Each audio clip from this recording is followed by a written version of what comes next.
Trustee Boyd, Judge presiding. Thank you. Please be seated.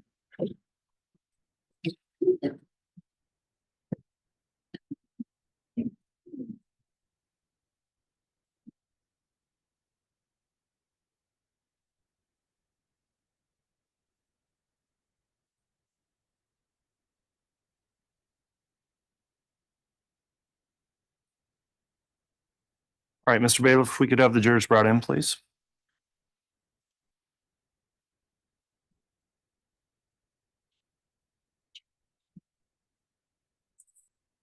Okay, thanks.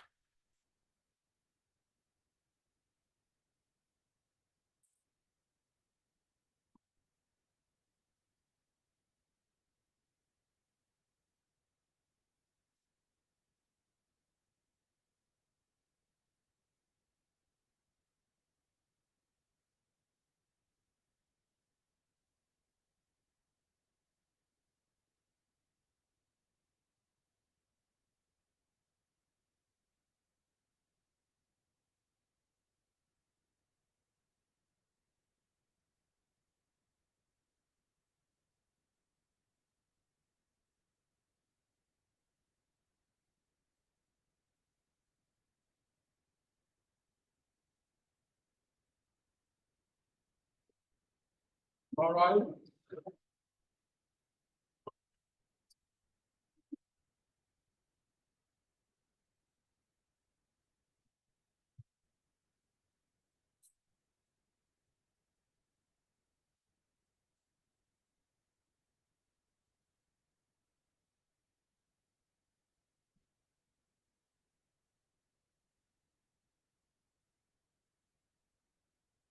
Here's our President County for your honor. Thank you. Please be seated.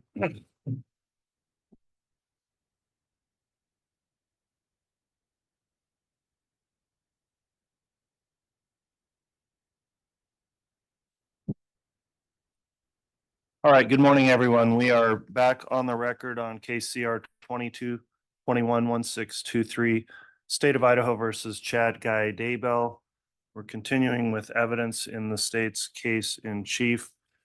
The state has witnesses to call today. The court will note that the jurors are all present and accounted for, properly seated. The court has received the juror affirmation from all 18 jurors. Thank you again, ladies and gentlemen of the jury, for continuing to follow the court's instruction each day when we break. At this time, then, I understand the state has its next witness to call. Who's going to be examining the witness? I will be, Your Honor. The state will call Dr. Eric Christensen. All right, you can go ahead and call your witness. I'll note also the defendant is present with counsel, so Dr. Christensen can be sworn once he arrives in the courtroom.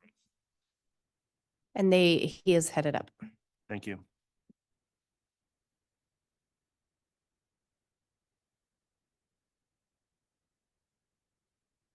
I'll just note one other quick thing on the record too. I did have a sidebar with counsel this morning, just in terms of scheduling and planning. That was discussed off the record in terms of proposals for timing of witnesses and wrapping up the state's case in chief as well, and when that may occur. So thank you for the information, counsel.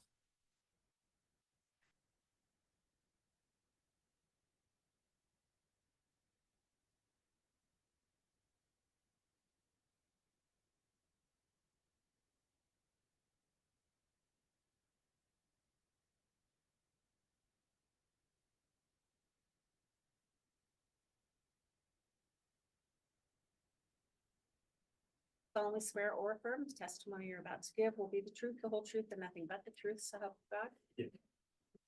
All right, thank you. You can be seated here.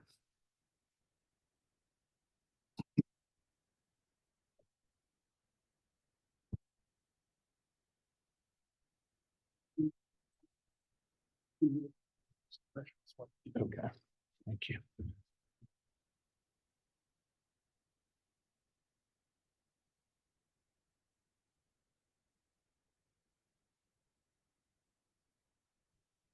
Okay, now that the witness has been sworn, before we commence with testimony, I just want to inquire, because this case has been live streamed on the court's official channel, as well as other news media outlets, and open to the public. So Dr. Christensen, There's an exclusionary order preventing witnesses from observing other trial testimony.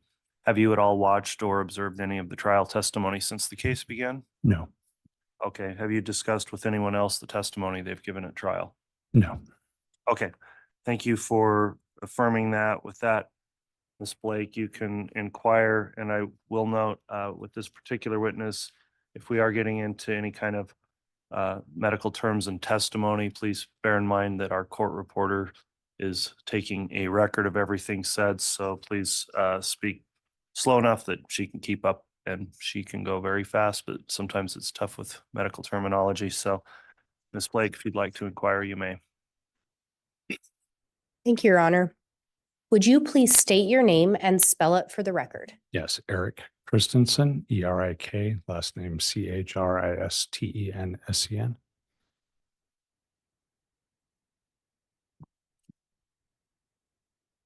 Are you currently employed? I'm currently self-employed. What position, did you recently retire from a position? Yes, I retired on April 1st as the chief medical examiner for the state of Utah. How long had you held that position as a chief medical examiner? I'd been in that position since 2016 and had been in the office there since 2008. Prior to working there in Utah, had you worked at other medical examiners' offices? Yes, I trained in forensic pathology in 2000 to 2001 and then was employed in that office for a year. Then I worked in South Carolina at the Greenville County Medical Examiner's Office for 6 years before moving to Utah. And what education do you have in order to be a forensic pathologist? I have an undergraduate degree in philosophy from Brigham Young University. I have a medical degree from the University of Virginia in Charlottesville, Virginia. And then I completed internship training in pediatrics at Walter Reed Army Medical Center, and then did 4 years of anatomic and clinical pathology training at Madigan Army Medical Center. And then after leaving the Army, completed a 1-year fellowship training program in forensic pathology at the Office of the Chief Medical Examiner in Richmond, Virginia. Can you explain a little bit about what a pathologist is? Sure. Pathology is a specialty of medicine, just like surgery or internal medicine or pediatrics. And it is primarily aimed at the diagnosis of diseases, disease conditions, abnormalities of the body by evaluation of fluids, cell samples, tissue samples, and in some cases, autopsy samples as well.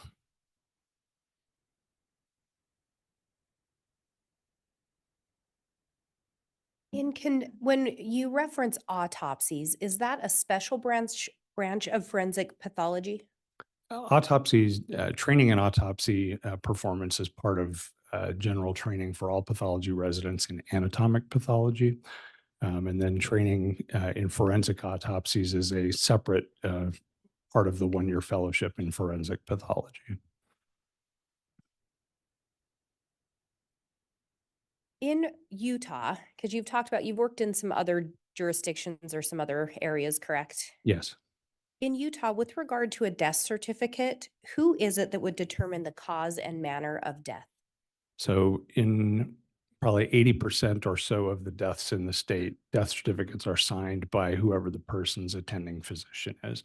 If they have a doctor who knows their health conditions and understands why they might have died, then that person will sign the death certificate.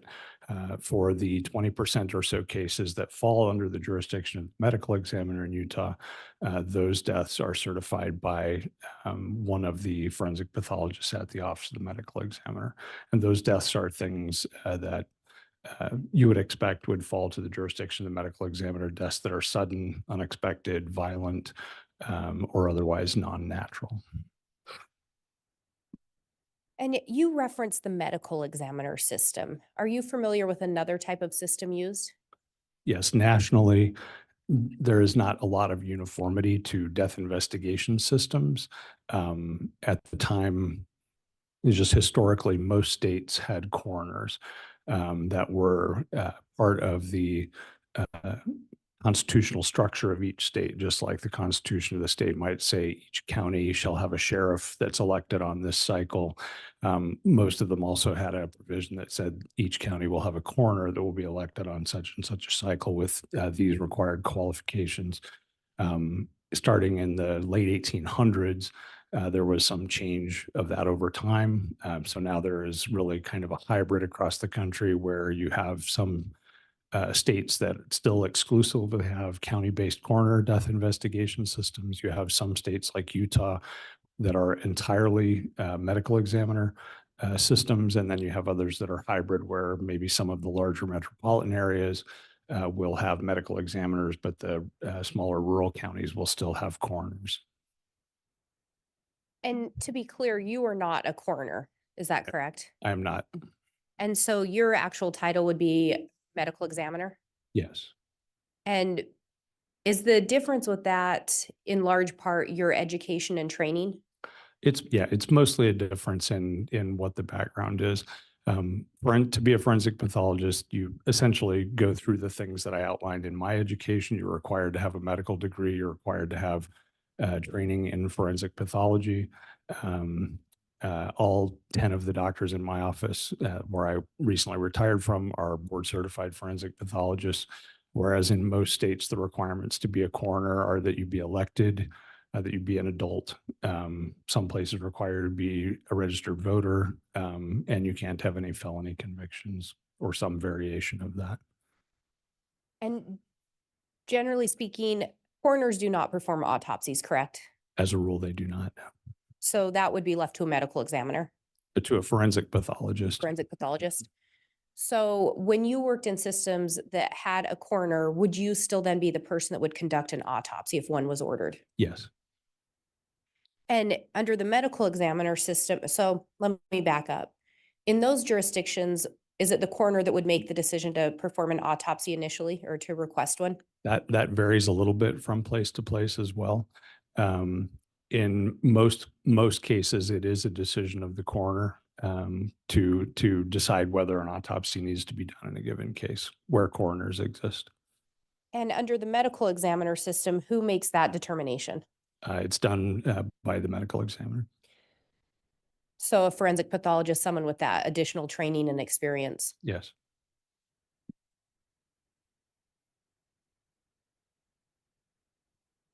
Do you know approximately how many autopsies you have conducted at this point in your career? I haven't done a final tally since I retired.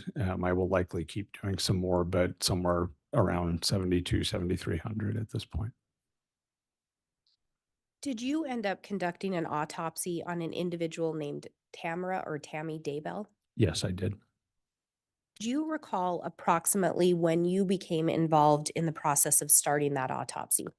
We were first, our office in Salt Lake City was first contacted by someone in Fremont County in November, I believe, of 2019.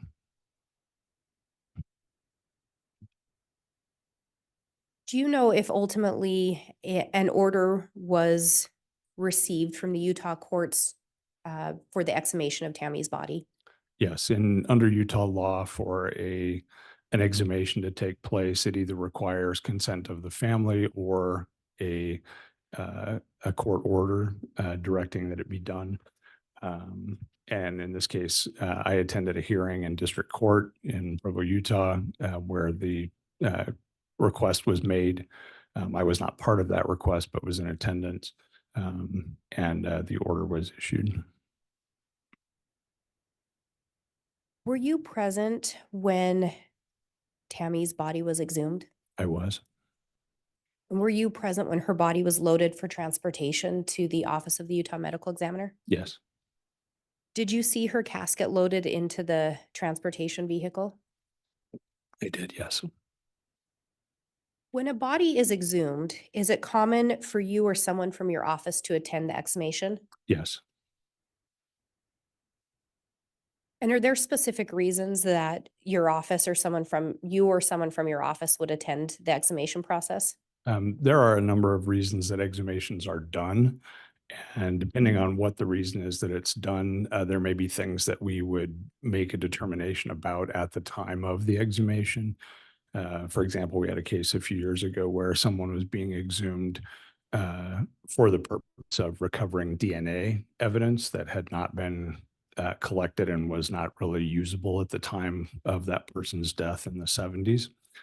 And as the grave was opened and the vault was opened, it was clear that the whole thing was, very much waterlogged and saturated. And it became clear at that point it would not have been a useful exercise to continue, and so we did not. But as a rule, there are other things. It gives us good information about the condition of the grave itself. Is it dry? Is it wet? Is it, uh, hot? Whatever, different things that we might look at in the context of it, and to make sure that if there would be, for example, any artifacts introduced. I've been involved in some where people had been buried in old wooden coffins that were very substantially degraded. And with the use of shovels, even with hand tools, sometimes you can have potential artifact introduced. And so if you're there to observe what's happening, you can at least make a determination as to whether there would be whether the artifact occurred at the time of the exhumation or it was something that existed before. Anything about the exhumation of Tammy that caused you concerns about being able to perform an autopsy? No.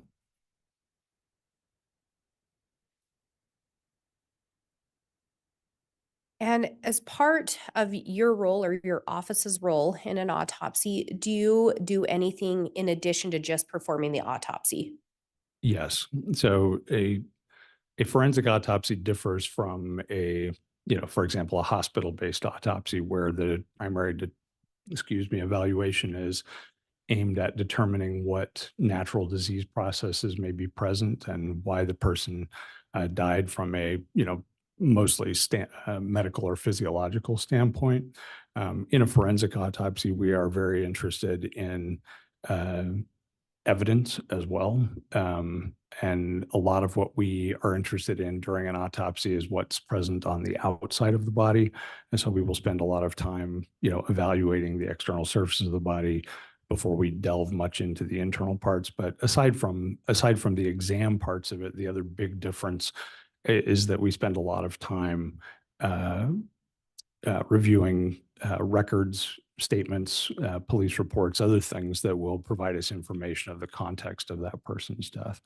So just as when you go to your doctor, you don't just walk in and sit down and he examines you and then tells you what you need. There's a discussion that happens in that context where you relay to your doctor what you've been feeling, what's made it better, what's made it worse, what you've tried that's helped or not helped, and those kinds of things, how long the symptoms have been going on. Obviously, we cannot speak to our patients, but we gather that same type of information about the events leading to that person's death by looking at their medical history, looking at statements from people who knew them and things of that nature. With regard to Tammy Daybell, did you in fact obtain some records to review? Yes, we did. Did you speak with individuals already involved in the investigation? Yes. And did you do some of that work prior to performing the actual autopsy? Yes, and that's a fairly typical thing to happen in the setting of an exhumation. Because an exhumation is a scheduled event, we have the ability to spend a little time to gather what information is available and readily obtainable before we do the exam. So that if there are things we should focus on, we can do that. So we had initially, I think in this case, some information from the coroner's office. We had some information from the Fremont County Sheriff's Office and a few other items. We didn't have much of her medical history or anything at that point. And I think those were the primary things that we had prior to the exhumation.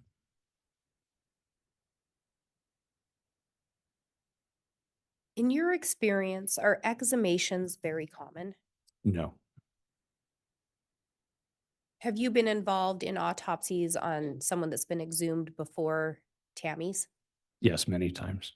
The first exhumation case I was involved in was 1998.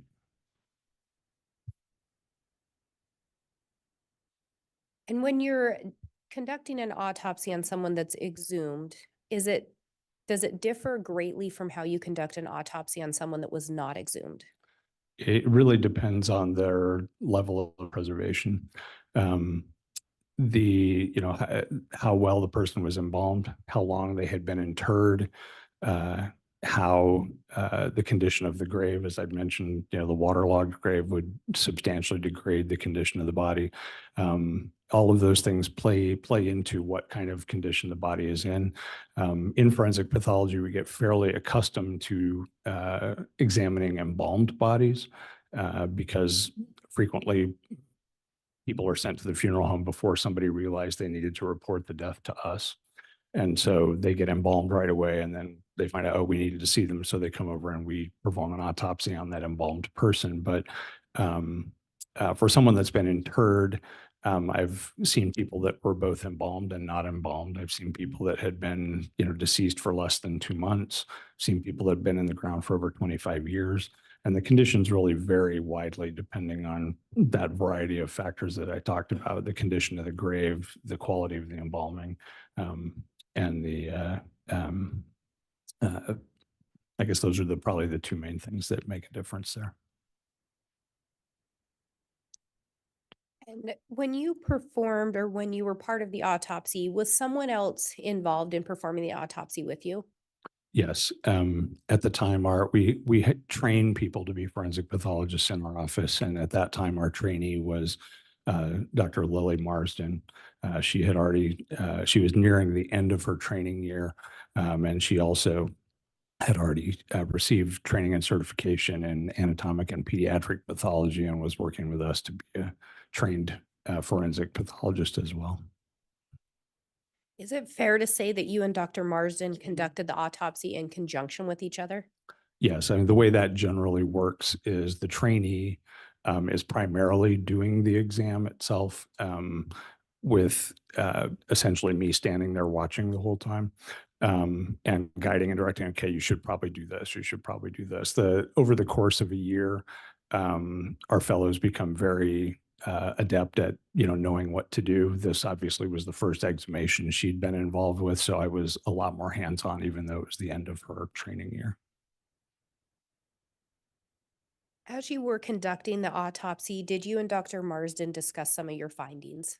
Yes, we discussed them both as we went and extensively discussed them subsequent to that. And the findings in the case are things that develop over time. We do the exam on the day we do the exam, but then we then get additional results as time goes by. We get additional records to review. We get toxicology results. We get other things that then require subsequent discussion and evaluation. And can you walk us through how an autopsy is conducted? Sure. In general, an autopsy begins with a detailed external examination. Initially, we photograph and document the condition of the body as it is when they arrive in the office. So that whether they're clothed, unclothed, whatever condition they're in, we take photos initially as soon as they arrive, and then again at the beginning of the examination. We then look over the external surfaces of the body to document any damage to clothing, injuries to clothing, any visible injuries on the outside of the body. And then at that point, we will generally remove the clothing and photograph the clothing separately, and then photograph the body unclothed before we clean it. Then we clean it and take photographs again. If we find injuries, we take detailed photographs of those injuries.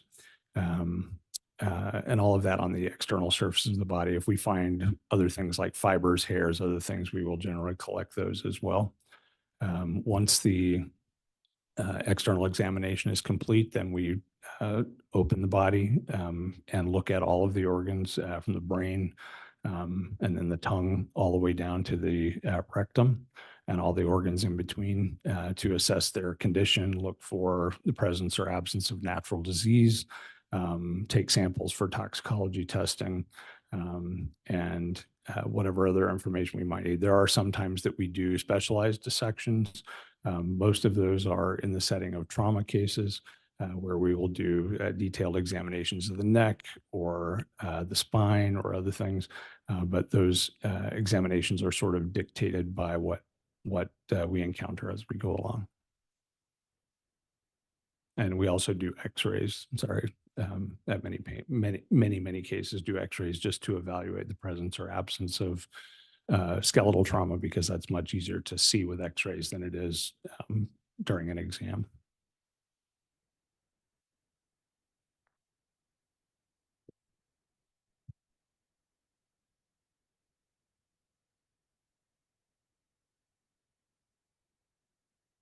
I apologize. When you're looking at the injuries on the body, is there a way to determine a time frame of when those injuries might have occurred in relation to death? Yes, is the short answer. There are a number of things that we look at that can provide indicators to us as to the age of the injuries, but many injuries, you can't really tell the age by looking, specifically related to a lot of blunt injuries, particularly bruises. It's very difficult sometimes to tell just from the appearance of the bruise whether it's new or old. I think all of us have had the experience of having a bruise that turns, initially maybe blue or Judge, purple. I'm going to object at this point. It's become a bit of a narrative, and I've been patient, but Sustained. Dr. Christensen, when you talk about bruising, can you explain a little bit about what we see with bruises? I think you were talking about different colorations that we might see with those. Yes. The colors basically don't necessarily tell you anything about the age of the bruise until you start seeing colors like yellow and green and brown that are the result of hemoglobin pigment degradation. But to see a bruise, whether it's red or blue or purple, you can't really tell when any of those are of a specific age or not. They might be recent, they might be older. In conducting the autopsy on Tammy Daybell, did you and Dr. Marsden in fact reach a conclusion as to the cause and manner of death? Yes. What did you determine the cause of death to be? Judge found objection foundation. Sustained. Your Honor, may I respond? Yes. He performed the autopsy. So I think he's already testified that he performed the autopsy. So I'm asking what his results of that autopsy were. And Judge, if I could respond. Well, on second thought, I will overrule the objection. I'll allow him to make the response, and clearly it's grounds that may be gone into on cross, Mr. Pryor, but you can go ahead, Ms. Blake. What did you determine the cause of death to be? We ruled her cause of death to be asphyxia. What did you determine her manner of death to be? We determined her manner of death to be homicide.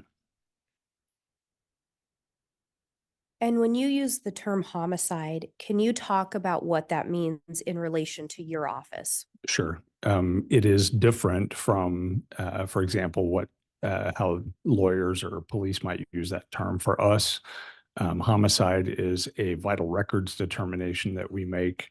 In this case, we didn't sign the death certificate, but that's the way we use the term. It's a determination of the circumstances surrounding the death, and it means to us that another person was involved in that person's death. It does not imply intent, although it does not exclude it either.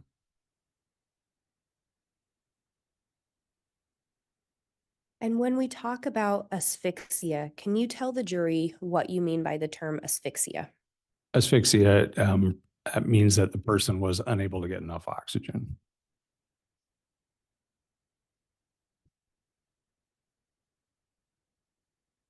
Can there be a number of causes or different means by which asphyxia can occur? Yes, Can you talk about some of those? sure. You can have asphyxia can result from anything that occludes the airway, either externally or internally. So smothering of any type, anything that blocks the mouth and nose. could lead to asphyxia, choking, anything that blocks the airway internally, whether it's food or something stuffed in someone's mouth or whatever, maybe all of those things can lead to asphyxia. Asphyxia can also result from drowning. Drowning is technically a form of asphyxia. You can also have asphyxial deaths that result from chemical asphyxiants. Carbon monoxide is one of those. Cyanide is another that impair your body's ability to release oxygen to tissues, and so they don't get enough oxygen. And you talked a little bit about the process of an autopsy already. Any other obvious injuries that would have been the cause of her death? The only that would be the cause of her death, no. Can you walk us through how you ended up reaching your conclusion that this was the cause of death was asphyxiation? Sure. As I was just asked, we didn't find any traumatic injury that would explain her death. We also didn't find any natural disease that would explain her death. Her heart was completely normal. Her lungs were normal, except for some fluid buildup in them. Her liver, kidneys, all of her organs were normal. And so we did not identify an anatomic or pathologic explanation for her death. She did have the only real finding she had, apart from, no lethal trauma and no significant natural disease, was some bruising on her arms and one bruise on her chest. And then when we get to that point, essentially no findings that will explain the death directly, then there are a limited number of things that can explain a death in that context. One is asphyxia. Obviously, that's what we ruled it to be. And that can be, any number of things that, as I discussed, that can lead to asphyxia. But in this case, we believe primarily was related to some form of suffocation. But other things that can lead to death in that context that leave no findings for us to see would be things like seizures. There are inherited and even acquired forms of heart rhythm disturbances that can lead to a sudden death with nothing for us to see at autopsy. And then obviously drug intoxications don't leave anything for us to see. She did have, as I said, some fluid in her lungs.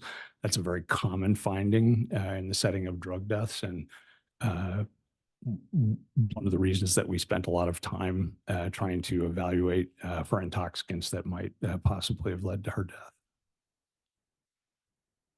And if we break that down a little bit, and I don't know if you use this term, but negative autopsy. Can you explain what a negative autopsy is? Yeah, essentially what I was just getting at, where we don't have findings, we don't have pathology, we don't have trauma that explains death. We have essentially normal, a person with normal anatomy who has died.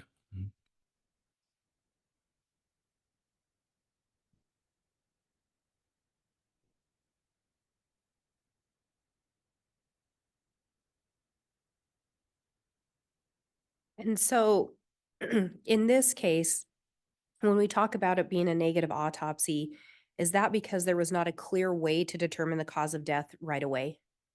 Yes. And you talked about one of the other potentials when you're dealing with a negative autopsy as being seizures. Is that correct? Yes. Can you explain a little bit about what a seizure is? Sure. A seizure is a manifestation externally in some fashion of abnormal electrical discharges in the brain. That can be what you typically think of as a seizure, where someone goes stiff and collapses and then convulses.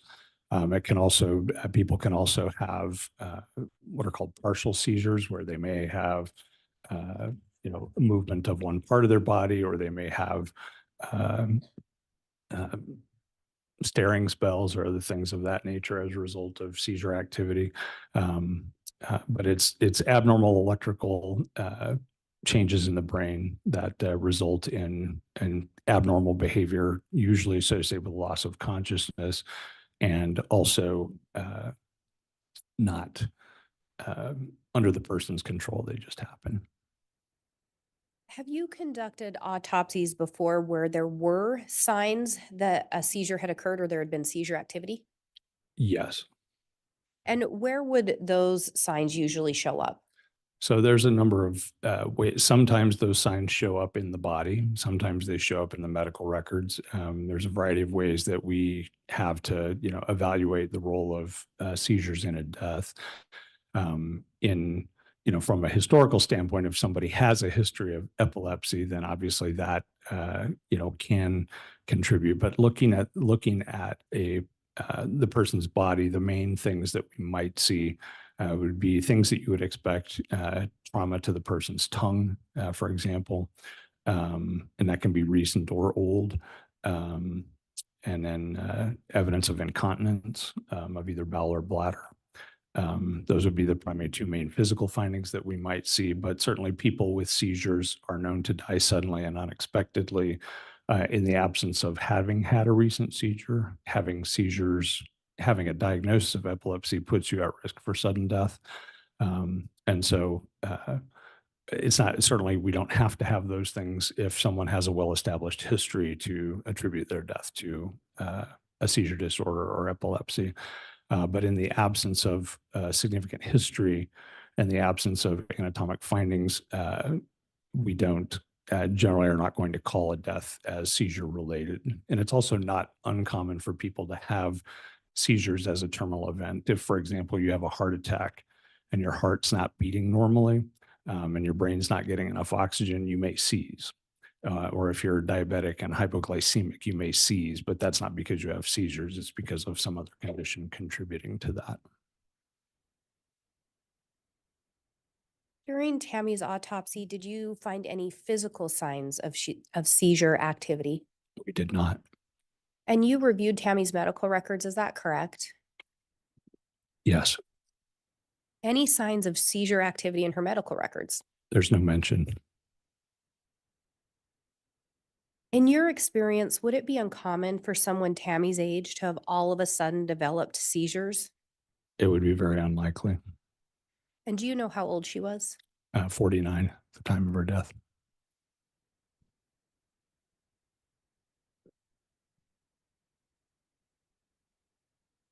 Do you recall reviewing some information provided by Chad Daybell to the coroner or a deputy about Tammy having seizures? I reviewed some records from the coroner, yes, that mentioned that he had said she had had some shaking spells or fits or something. I don't recall the exact verbiage, but something that suggested that, yes. Did you find anything to support that Tammy had had seizures in your review of her medical records and or the autopsy? No.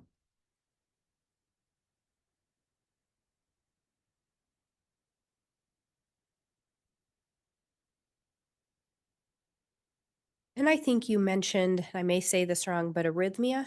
Yes. Mhm. Can you explain a little bit about what arrhythmia would be or arrhythmia irregularities? Sure.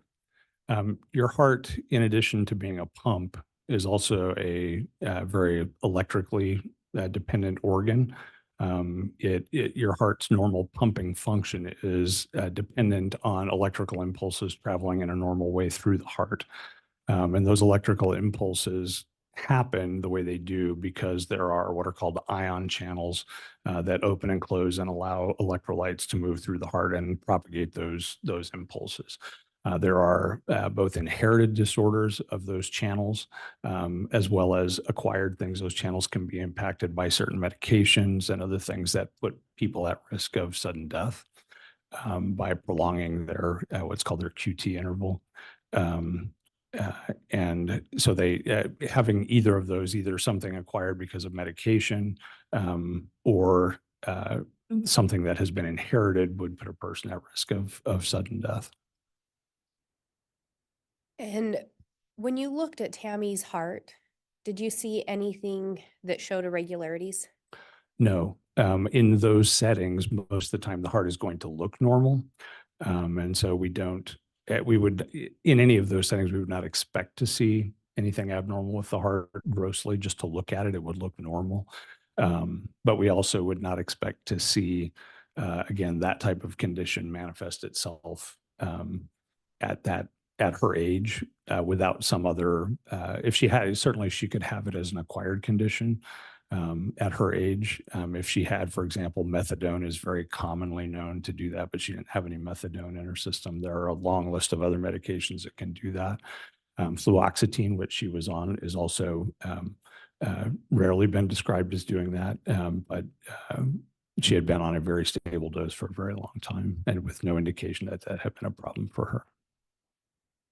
So similar to this sudden onset of seizures, you wouldn't expect to see the cardiac arrhythmia come into play with someone at 49 years old? Judge, I'm going to object to this point. That's a bit leading.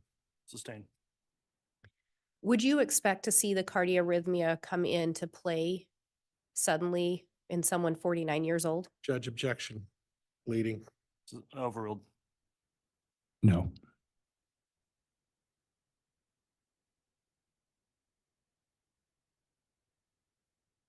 And I believe one of the other things you talked about that could result in a negative autopsy would be some kind of an intoxicant. Yes. Are there sometimes signs during the autopsy that you're able to find showing that a death was caused by intoxicants? There are things that suggest that. There are very few things that will allow that to be diagnosed at the time of autopsy. Most intoxication-related deaths at the time of the autopsy are initially certified as pending further investigation or pending toxicology results.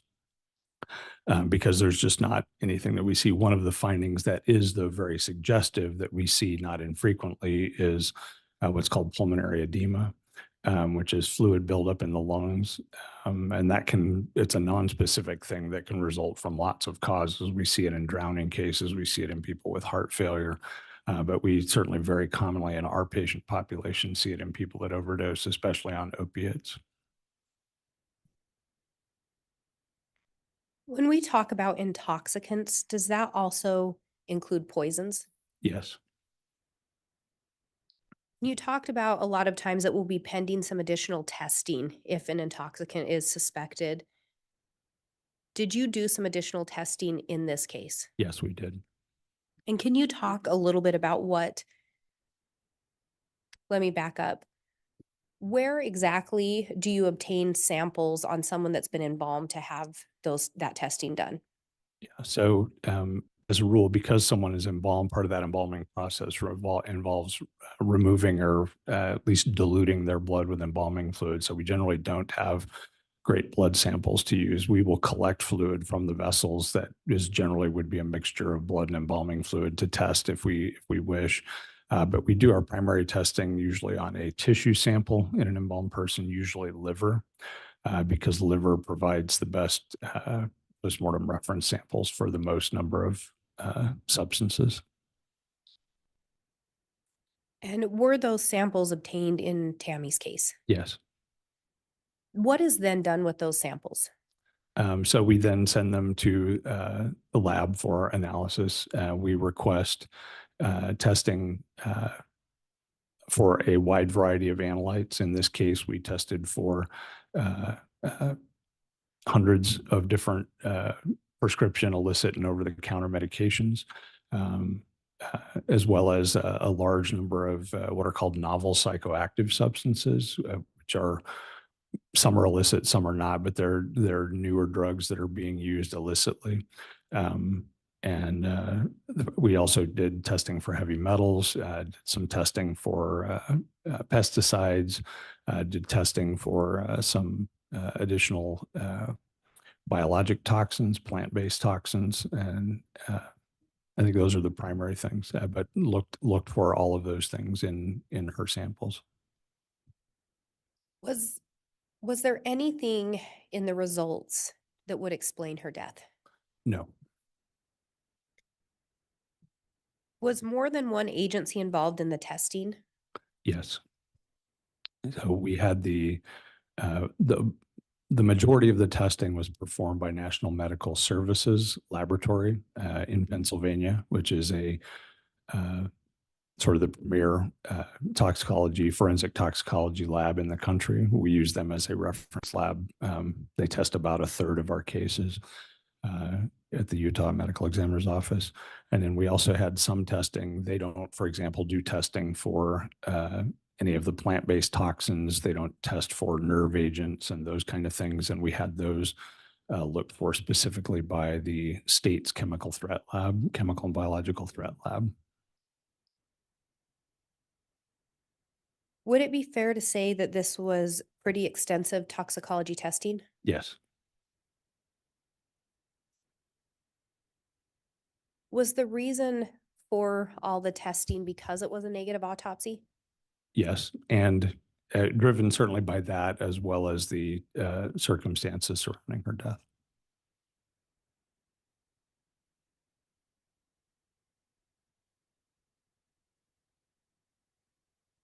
And in your opinion, did the fact that Tammy was already embalmed inhibit the ability to test for those substances?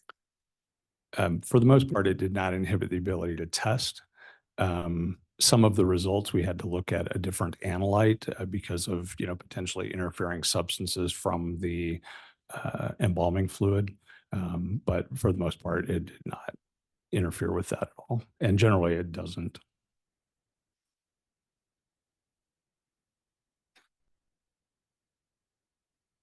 Was there anything at all from the toxicology testing that stood out to you? I mean, the only significant positive result was the presence of her fluoxetine, which she had been prescribed for a number of years, and it was present at a non-toxic level.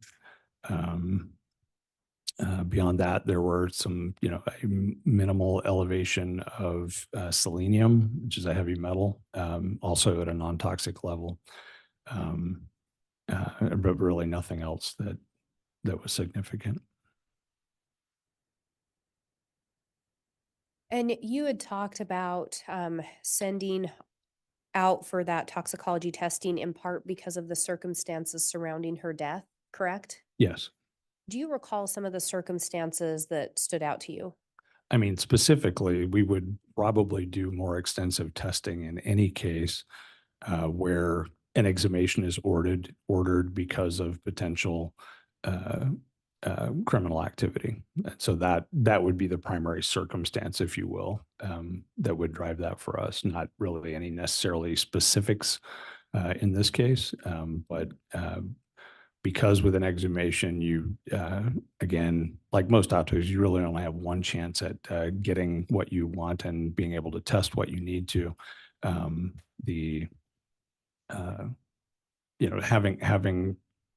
Having that be the reason that this person is coming to you is primarily the reason we would drive that. And in conjunction with, then we get to the end of the autopsy and don't have any specific cause of death identified. And Your Honor, I'm going to ask if I can have States Exhibit 295. I think there were several subparts with it. Very well.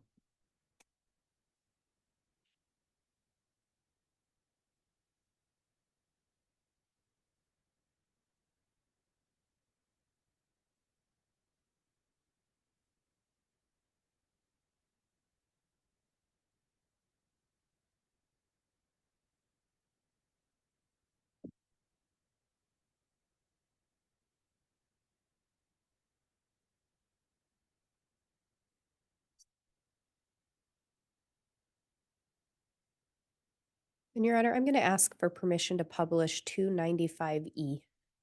All right. Can I have a brief sidebar with counsel? Yes.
So people want to go on this, right?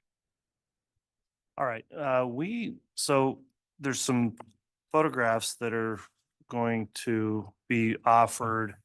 And I'm not going to permit them to be published to the public in general. They'll be published to the jurors as well as the parties because they're graphic in nature. However, it appears we've got this issue again with the jurors' monitors. And if those are not currently working, that's where you're headed next to publish. Is that correct, Ms. Blake? That is correct, Your Honor. Okay, well, we're going to do our best to sort out this monitor issue so the jurors can see these photographs upon their admission, but I think we may have to have tech run up here to sort that issue out again. So we are going to take a morning break at this point and get that resolved as quickly as we can. We'll come back on with additional evidence once those monitors are working. So appreciate your patience, ladies and gentlemen of the jury. All right, please.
All right.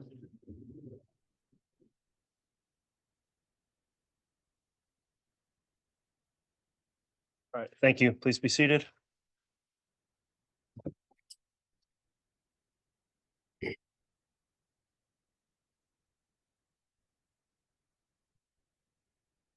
All right, we'll have the jurors return, please. Yes, Your Honor.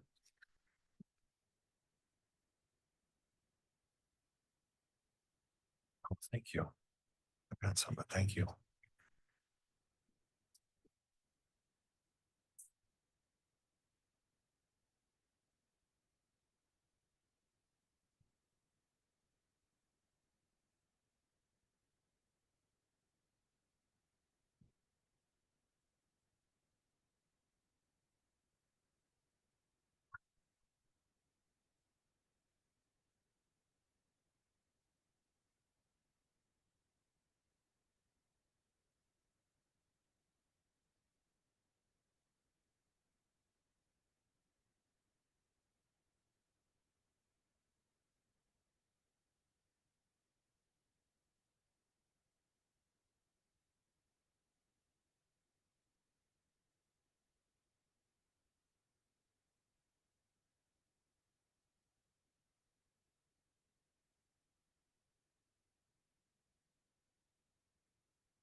All right, please.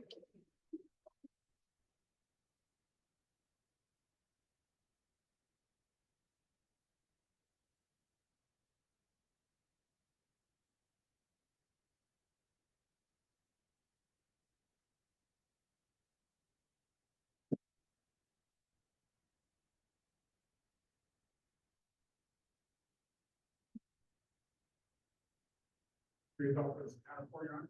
All right, thank you, Mr. Bailiff. Please be seated.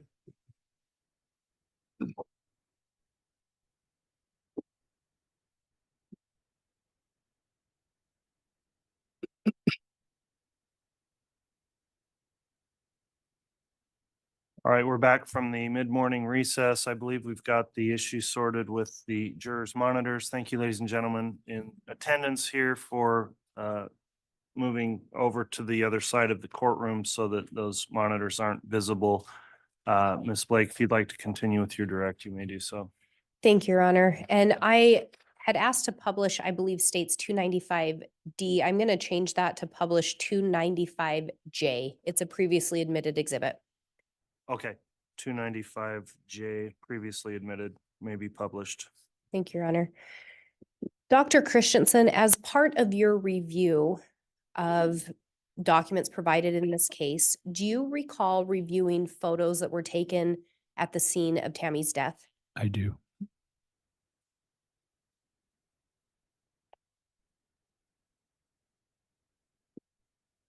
And Judge, I am flying blind here if this is being shown or not. It is. Thank you. Dr. Christensen, on that photo, can you see something coming out of Tammy's mouth? Yes. Can you describe what we're seeing there? Yes, this is foam, essentially. It's what a manifestation of pulmonary edema. You can see running down the left side of her face what looks like blood.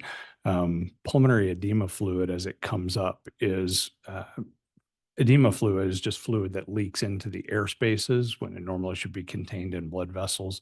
And as it leaks into the air spaces, normally there is protein and other things within those air spaces to help keep them open.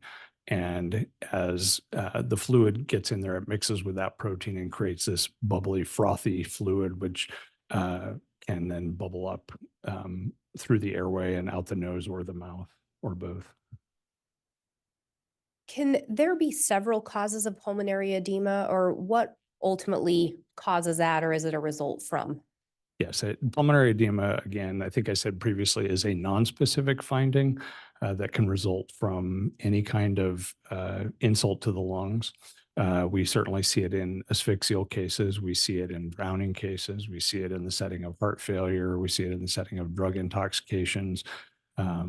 Those are probably the primary places where we see it, although really anything that causes respiratory failure can ultimately cause pulmonary edema to manifest in this way, pneumonias and other things.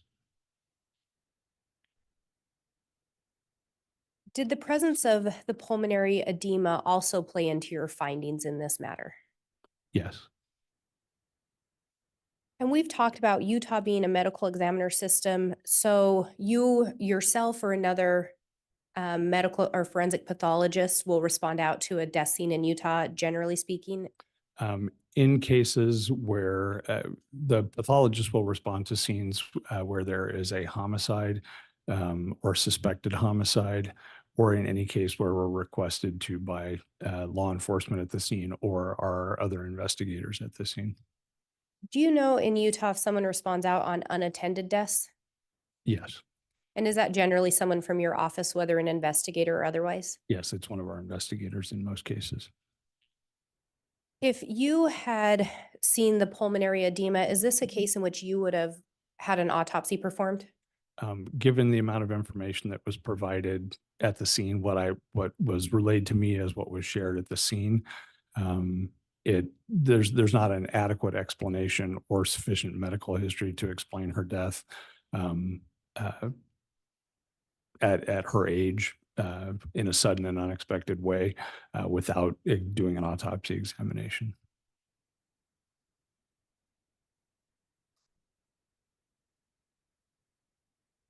I think we've gone over this a little bit, but when you did the internal part of the autopsy, did you notice, was there anything out of the ordinary in relation to Tammy's organs? No, Was there anything, except for her lungs. Sorry. and can you explain what was out of the ordinary with her lungs? Her lungs were a little bit on the heavy side, heavier than would normally be expected, and had fluid in them. There were also changes related to her prior embalming.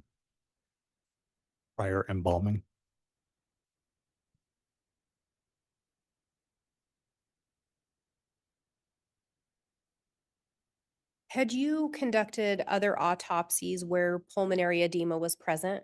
Yes, Is pulmonary edema by itself actually a cause of death? it's not. Would it be the result of the cause of death? Yes, it certainly could be.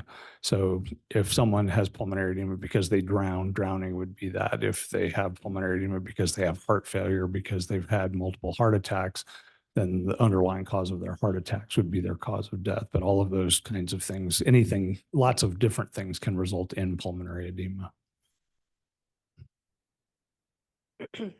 And is pulmonary edema generally a manifestation or finding associated with asphyxiation being the cause of death? It certainly can be, yes.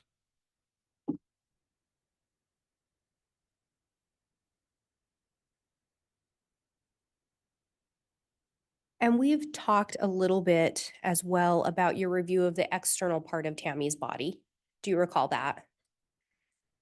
Yes, And you'd referenced the only external injuries you had seen were some bruises. that's correct. And Your Honor, I have what's been marked as States Exhibit 179. If I can have counsel handed a copy, and I have a courtesy copy for Your Honor, and then I would ask that the witness be handed a copy. Very well.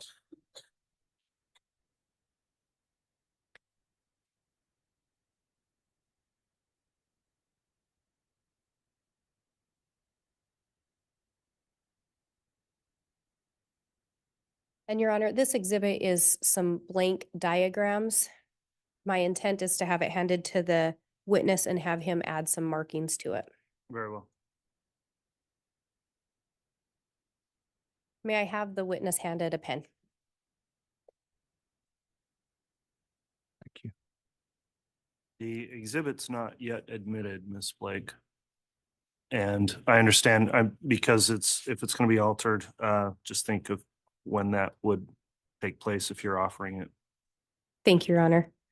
Dr. Christensen, would you mark on that diagram where the bruising was located on Tammy Daybell's body?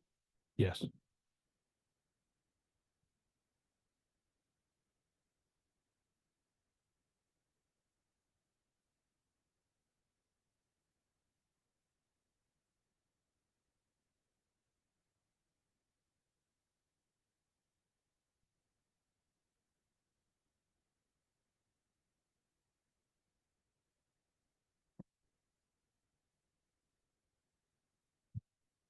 Okay. Thank you. And have you marked those based on your recollection of where you observed those injuries during the autopsy? Yes. And Your Honor, I would move for the admission of State's Exhibit 179. All right, the exhibit now with the markings, I think it would be appropriate for defense counsel to see what the exhibit now looks like before I ask if there's any objection. All right, Mr. Bailiff, if you'd please submit that exhibit for reference to Mr. Pryor.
Your Honor, now that counsel's been shown a copy, I would move for the admission of State's Exhibit 179.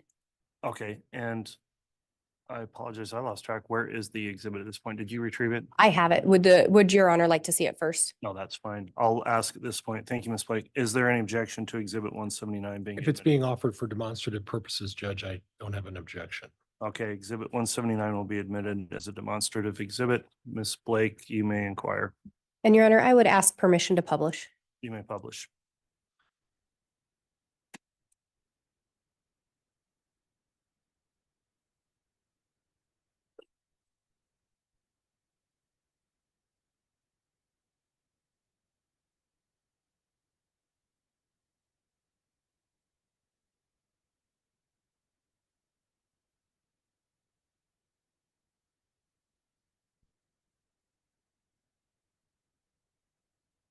And Dr. Christensen, you can see on this exhibit, there's an R and an L that's been written in. Would you indicate what those represent? Yes, those simply represent the right and left sides of the body. And at the bottom, I also indicated which was the front and which was the back, although that's fairly obvious. And then it appears that there have been several dots or markings added. Could you explain what those represent? Yes, they are not to scale, but they are representations of the locations where we identified bruises. And on the front, there appear to be 6 dots. Is that correct? Yes, And then on the back of the body, 4 dots. that's correct.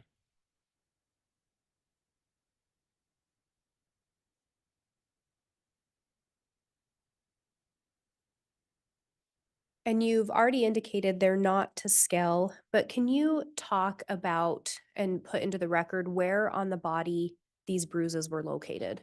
Yes. There's one on the left upper chest, 3 over the anterior and lateral right biceps, 1 on the anterior right forearm, one over the anterior portion of the left biceps, 2 over the right triceps area on the back of the upper arm, and 2 on the back of the right forearm. Did you discover any bruising on the lower extremities? We did not. Did you discover any bruising around the head or face area? We did not. And did you in fact take photos of the bruises that were observed during the autopsy? Yes. You talked before about the difficulty in determining the age of a bruise by simply looking at it. Is there something else that you did in this case to try to determine how recent the bruises occurred? Yes. As I mentioned, just the visual appearance doesn't necessarily indicate to us how old a bruise is, but we can at least attempt to narrow that down somewhat by looking at the tissue in the bruise under the microscope. Blunt injuries, the body undergo a relatively orderly progression, although certainly not very time specific in a, to the minute or even to the hour sort of way. But initially, when there is an injury, you see just hemorrhage in the tissue. Then that will be followed some hours later, can be as early as 2, might be as many as 12 or even 24 hours. You will then see inflammation start to enter the area to clean up the hemorrhage. And depending on the severity of it, you may then also see what are called macrophages that come in and start to clean up some of the broken down blood cells. You may see the formation of scar tissue if it's significant, and that goes through a progression from early what are called fibroblastic cells in the area, which are just the cells that make scar tissue, which then eventually become replaced by the scar tissue itself. And that allows us, seeing what kind of changes are present in an injury can give us an indication whether this is recent, meaning minutes to hours old, whether it's hours to days old, or whether it's days to weeks or even longer old. But more specific than those sort of broad swaths of time, we can't narrow it down. We talked about during the autopsy, photos were taken to document the injuries. Yes. Were photos also taken of examination done of the injuries? Yes. And Your Honor, I have what's been marked as States Exhibit 178 A to Q. Counsel was provided a copy today.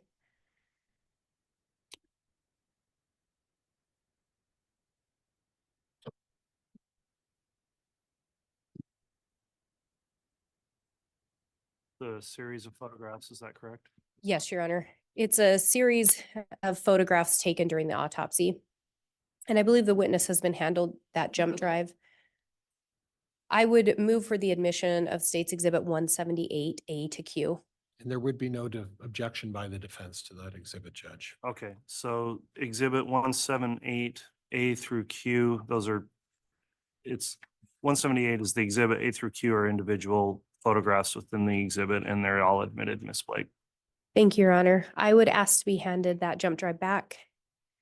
Your Honor, I will indicate these are graphic photos. I am going to be asking to publish them to the jury.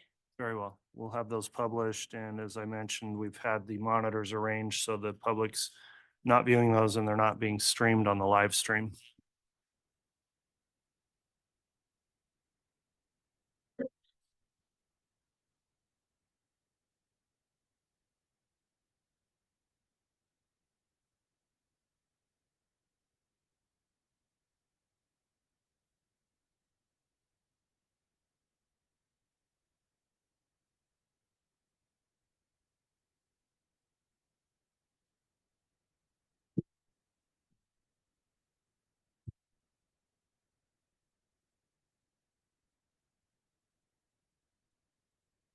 Dr. Christensen, do you see that image on your monitor? I do. Can you tell us what we're observing here? This is the bruise that's on her left chest.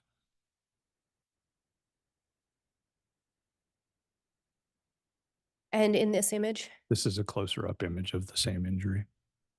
And can you talk about, there's a little scale there. What is the purpose of putting that on the photo? Just so we have a reference to the size of it when you get zoomed in, especially in a picture like this, it's sometimes you can't always tell exactly where you are or have a reference point to know what size something is. So we include a scale so we have a reference. And in this photo, can you talk about what we're seeing? This is an incision through that area of bruising. And can you talk about why you did that in this particular case?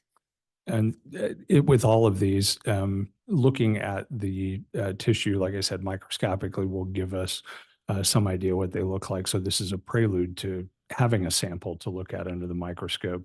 But it also confirms there are things, for example, certain dermatologic conditions and other things that can look like a bruise on the surface, but when you incise them, there's no evidence of hemorrhage in the tissue. So in this case, we can see that there is hemorrhage in the tissue. And in this particular photo? This is again a photo of the same area with the a tissue section removed that demonstrates the hemorrhage placed into what we call a cassette. That little white plastic thing is that that tissue that is placed in there is then taken and processed and turned into a microscopic slide that I can review under the microscope. Ms. Blake, on these, would you care to identify each by the sub-exhibit letter, if you don't mind? Yes, Your Honor. Thank you. And the first one that was referenced of the chest is going to be 178A. The close-up of the chest is 178B. The first incision is 178C. And the most recent one that was referenced would be 178D with the slide showing an excision of the chest. Thank you, Ms. Blake.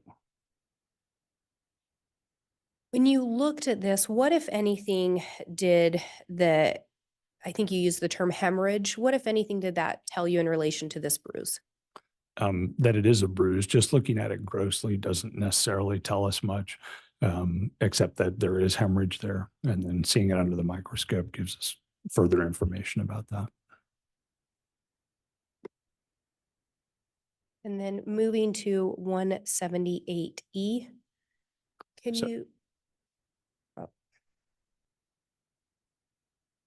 178E, can you tell us what we're seeing in this photo? Yes, this is an excision of tissue of the bruise of the left biceps. And again, in those excisions, were you able to determine anything in relation to whether that was a bruise? It was. Yes, there's hemorrhage within the subcutaneous fat.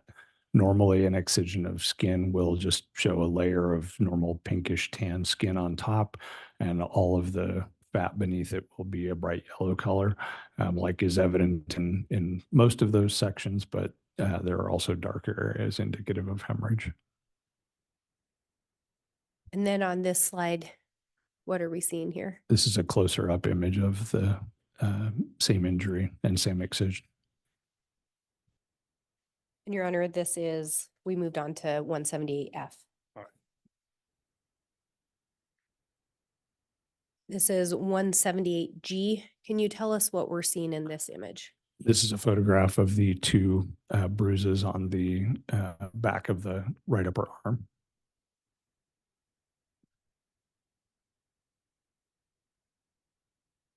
And moving to 178H, can you tell us what we're seeing in this image? Yes, this image depicts the three bruises on the right biceps as well as two on the right forearm.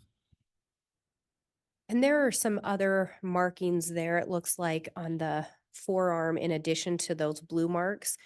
Do you know what those marks were? Yes, those are areas where mold had grown and we'd subsequently cleaned that off. So those are not bruises. They are not. And then moving to 178J, can you tell us what we're seeing in this image? This is a closer up image of the right biceps demonstrating the bruising there.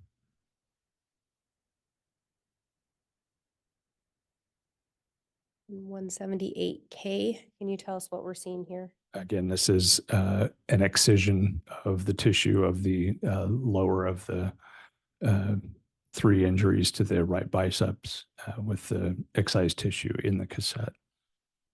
And what did that tell you when you did, when you took that excision? just shows us more hemorrhage in the tissues. And did that indicate to you that those were in fact bruises? Yes. And 178L, can you tell us what we're seeing here? I believe, actually, I'm not positive looking at it, whether that's the same as the last image. And if I back up to the last image, Yes. if that has the letter B at the end on that white slide, does that help in reference? Yes, this And- is just a close-up image of 178J, I believe, the immediately prior image. And when we look at this one, it appears that there's more of that dark coloration. Can you explain what that would indicate? It's just that there's hemorrhage in a larger area of tissue. Would that be indicative of a larger bruise or a deeper bruise, or could you tell? I mean, it's clearly both deeper and larger in terms of the area that's damaged. And moving on to 178M. Oops. Back to the right image here. Looking at 178M, what are we seeing here? It's labeled L on my screen. I believe. It's the right forearm with 2 bruises.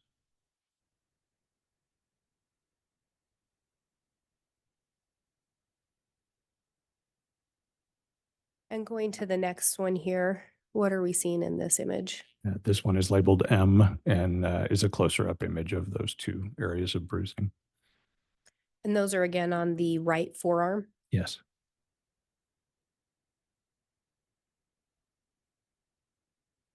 And then moving to 178N, can you tell us what we're seeing here? This is an excision through one of those 2 bruises on the right forearm. And what, if anything, did this excision tell you? Again, confirms that it's a bruise, that there is hemorrhage in the skin and soft tissue. And then moving to 178P. This is an image of a bruise on the anterior forearm, right forearm.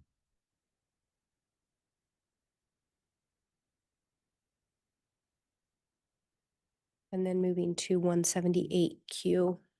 Again, a closer up image of that same bruise on the anterior right forearm. And 178.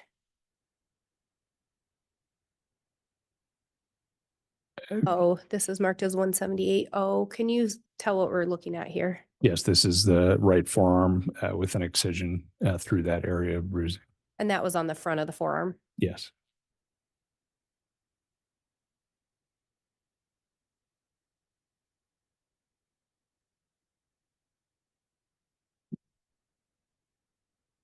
And Dr. Christensen, were you able to make any kind of a determination as to when in time those bruises may have occurred?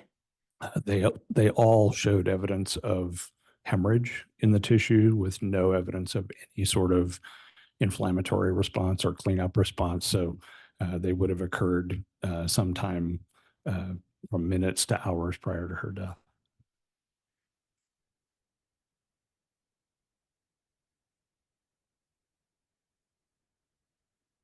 And I think you indicated, but these would have occurred prior to her death. Is that correct?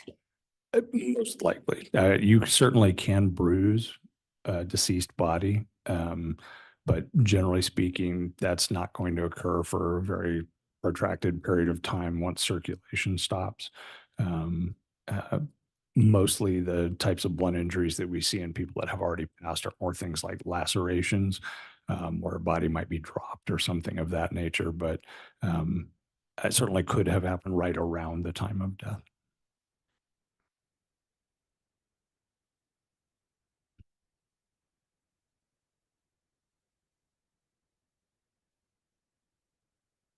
And when you look at the location of those bruises in your training and experience, could they be consistent with someone being restrained? They could be.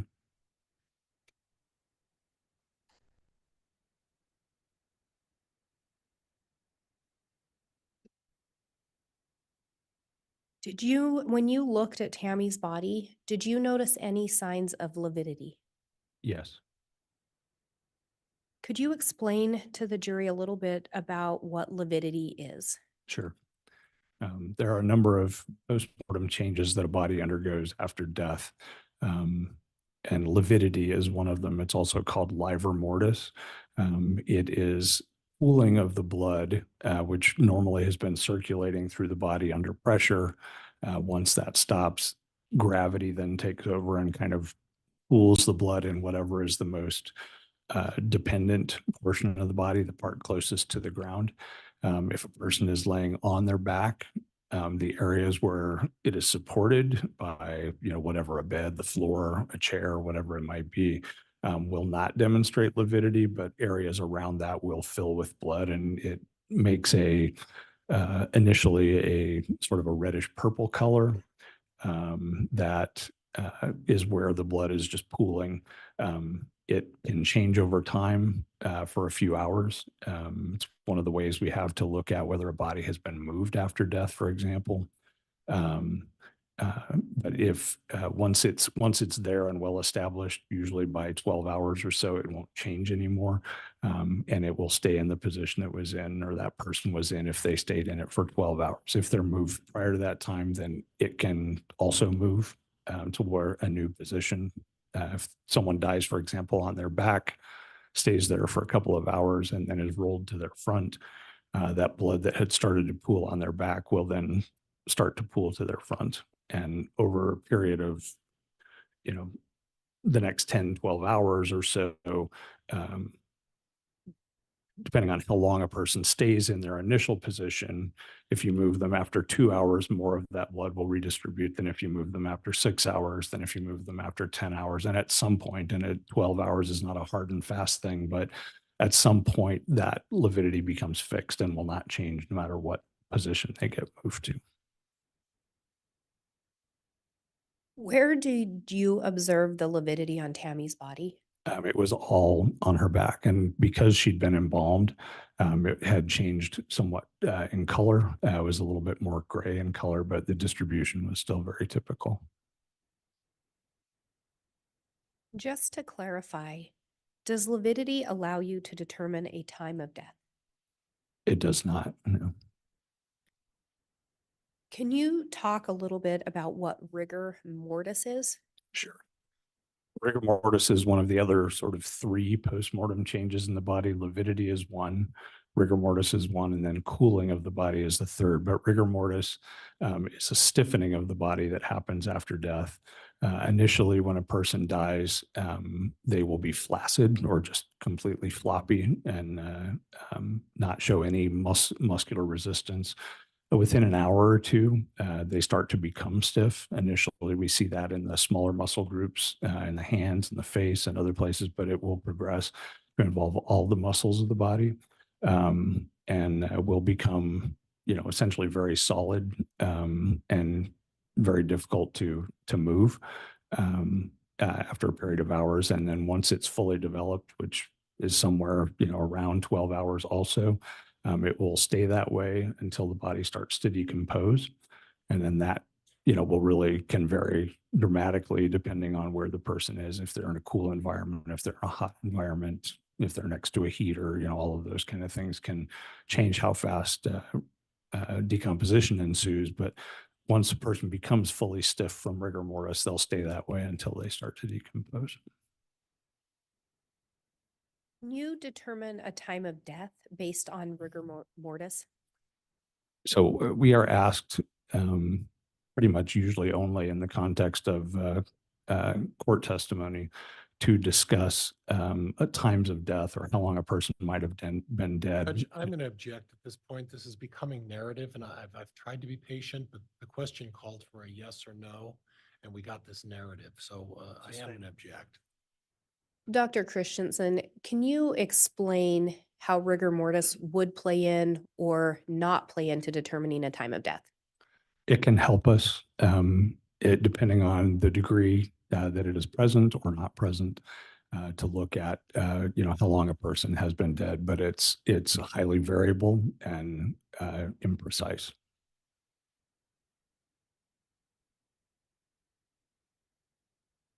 And as a forensic pathologist, do you generally determine a specific time of death? No.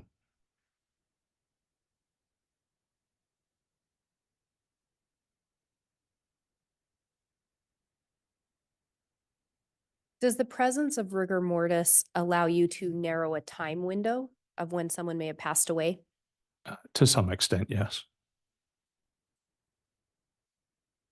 In this case, did you learn what time Tammy's death was reported?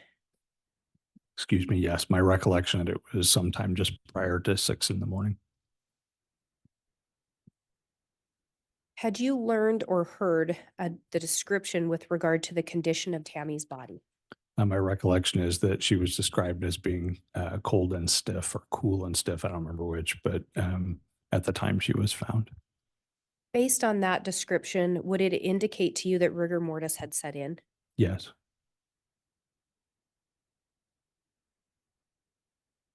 You were not present on the day of Tammy's death, is that correct? I was not.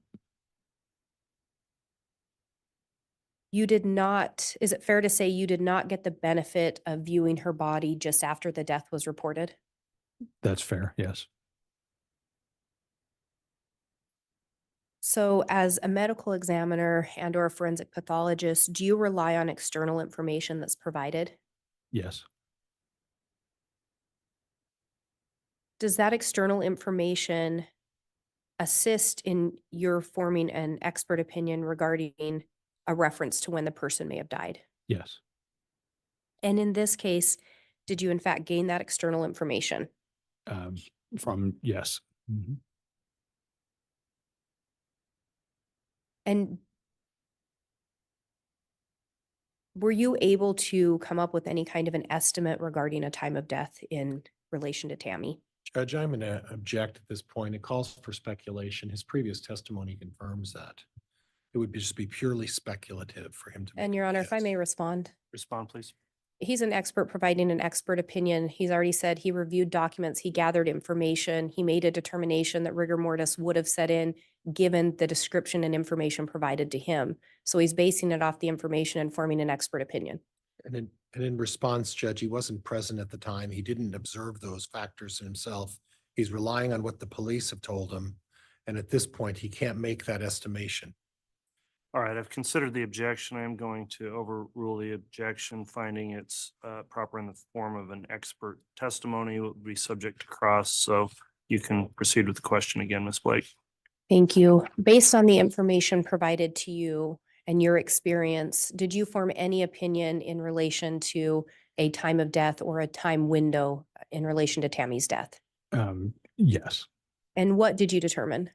That she had likely been dead for at least an hour or two for her body to be described as stiff, but certainly could be much more than that, many hours. But it's unlikely to have been more recent than an hour.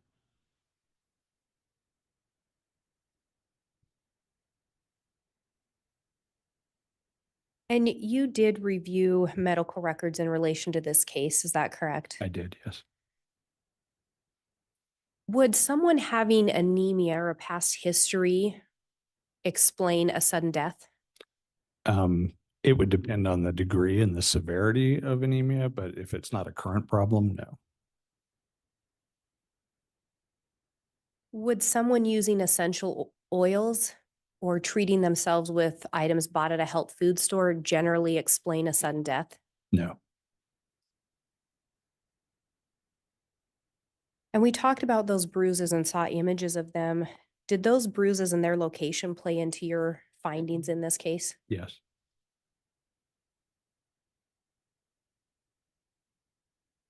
And again, in a negative autopsy, you looked at the other potential reasons or causes of death that could result in a negative autopsy. Is that correct? Yes. Based on your experience and training, did you find it to be likely that Tammy Daybell died of a seizure? No. Based on your training and experience, did you find it likely that Tammy Daybell died of a cardiorrhythmia? No. Based on your training and experience and the lab results, did you find it likely that Tammy died of an intoxicant? No. And when we're talking about the negative autopsy, what did that leave as the cause of death? Asphyxia.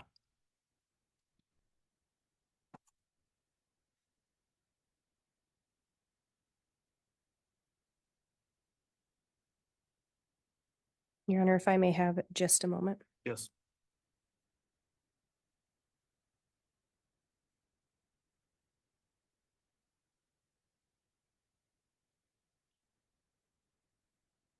I have no further questions.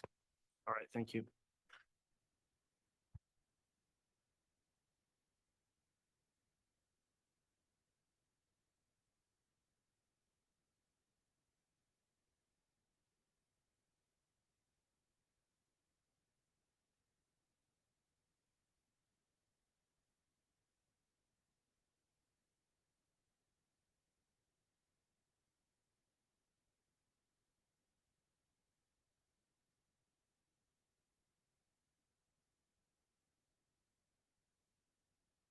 All right, Mr. Pryor, you can cross.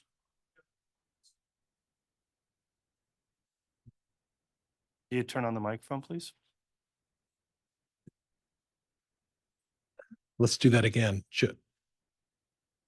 Judge, by stipulation of the parties, I'll move for admission of Exhibit 102 and 103. That's Defense Exhibit 102 and 103 that represents the autopsy. And then the first one's the 26-page autopsy. 103 would contemplate the additional pictures and some analysis as well by this witness. All right, the defense has moved for admission of Exhibit 102. Does the state have any objection to that being admitted? Your Honor, it's my understanding that that is the autopsy report created by the Office of the Utah Medical Examiner. And if that's what it is, in addition to some lab results and other findings, the state has no objection. Okay, so as I understand, there'd be no objection on 102 and 103. If and when those become published, if they are, Ms. Blake, if they're not what you anticipated, let me know and we'll quickly review that to make sure they are the exhibits you believe have been admitted.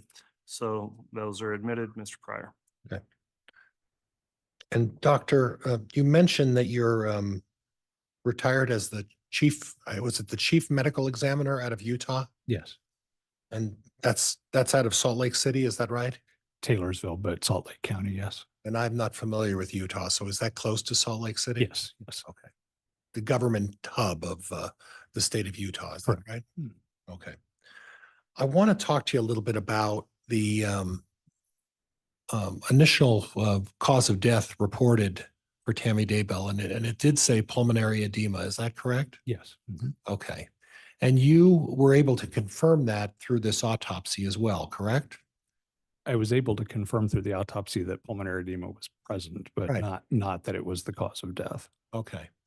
Now, when we talk about pulmonary edema in this particular case, can you tell me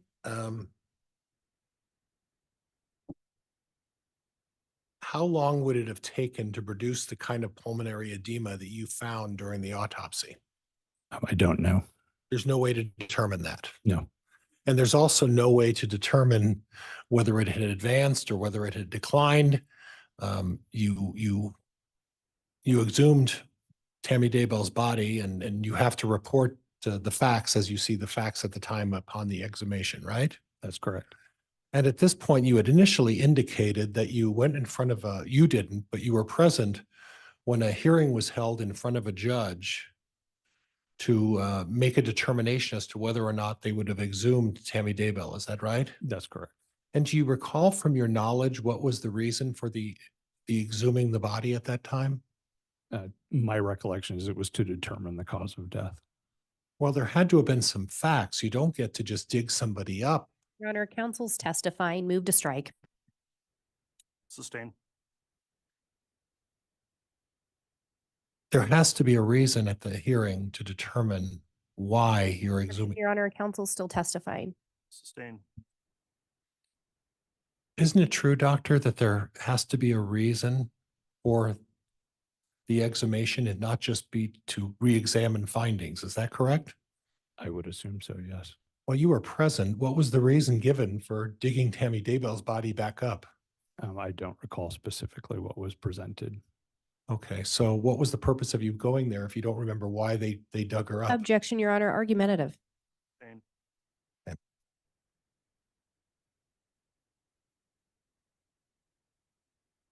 Do you recall whether or not there were discussions about surrounding circumstances that could have influenced a decision to exhume? I believe there were, yes. Okay, and those circumstances that they justified for exhuming were the death of Charles Vallow, right? Objection, Your Honor, counsel's testifying. The witness has said he doesn't recall. The fact is those additional circumstances that you based the reason to dig Tammy Daybell up out of the ground was because of the death of Charles Vallow. Objection, Your Honor, counsel's misstating. This witness was not the one that requested the exhumation. Sustained. Do you recall whether or not there was a discussion about the death of Charles Vallow at the exhumation hearing? I do not. Do you recall whether there was discussion of Brandon Boudreaux as a basis for the exhumation of Tammy Daybell's body? I also do not know. Okay, so you don't remember any reason, is that right, for why they decided to dig a body up out of the ground? Is that- Objection, Your Honor, argumentative, and it's asked and answered. Sustained. You don't have any explanation that you recall as to why they dug Tammy Daybell's body up out of the ground, do you? Objection, Your Honor, argumentative, and asked and answered. Overruled on that. You don't have any, Prior, he gets to answer though. I think I said previously, my understanding was to determine the cause of death. but you don't specifically remember the factors as to why they dug her up, right? That were offered to a judge? I don't remember the specifics of the discussion. Okay. And you don't, now, you talked a little bit about Utah, and from what I understand, you can do it by request of the family, is that right? Or you can do it by request of going in front of a judge and giving justifiable reasons as to why you would dig a body up out of the ground, right? I believe that is the way the statute reads. Right. And in this particular case, the family was never notified, right? Objection, Your Honor, calls for speculation and irrelevant. Overruled. If the witness has information, he can answer. And I want to hear the answer. To my knowledge, the family was not notified. So in other words, then the other side of the statute is that you went in front of a judge, not you, but someone went in front of a judge and got an order to exhume her body. Is that right? Yes. And to your knowledge, even though you were present, you don't remember the facts that were presented as. Objection, Your Honor, asked and answered. Sustained.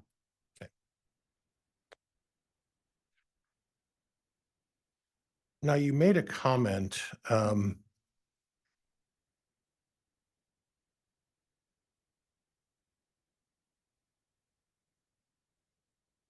in your autopsy that you performed.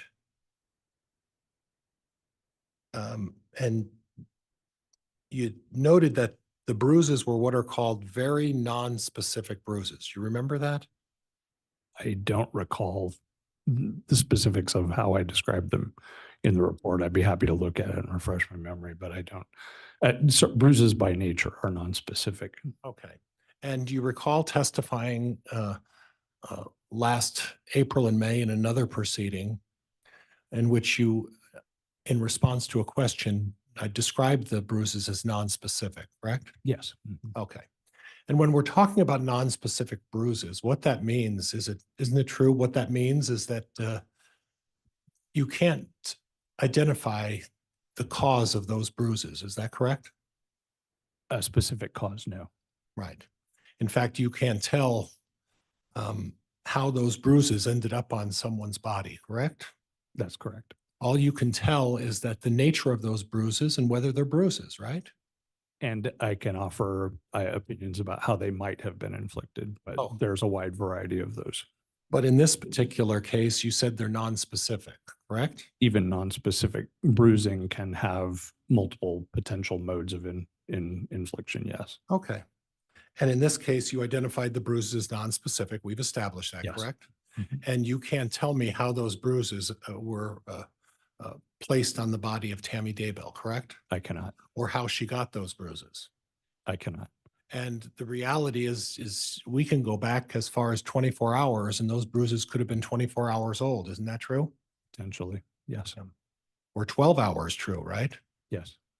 And we can't even put a legitimate time as to when those bruises actually got, or she incurred those bruises on her body, correct? Beyond the timeframes we've spoken of, no. Right. And in addition, you didn't speak to any of the family members, the immediately family members, about these bruises on Tammy Daybell, did you? I did not. You didn't talk to the family about any medical history that Tammy may have had about treating herself for bruises, did you? I did not. You didn't look at any of the reports or any of the medicine from the time of her arrest in which there was a notation about bruising cream that Tammy Daybell was using, did you? Could you repeat that? I'm not sure Did what you mean. did you see any medicine that indicated Tammy Daybell may have been treating her bruises with bruising cream?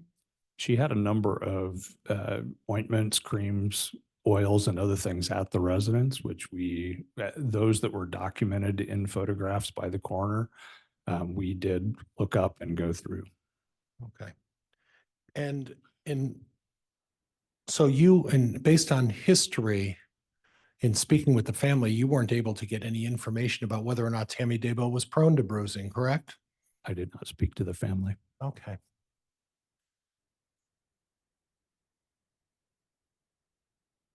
Did you look at any other statements by Mr. Daybell while he talked about vomiting and fainting and falling over? Do you recall looking at those factors? I did not see statements directly from him, but he was quoted as talking to various officers and others at the scene about those things. Yes. And that leads into my next question, is that the information you got about what Tammy Daybell reported was given to you by police officers, not necessarily statements Mr. Daybell made. Is that correct? Yes. Okay. So if we recap a little bit, we don't know why we dug Tammy Daybell up out of the ground, right? Objection, Your Honor. Counsel's testifying misstates the evidence Sustained. and move to strike. Stricken. We got an exhumation order to take Tammy Daybell out of the ground because you were there for that, right? We did. Okay. You don't recall the reasons why you got the exhumation? order? Objection, Your Honor. Asked and answered. Sustained.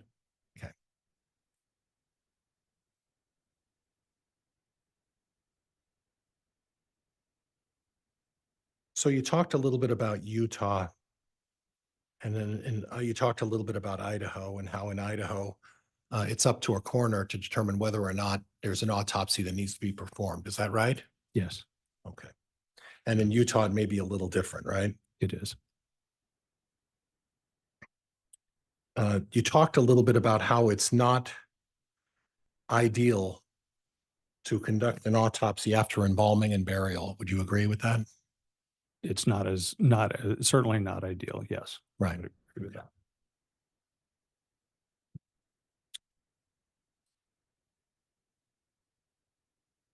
And Judge, could I,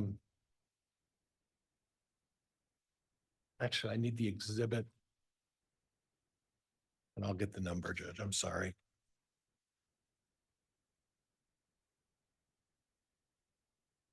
I think it's 179. 179. Judge, I'd like to republish Exhibit 1. Judge, I'd like to republish Exhibit 179. You may.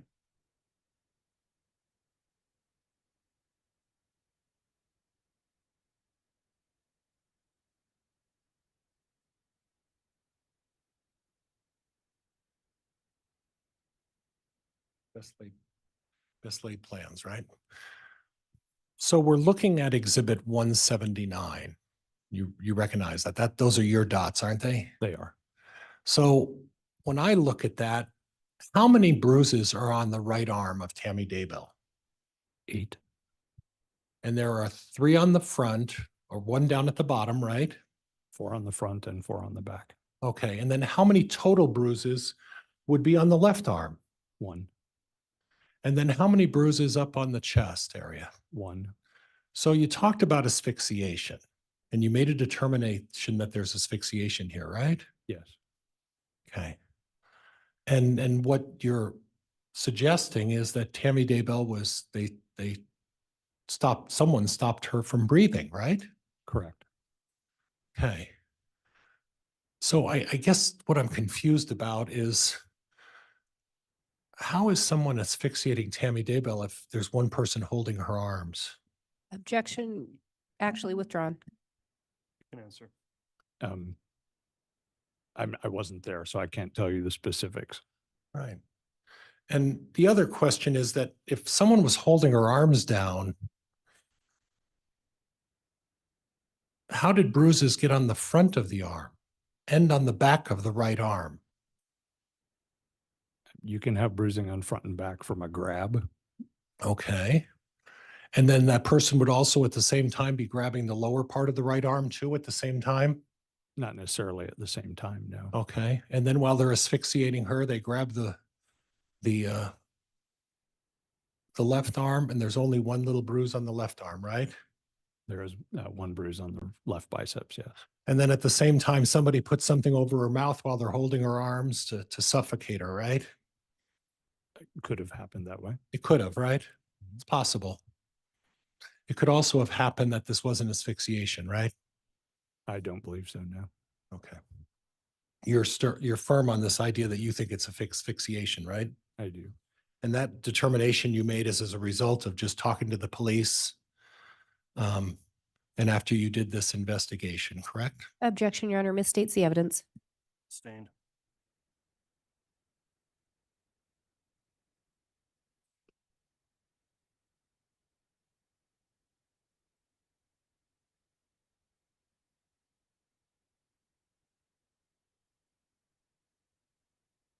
Now, as terms of, we talked about this previously as well, but the bruising alone does not lead you to asphyxiation, is that right? It does not.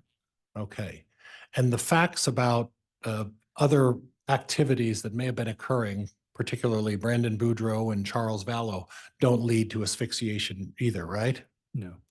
Now, previously, last year, you testified and there was some discussion about the 5 different levels of determination. Do you recall that? I don't specifically, no.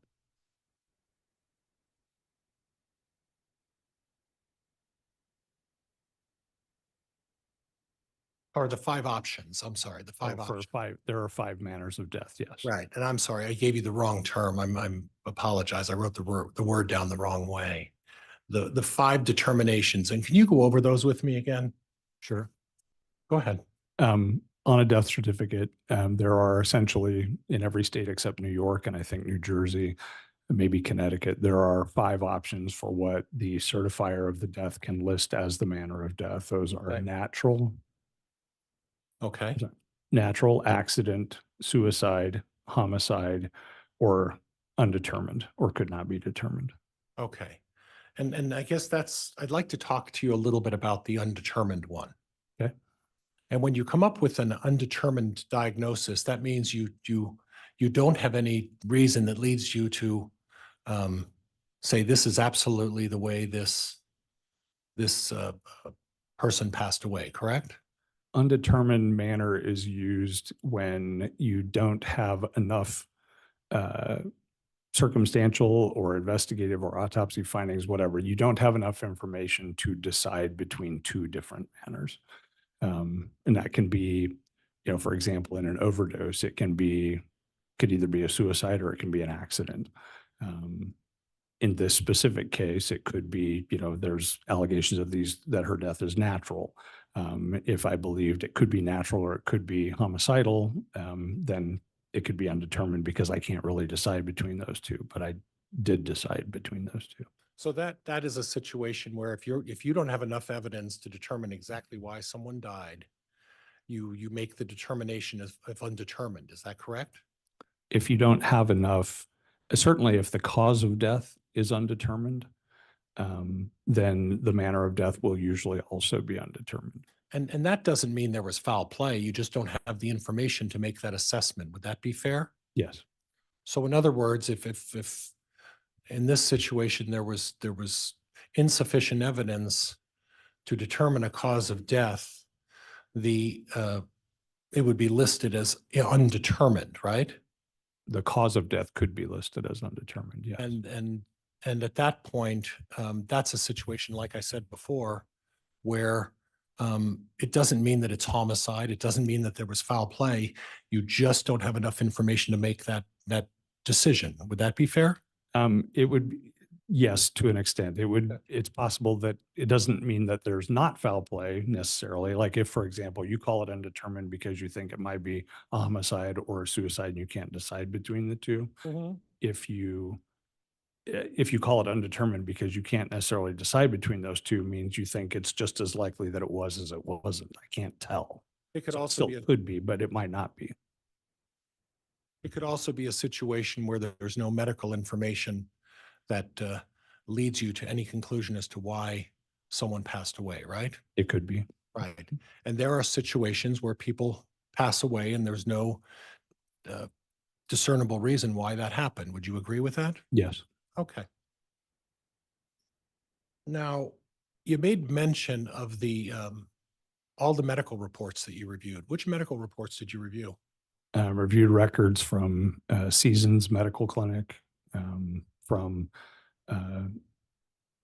another clinic, whatever Seasons was before it was Seasons. I forget, it had a different name. She'd also been seen at a clinic in Utah before moving back to Idaho, and we'd looked at those as well. And those were just, and they were just quite frankly, those were just a matter of a couple of pages, right? Not a lot of records, no. Right. Well, a couple of pages, right? And more than- Objection, Your Honor. Argumentative, asked and answered. Counsel's testifying, move to strike. Well, it was late. It's already answered, so overruled. Okay.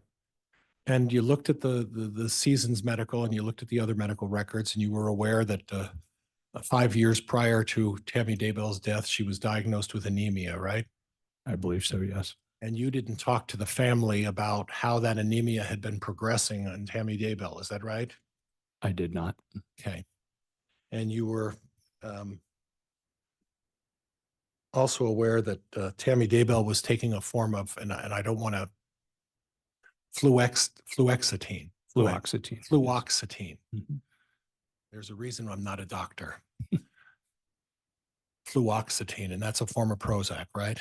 Yes, it's And a if- generic. And if fluoxetine is mixed with the wrong kind of other medicine, whether it's herbs or supplements or anything else, those can have significant consequences, correct? There can be certainly drug interactions with herbal stuff. I'm not aware of any specific ones of fluoxetine with And as herbal part- remedies. I'm sorry, Mr. Interrupting. And as part of your analysis and the testing for poisons and all of the other testing that you did, you're not really able to test for the herbals and the supplements and everything else and its interaction with fluoxetine to see if that had any impact, could you? I think that's a two-part question. There's not really any way to test for drug interactions. You can test whether a drug is present or not, but certainly we don't have the ability to test for most herbal supplements. Okay. And the fact that those herbal supplements, whether or not they could have an adverse impact with the fluoxetine that Tammy Daybell was taking, correct? Don't have a way to determine that, Right. whether they were even present. The heavy lungs. I'm sorry, the heavy what? Heavy lungs. Oh, The heavy yes. lungs. That's an unusual medical malady. Would you agree? It's a non-specific finding. But it could have an impact on the cause of death here, correct? It could, yes. Right. And you didn't take that into consideration before you made your asphyxia determination, right? No, absolutely, we did. No, you did? Mhm. Okay.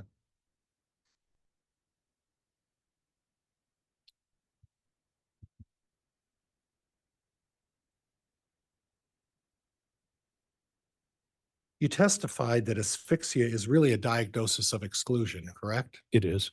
So in other words, you look at all other possibilities, and if you can't find anything else, you go to asphyxia. Would that be fair? If you can't find anything else more likely, yes. Okay. Or what is if you can't find anything else? Why wouldn't you just go undetermined?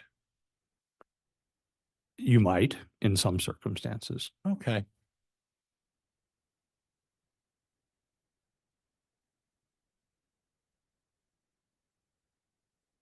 One of the things I want to ask you about are seizures. Okay. And when a person has a seizure, it's not always a result of there being some sort of physical evidence to support that, is there? I'm not sure what you mean. Well, there's a seizure can occur at any time. Any one of us could have a seizure at any time. Would you agree with that? Mm, Could and is likely are very different things. Okay, okay. So are you at this point saying and excluding the fact that Tammy Daybell could have had a seizure as a possible cause of this death? No, I can't 100% exclude it. I just think it's Okay. very unlikely. You think it's unlikely? Okay. Yes, very unlikely. In spite of the fact that Chad Daybell talked about fainting and those types of issues, you're saying that because of that, it's very unlikely there could be a seizure, correct? That's what I believe, yes. Okay. And you're also saying, well, let me ask you this. A seizure can happen at any time unannounced, correct? It can. Okay. Or there could be some instances where there's some medical proof to support a seizure, correct? You can have a seizure, yes, because you have a tumor or an infection or other things, or you have a condition that leads to a seizure, yes. Okay.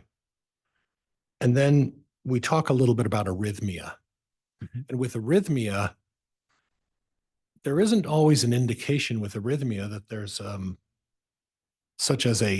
there isn't always a damaged heart or a faulty valve as a result of arrhythmia. Would you agree with that? Yes, In fact, arrhythmia could happen at any time. Any one of us with healthy hearts could suddenly have an arrhythmia and die, correct? very unlikely. Very unlikely? Yes, very Okay. unlikely. Well, does that very unlikely change when you look at the fact that Tammy Daybell's family history had a history of heart issues? Does that change the very unlikely to likely? Not in the context of what her heart looked like at autopsy. Okay. And again, because her heart didn't look healthy or unhealthy, that isn't always the point, is it? Arrhythmia can occur even in the healthiest of hearts, correct? Yes and no. Not in, there is a reason that people have arrhythmias. And Okay. it's not always apparent by looking at the heart. The heart certainly, as I discussed previously, can look normal. And you can have arrhythmias, but there will be something wrong with it, either microscopically evident or molecularly evident. Okay. And molecularly evident means that there's some sort of syntax that hit the heart and it suddenly just stopped working properly, right? It would just, yeah, an arrhythmia just means no rhythm.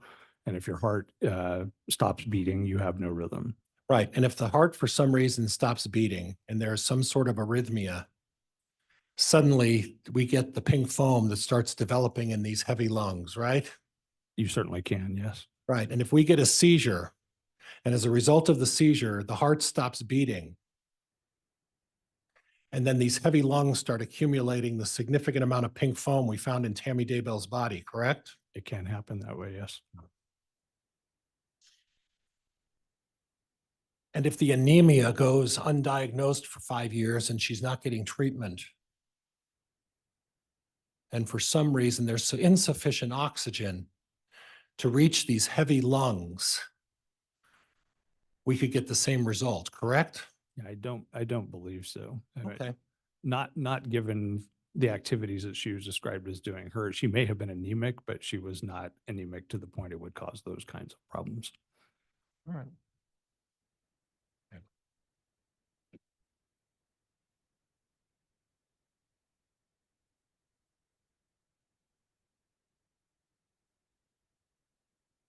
In regards to a time of death, what I understood you were testifying to is there's really no definitive way to determine an accurate time of death. Would that be fair?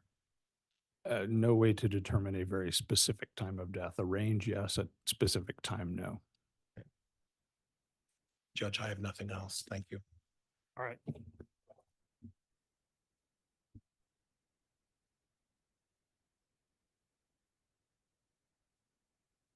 Redirect. Thank you, Your Honor.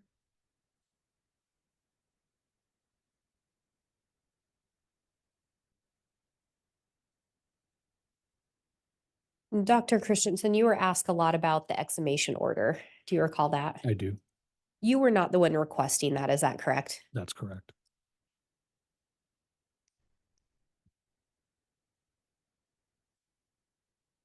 You were also asked about whether or not you spoke to Chad's kids, and you indicated no. That's correct. Did any of Chad's kids ever reach out to the office of the medical examiner? They did not. To my knowledge. It's possible they might have, and I was not aware of it, but they didn't reach out and ask for me. Did anyone ever pass on information that they'd reported to the office of the Utah medical examiner? No, So you reviewed documents you were provided from law enforcement, is that correct? yes, And those documents contain statements provided by Chad Daybell? they did. There were no documents provided that had significant information from his kids, is that correct? There were some about his kids, various interviews that have been conducted with their friends and things of that nature, but no, not from them directly, I don't believe. So you don't know, you wouldn't know if the kids ever agreed to speak with law enforcement, is that correct? I do not know.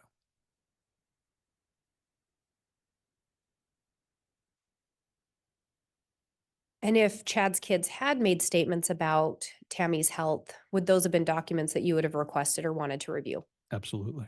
So if they weren't provided to you, would you have any reason to think that those exist? No, And you were asked about Utah being a little different than Idaho's system. Do you recall that question? yes. Would you describe them as a little different?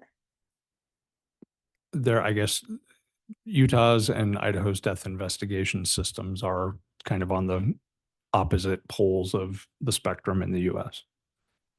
And I think we talked about this, but Idaho, a coroner does not have to have any medical training, correct? That's correct. Whereas a forensic pathologist or medical examiner goes through years of schooling, they're a doctor. Leading, sustained. Your Honor, it's sustained on leading, is that correct? It's Because sustained. I think it's within the scope. It's not outside the scope, correct? Just for my next question, I wanted to clarify that. Yeah, I only sustained as it being leading. I think we talked before, but you have worked in systems where a coroner is used, correct? Yes. And in your experience, do coroners have to have any medical training? No. And to be a forensic pathologist, again, what training do you go through?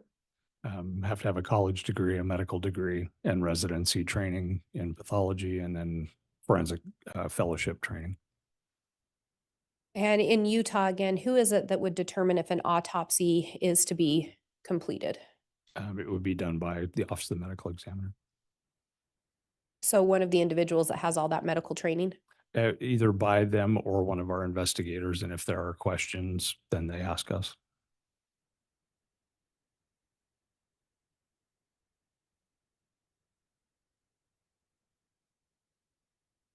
You were asked about the 5 different, I believe, manners that can be indicated. That's correct. Is it common practice for the Office of the Utah Medical Examiner to look at the surrounding facts in addition to what's concluded from the autopsy? Yes. And I think you talked about an example of a drug overdose, that there could be several manners, even if that's the cause. Yes.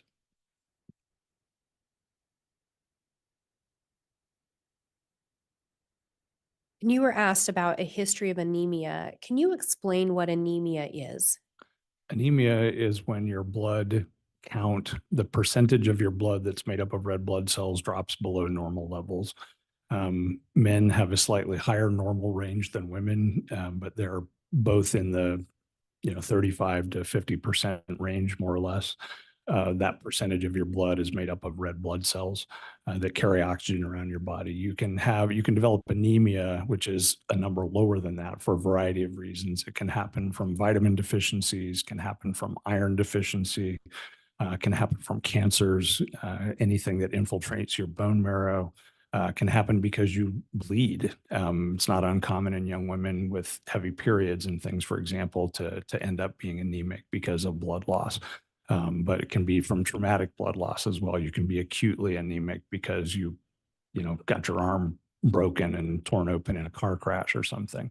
All of those things can lead to anemia, but generally speaking, a progressive slow type of anemia, whether it's vitamin deficiency or something like that, is something that your body is able to compensate for.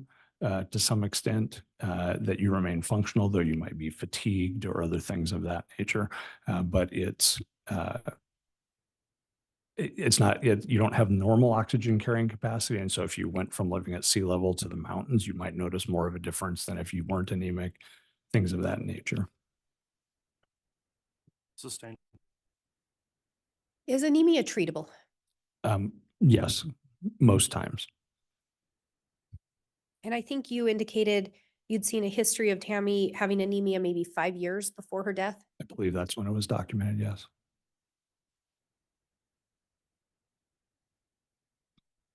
And if there were no other indications of anemia in her medical records, could that indicate that it was treated?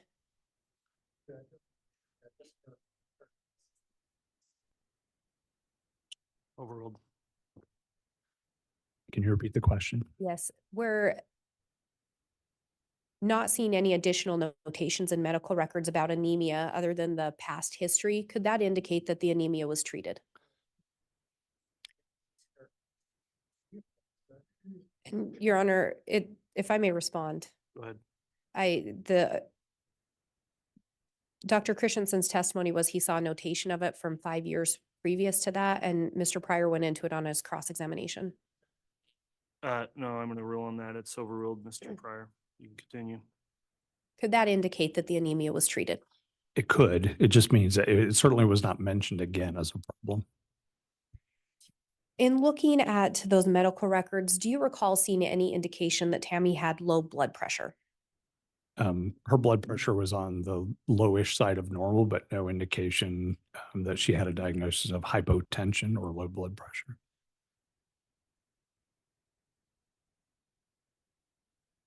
Could you use the microphone, please, Mr. Pryor? Foundation judge, I'd like to know what report he's referencing where he saw that information. And Your Honor, my question was just about the medical records that he reviewed in general. All right, then he should be able to specify which medical record All she's right, talking Mr. about, Judge. Pryor, this is not an objection. It's just an argument now. Is there an objection? There is foundation. All right. The objection is overruled. In the medical reports you reviewed, you didn't see any sign of low blood pressure. I did not. In the medical records you reviewed, did you see any signs of seizures? No. In the medical reports you reviewed, did you see any indication that Tammy had had a prior history of any negative drug interactions between her prescription medication and herbal remedies? No.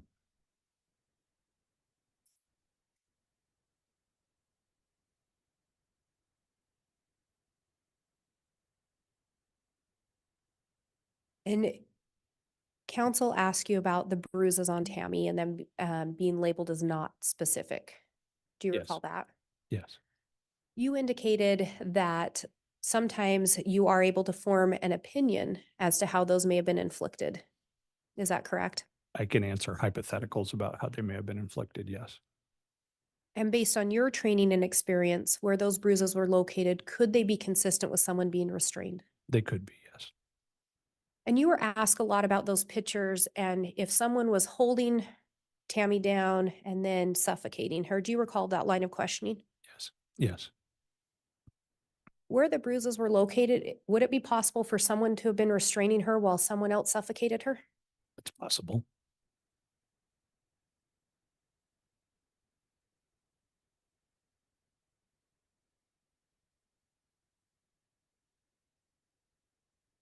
Based on your experience and and the autopsy and your review of documents, in your opinion, is it likely that Tammy died of a seizure? No. Based on your training, experience, review of the records and autopsy, is it likely that Tammy Daybell died of a cardiac arrhythmia? No. Based on your experience, review of the documents and autopsy, is it likely Tammy Daybell died of a drug overdose or drug interaction? No.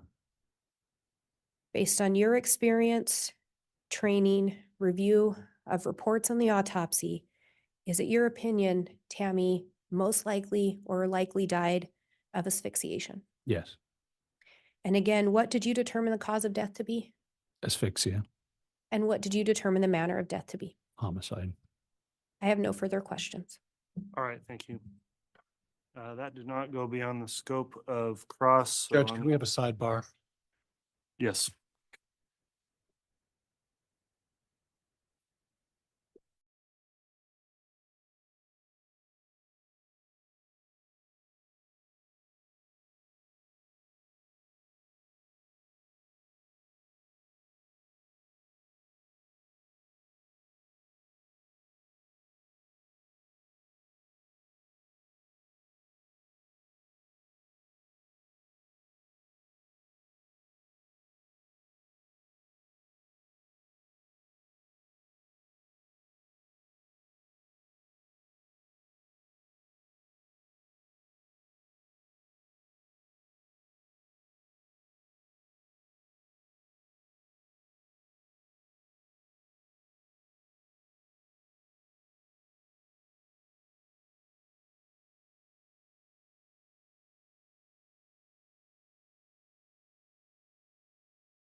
All right, counsel, after sidebar, the court's determined I'll allow a recross on that one narrow scope of the issue you want to discuss, Mr. Pryor, with the witness.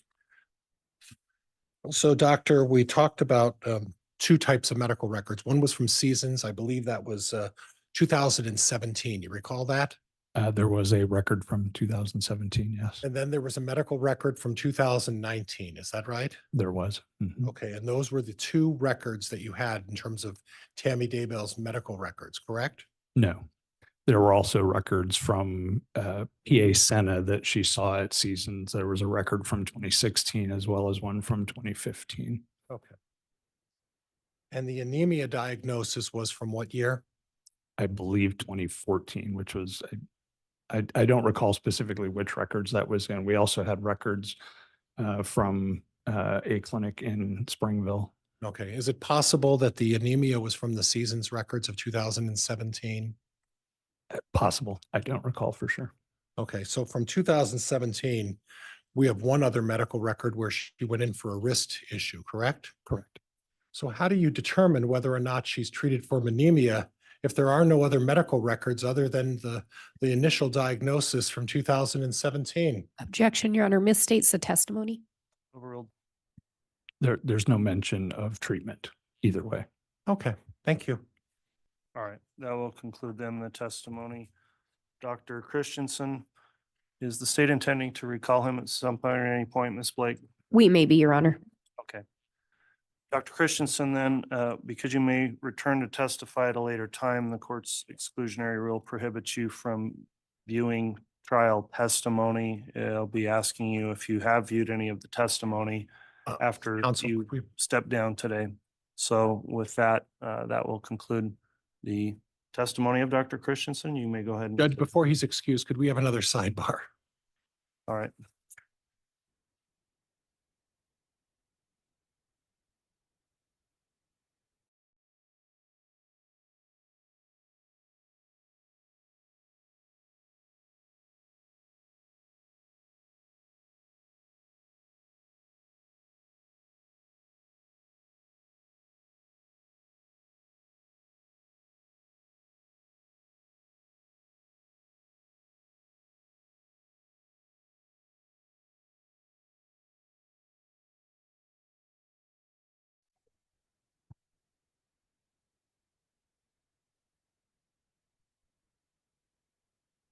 All right, after the sidebar, counsel for the defense has correctly pointed out, and I agree that expert witnesses are not subject to the same exclusionary rules that normal lay witnesses are.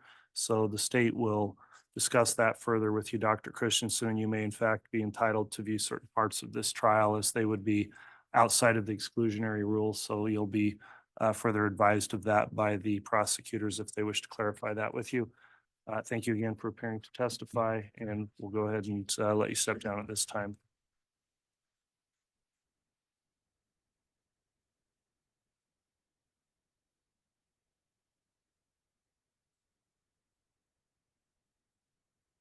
All right, is the state prepared to call its next witness? Yes, Your Honor. The state will call Alice Gilbert. All right.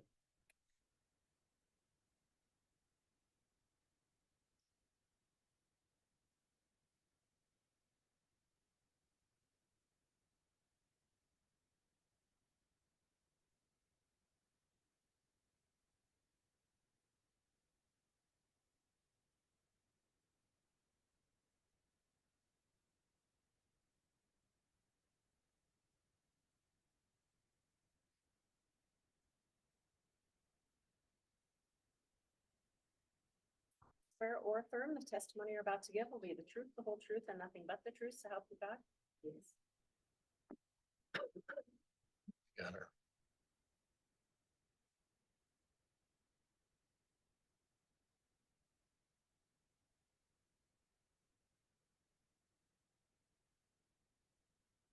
See, try to speak directly to them.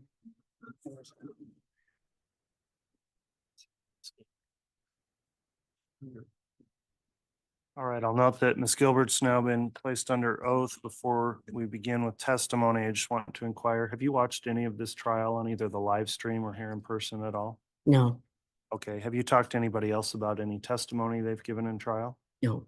Okay, thank you for letting the court know that. Ms. Blake, you can inquire on direct. Thank you, Your Honor. Would you please state your name and spell it for the record?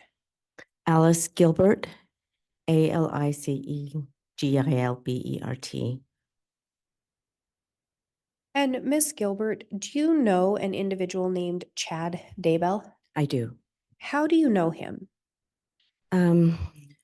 He was my neighbor, and when we moved into the neighborhood, we got to know him through our community and our ward.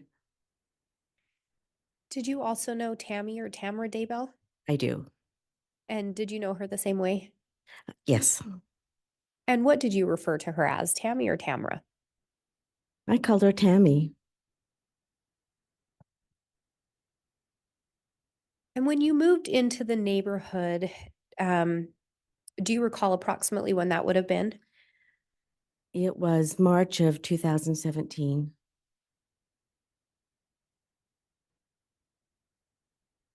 And were the Daybells already living there? Yes, Did you get to know Tammy or Chad? Did you get to know one of them better than the other one? Tammy. I got to know Tammy better. And how did you end up getting to know Tammy? We worked in the same church calling together. And so I got to know her through that church calling, And when you say church calling, what church is that associated with? the LDS church. And what callings did the two of you hold where you worked closely? I was the Relief Society president and she was my first counselor. How often do you think you saw Tammy? We met once a week and on Sundays.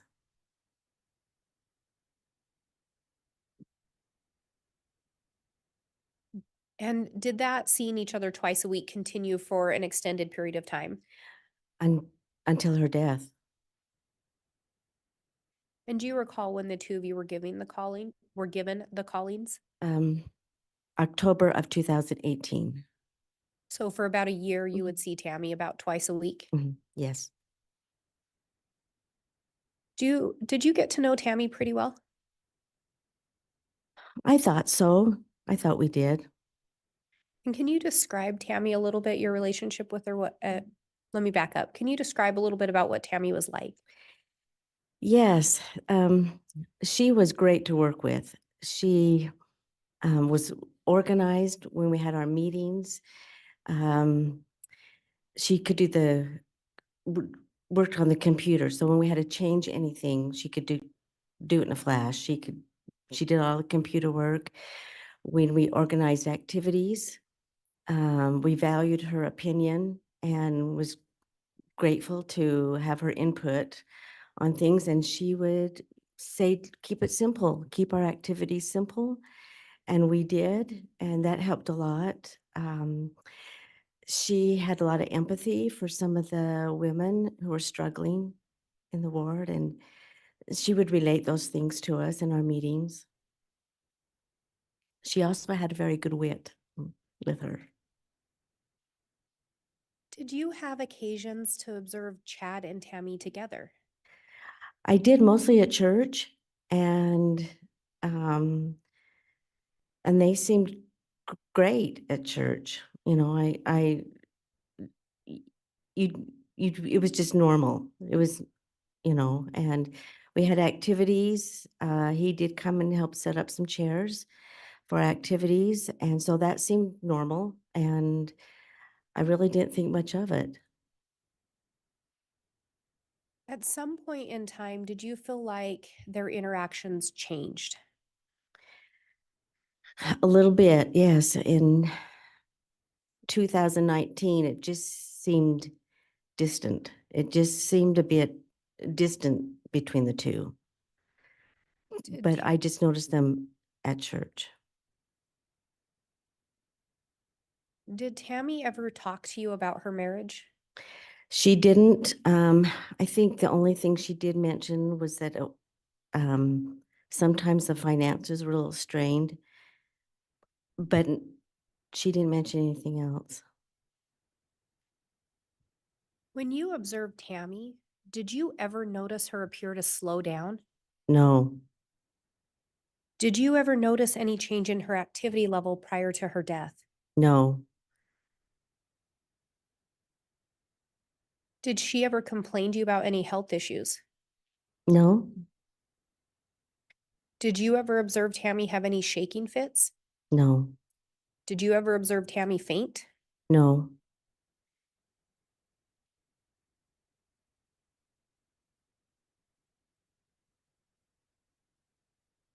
How did you learn about Tammy's death?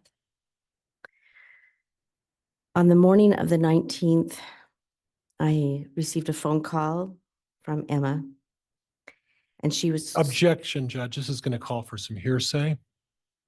It's eliciting hearsay on that part, so that's sustained.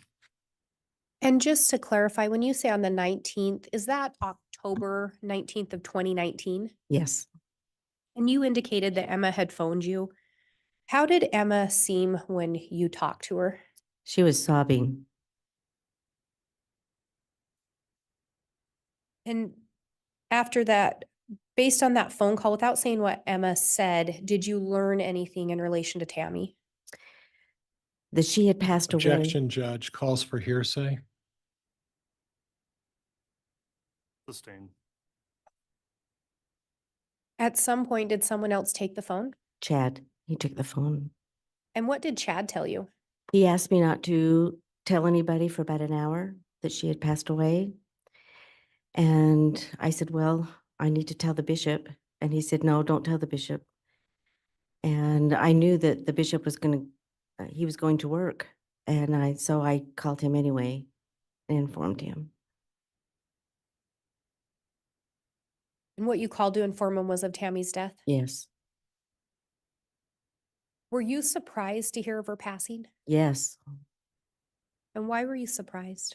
I had just talked to her on Wednesday and she was fine. She was excited. She had just gotten a new grandbaby. We had talked about Mark and his mission, and she had told us experiences of his mission, and she was excited with things. On October 19th, after learning of her death, at some point, did you end up going to the Daybell residence?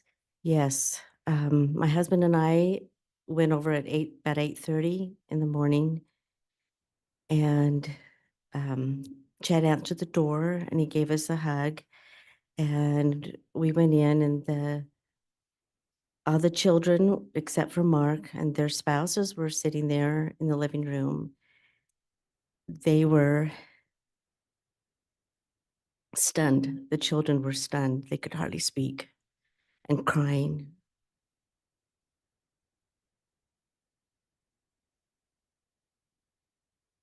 Did you end up making any observations of Chad when you arrived?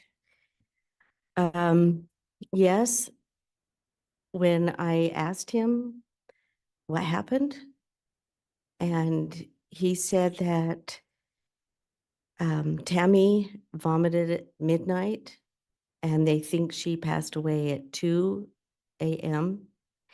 and that her legs were hanging over the bed and that she'd fallen out of bed. He also said they think, did I say this? That they think she died of an embolism. And Chad provided all this information the morning of her death. Yes. How did Chad appear to you? He wasn't as upset as the children. He had, was ready to tell us, and he wasn't as devastated as the children were. And you indicated you'd just seen her the Wednesday before her death. Yeah. Did she complain to you at all that day of any health issues? No, and I knew she was taking clogging lessons when we would have activity nights. Judge, I'm going to object at this point, just going into a narrative. You can answer. I can answer. We had activity nights, which started at like, I think 6:30. She would leave early, maybe 8 o'clock, because she was going to a clogging class. And so in my mind, I'm thinking I'm going home to bed at 8 o'clock. She was going to a clogging class. So I admired her for doing that. On Wednesday when you saw her, did Tammy have a cough that you noticed? No, Did she have any kind of a coughing fit around that time? I didn't notice any. After arriving at the Daybell residence, did you do something else that morning? Yes, we had asked if they had breakfast and they hadn't. So my husband and I said, well, we'll go get you breakfast. And as we stood up to go, Chad told us that her funeral was going to be on Tuesday and a memorial on Wednesday. And I was surprised and I said, well, did you plan this? And he said, no, but I was surprised that fast that he could tell me that. And when you ask if he planned it, why did you ask that? Because I know what it takes to plan a funeral with a ward and to organize the church and have the ladies in the ward provide the meal. And you need to ask the sisters to volunteer to provide meals. And it takes time. All of it takes time. So I was really surprised. But then he said her funeral was in Springville. That also surprised me because we were there in Idaho. And do you recall what day of the week October 19th was? Saturday, And the funeral was going to be on the following- Tuesday.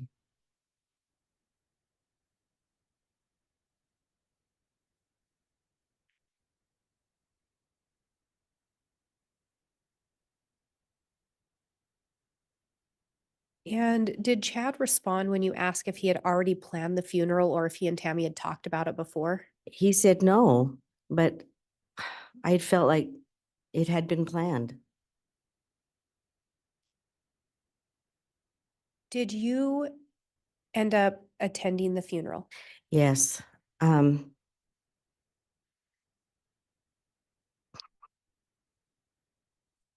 needed to see her.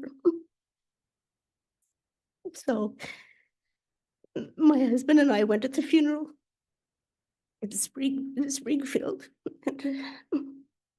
And I needed to see her in the casket. And she looked nice in the casket. Did you ever talk to Chad about why he held the funeral in Springville? I didn't. I just assumed it was because they lived there before. So I didn't ask. When you were at the funeral, do you recall making any observations of Chad? When we viewed her before the before the funeral. And it was just him standing by the casket. It didn't seem really mournful with him.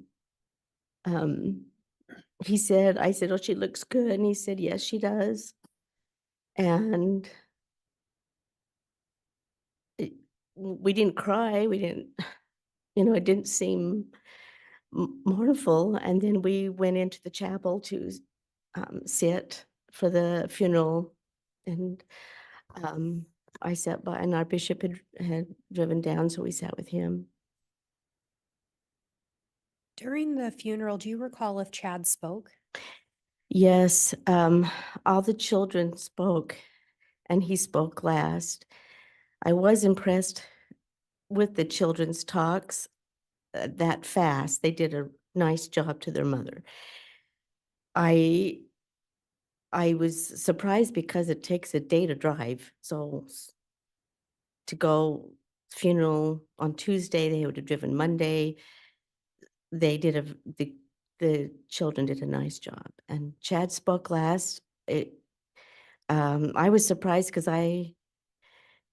most spouses are too devastated to speak. And so I was surprised that he spoke at her funeral, and it was last. And it was like a church talk. The other talks were more loving tributes to their mother. His was more church talk. And do you recall if there was a memorial service held? It was held the next day in Idaho, but I did not attend because I had just been to her funeral. Did you end up having a role or playing a part in taking a meal to Chad's family? Yes, so our presidency and the bishopric provided a meal for them after the memorial, and so we took it over to them after, and we had to put it down for them to eat, and the kids had started to eat. And Chad told us that he was moving out, that he couldn't be there, and that he was going to move to Rexburg to a condo. And we asked him, like, do you need help or anything? He said no, that his friend had a condo for him, that he wasn't there very often, so that he told him he could stay there. And you said he, do you recall, did Chad refer to the friend as a he? In I took it as that, and I'm thinking he said he, because he said he wasn't there very often, and so he could stay there. So Tammy's pronounced dead on Saturday, correct? And by the following Wednesday, Chad's got plans to move out of the house. Yes.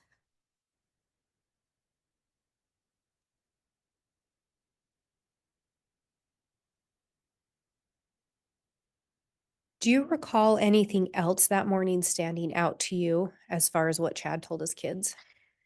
He had told his kids to go through Tammy's things as after he told us he was moving out, and that surprised me too. That's maybe I'm more sentimental, but it just seemed fast. And they kind of took it in stride, and I think they did do that. In the time just after Tammy's death, did you have an opportunity to observe any of the Daybell children? So Chad and Tammy's children. I went and saw Emma on Friday, and she was sobbing. She's really struggling, and she was getting really sick. She lost a lot of weight. We had organized meals for her. I know the school district was taking meals into her and Garth. She was struggling. She told me she missed Judge, her mother. objection, Grounds? hearsay. Sustained.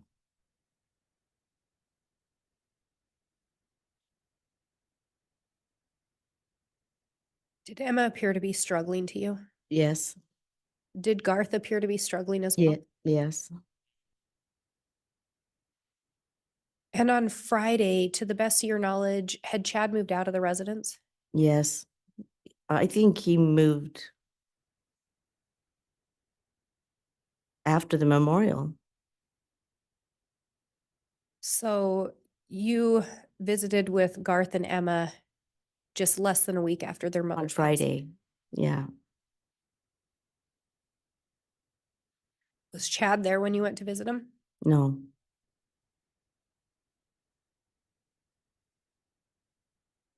And when you say the house you went to, what house was Emma staying in at that time? Do you recall? yeah, she lived Keeney cornered from Chad's house. And do you know what house Garth was staying in? And Garth was living in Chad's house.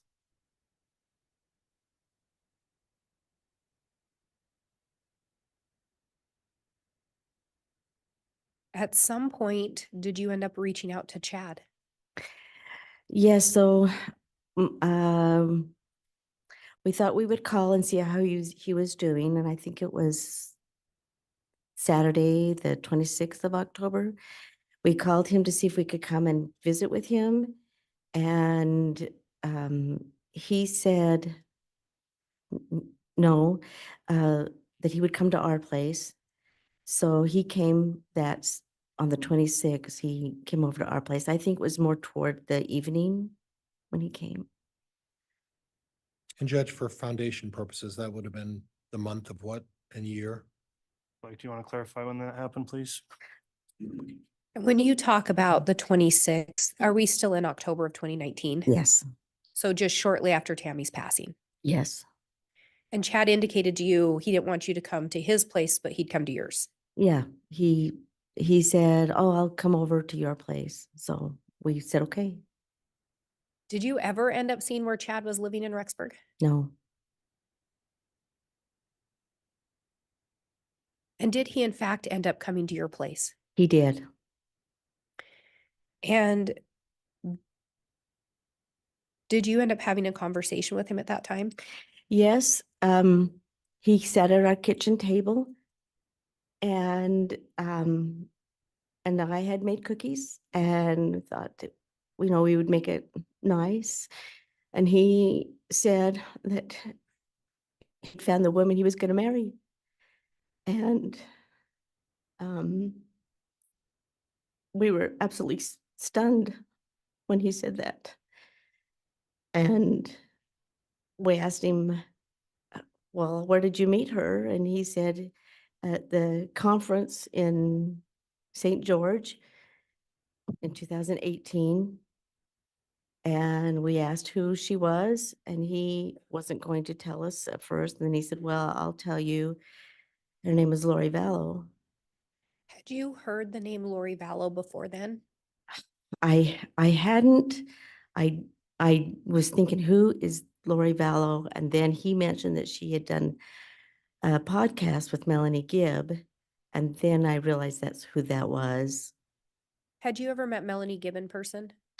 Not then. I hadn't met her in person. And you'd never met Lori Vallow at that point? No. And to the best of your recollection, this was around October 26th. Yes. So just 7 days after Tammy's passed away. Yeah. Were you surprised to hear that Chad had already found someone else to marry? Absolutely. At some point, did you end up meeting Lori Vallow? Yes. While he was at our home, he said that she was in town. Would we like to meet her? We said yes. Tuesday nights, my husband and I had gone to the temple. So we were in the temple on Tuesday nights. We were waiting in a room for a meeting to begin that following Tuesday. And he tapped us on the shoulder and had us step out in the hallway. And then that's where we met Lori and her niece, Melanie, and a friend. I cannot remember her name. And that was your first time meeting Lori? Yes. And it was at the temple. It was at the temple. And Judge, could we have some foundation as to the date, time? Your Honor, that's already been discussed. I must have missed it, Judge. Go ahead, Ms. Blake. Ms. Gilbert, at some point after that, did Chad and Lori end up coming to your house? Yes. And it was in that week, and I think it was Friday from that Tuesday that he came over with her. And it was cold when they came in. I asked her if she was getting used to the cold, and she said she'd bought some warm clothes. And they sat on the couch. And it was awkward. And when you say it was awkward, did you make observations of Chad and Lori's interactions? Yes, they were very affectionate with each other, more than I had ever seen Chad. It was very affectionate with her, and they were giggling and laughing, and my husband and I were embarrassed. Had you ever seen Chad act that way with Tammy? No.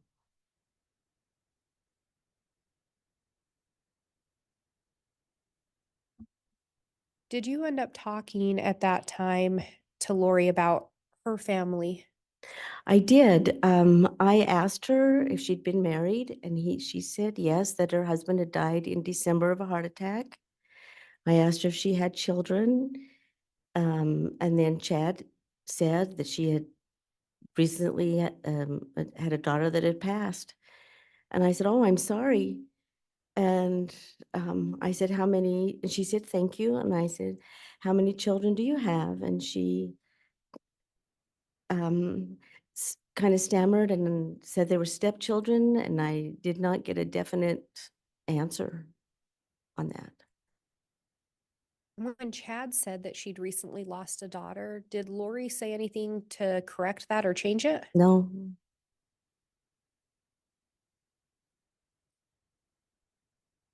And this would have occurred end of October, beginning of November of 2019. Is that correct? Yes. You also talked about, you asked Lori if she was getting used to the cold. Do you recall anything about that particular October? Yes, it was a very cold October. It was an early frost and a hard frost. So the farmers were getting their potatoes early. I used to work for an ag company, and so the importance of the potatoes not freezing. And not only that, they were helping each other to get their crops out early. So it was a cold October. When Chad and Lori were there, did they talk to you and your husband about plans for a future together? Yes, they had talked about getting married, but they didn't know when or where yet. They planned on taking the kids to Disneyland at Thanksgiving time.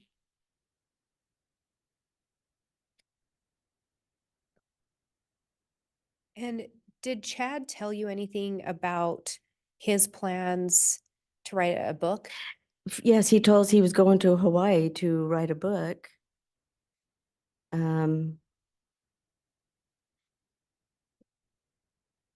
But I didn't know they were going to live there. He just said he was planning on writing a book and going to Hawaii. So Chad mentioned he was going to be going to Hawaii, Mhm. correct? Yes. And he and Lori also mentioned their plans to get married to you. Judge, there's been some leading here. Sustained.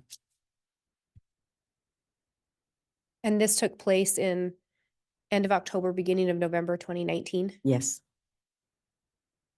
When they talked about taking the kids to Disneyland, do you know which kids they were referencing? It was Chad's children. Did they ever mention taking any of Lori's children with them? No, I had the impression that she was an empty nester, and I assumed the daughter was older that had passed, from a disease or cancer or something, that I assumed she didn't have any other children. Did Chad or Lori provide you any details as to how Lori's daughter died? No, and I did not ask. And Your Honor, I'm just looking at the time and now may be a good time to take a break in testimony for the lunch hour. Okay, I appreciate that, Ms. Blake. We will go ahead and take the noon lunch hour. We'll take the hour and be back on for additional testimony at 1 o'clock. All right, please.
This report's again in session.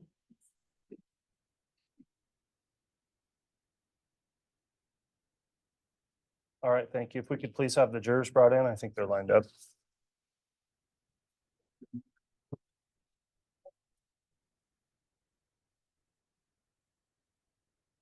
All right.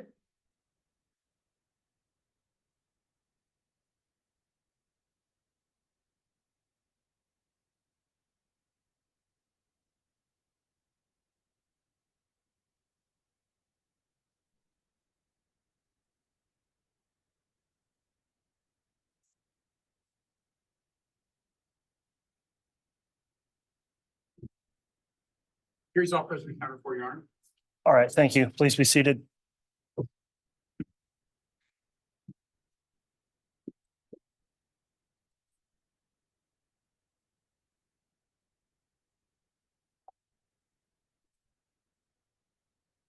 Okay, we're back on the record on case CR 22-21-1623, State of Idaho versus Chad Daybell. We just concluded our lunch recess. Ms. Gilbert is on the stand under direct examination at this time, the state continuing. And I will remind the witness, you're still under oath for your testimony. With that, once you're ready, Ms. Blake, you can proceed with your continuing direct. Thank you, Your Honor.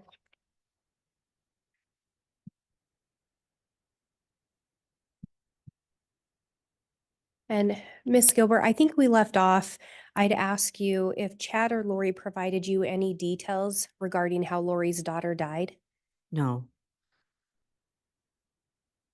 And you talked about going to clean a house. Was that Emma's house? that was Emma's house when we took meals to her and that, and she had gotten quite sick. And so I'd gone to clean her house and for her. At some point, did you learn that Lori's children were missing? I did learn, I learned, let's see. I believe it was after in November, I learned that they were missing. And I learned who their mother was and that she was married to Chad.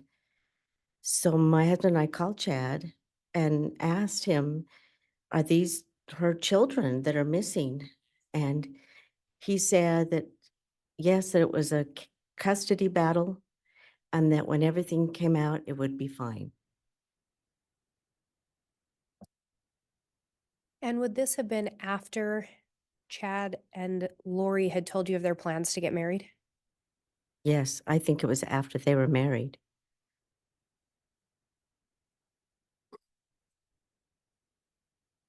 And after that visit in late October, early November, where both Chad and Lori were present, did you learn whether or not Chad was still in Idaho?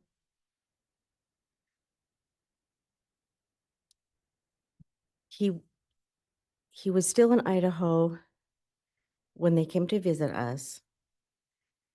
And then it's when I cleaned Emma's house, I believe. And that's when she told me they had gotten married. Did you learn where Chad had gotten married? Yes, And where was that? in Hawaii. After his marriage, did Chad ever come to your residence again? Yes, he came and showed us wedding pictures of their wedding there in Hawaii and was quite excited to show us his wedding pictures. And do you recall approximately how much time had passed between he and Lori's first visit to your house and then that second visit when they were married? I think it was 2 weeks. Were you surprised to see wedding photos? Yes, And why were you surprised? I was surprised they'd got married so early. I was really surprised when they had told me they didn't know when or how, but then I was surprised that it was so early. And you were friends with Tammy, right? Yes. At some point after that visit, when Chad and Lori showed you the wedding photos, did Chad come to your residence again? Yes. Do you recall approximately when that would have been? He came after Lori was arrested in Hawaii, and he had moved back to Idaho, and he came and asked if he could, first asked if he could I think it was when her first bond was gonna come up. And that's when he asked us if we would put our house up for her bond.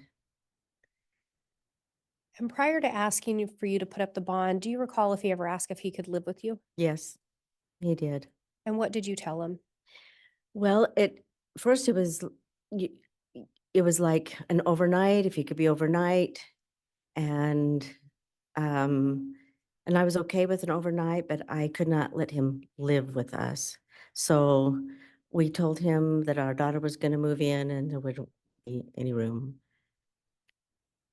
And then he'd ask you to consider putting up some bond money or putting up your property, is that correct? Judge, I'm going to object at this point. We're getting a little leading. Sustained.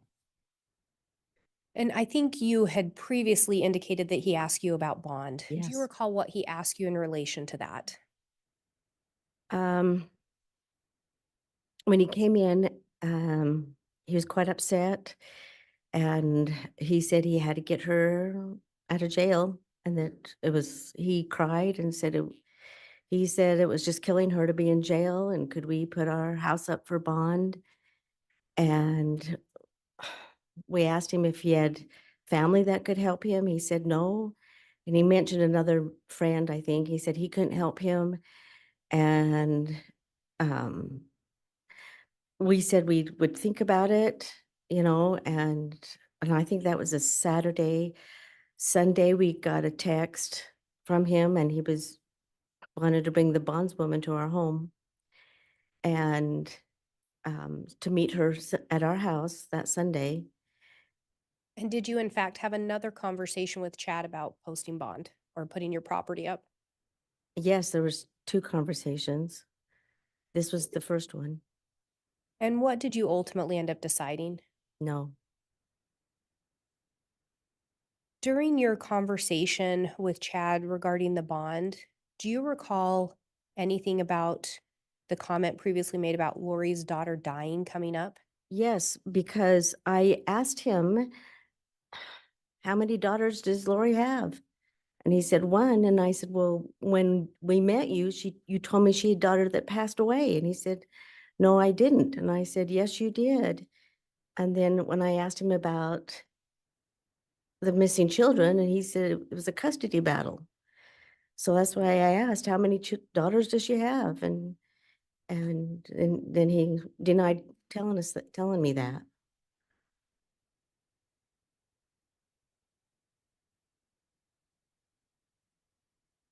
Did you learn the name of Lori's daughter? I only learned not through him. I didn't. Have you since heard the name Tylee? Yes, Do you recall specifically talking to Chad about Tylee? I did. When he asked about the bond, I was a little miffed that he had asked that. And so I thought, I'm asking you some questions. So I asked him, where are the children? And I asked him, where's Tylee? I said, she's a teenager. So I said, doesn't she want a life? And come out and say, I'm the missing girl. I want a job and a life and a boyfriend. And he just said, she didn't like people and she didn't like me. Did something stick out about those statements? He said, didn't. So he used the past tense. He did.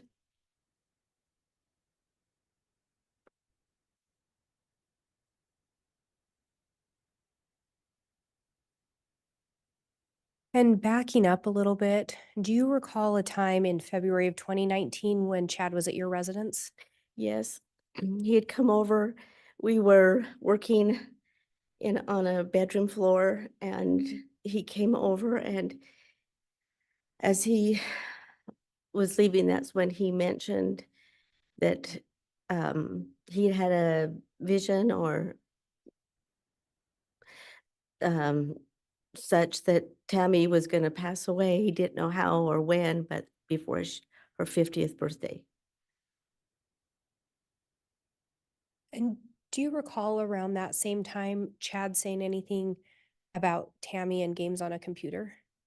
Yes, he had told my husband and I that Tammy liked to play some games on the computer, and that he had told her that her grandmother, I think, but she was dead, had come to him and told him to tell her that she was not happy with Tammy on the computer, that she was wasting her time on the computer.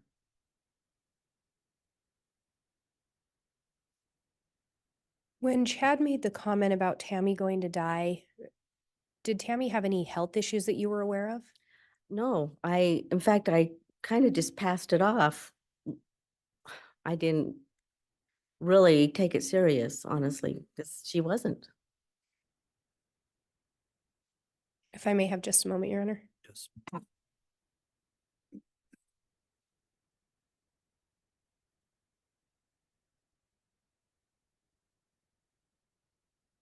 I have no further questions, Your Honor. Okay.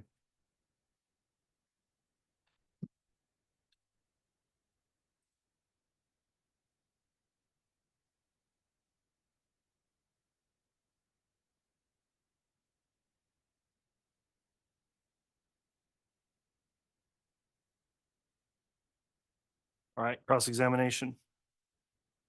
Thank you, Judge.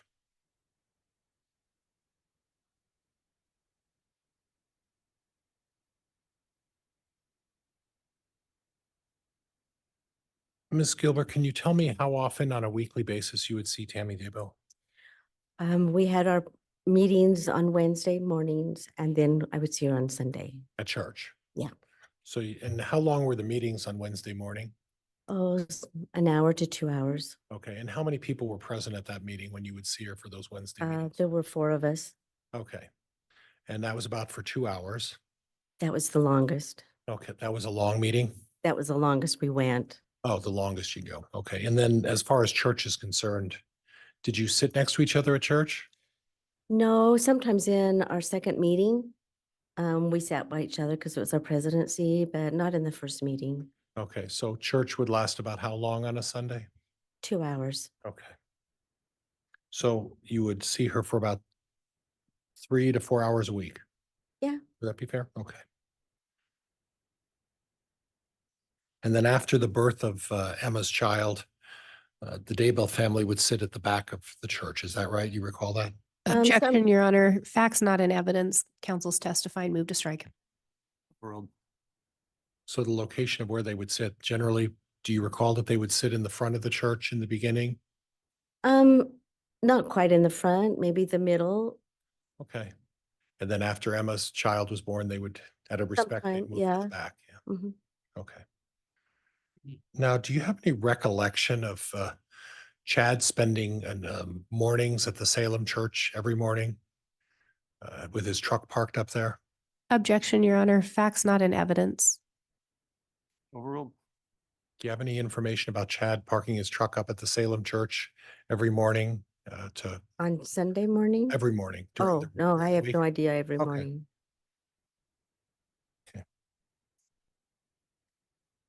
And you do understand that Tammy's family was from Springville, right? Yes. And so it wouldn't have been particularly unusual for Tammy to have a service in Springville out of respect to her family over there, correct? No, and I didn't. Okay. You made mention of something about our presidency, and my notes say Bishop provided a meal. Talk to me about that a Mhm. little bit. So the 4 of us in our Relief Society presidency, and I had contacted the bishop, and he wanted to be part of that. So us three sisters now in the Relief Society provided the meal, and the bishop included in on that. And then my notes say the 26th of October is the date that Chad mentioned that he met Lori when he was talking with you, and he mentioned that he met Lori Vallow at a conference in St. George, Utah. Right. And that was sometime in very late of 2018, right? I believe that conference was Okay. in 2018. And you mentioned that the way you knew Lori Vallow was through a person by the name of Melanie Gibb. Right. And you know Melanie Gibb as someone who's deeply involved in the Preparing the People movement and those sort of organizations, right? Objection, Your Honor. Facts not in evidence. Counsel's testifying. Sustained. How do you know Melanie Gibb? I think, I don't know how we came upon her podcast, and I was trying to remember how we knew of her podcast. But I didn't know Lori, and so we just wanted to listen to Melanie's. Okay. And then that's where I heard of Lori, is through on her podcast. So did you know of Melanie through the fact that she had a podcast, or did you know her through her participation in the Preparing the People movement? I just knew her through the podcast. Okay, all right, thank you. Now, you mentioned that Chad talked to you about taking all of the kids to Disneyland. Is it possible they said Knott's Berry Farm? I heard Disneyland. Okay. Okay. Have you been to Chad's house? Yes. Okay. And is it fair to say that it's a one-story house? There's an addition to the house. Right. You walk through a breezeway, and then there's stairs that goes up. Right. And when you say an addition, it's more of a building that's. Objection, Your Honor. Counsel's testifying. Witness has already said. Sustained. Okay. Are you aware that attachment to the back of the house doesn't have any electric?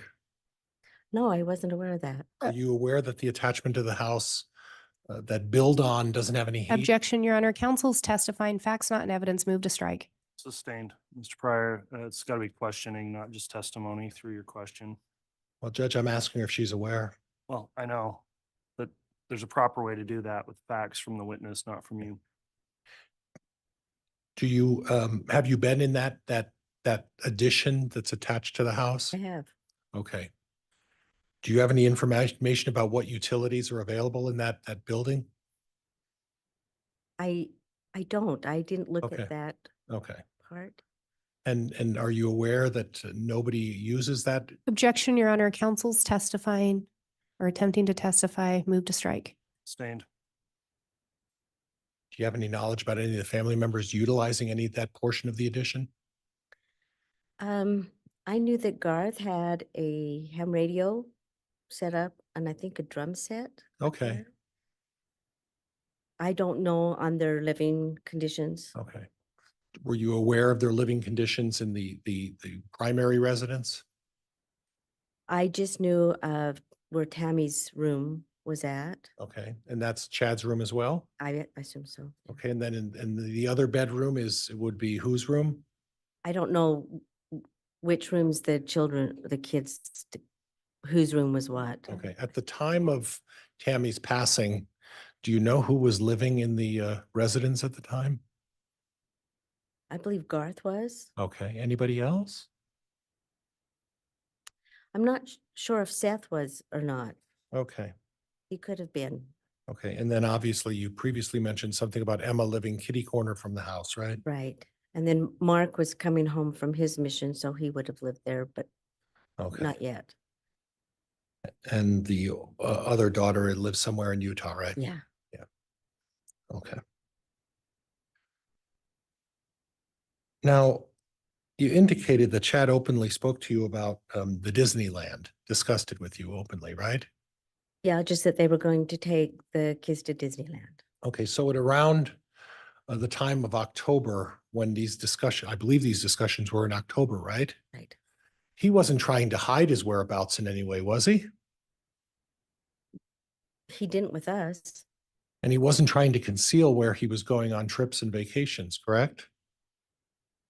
No, not with us, he didn't. And he openly discussed with you his plans for the future, correct? That he was gonna go to Hawaii and write a book. Okay. Yeah. And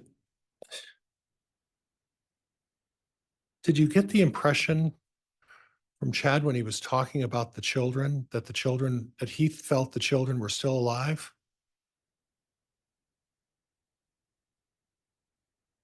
I didn't know of missing children then.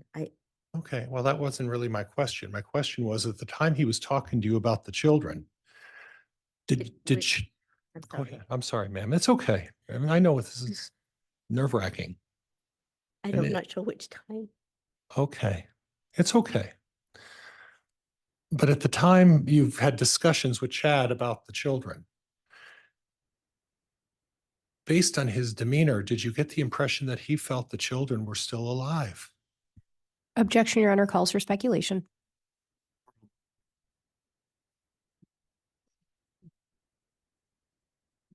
I I felt like he was avoiding it. I didn't get I couldn't get a straight answer. Okay. So when he told you that when the truth comes out and that you felt it was a custody case, that didn't give you the impression that when the truth came out, it was a custody case, that the children's whereabouts would be told to everybody? That's what he told me, but I Okay. was confused. Okay, From it's the other- okay. Judge, that's all I have. Thank you, Your Honor.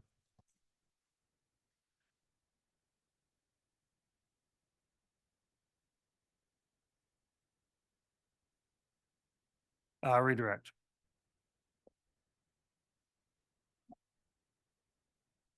Thank you, Your Honor.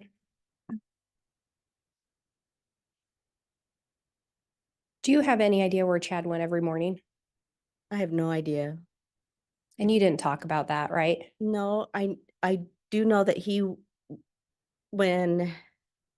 because we didn't leave our home every morning, so I asked, sometimes we saw his vehicle wasn't there, so I think I asked him where he did go. He said he went to the college, So not the church, but the college. to the library. And you've been in the Daybell residence, correct? Right. And you talked about there are stairs in that residence? There is to that Judge, addition. Judge, I'm going to object. Mischaracterization. Overruled. So at least all of the residence is not one story. Is that fair? Right.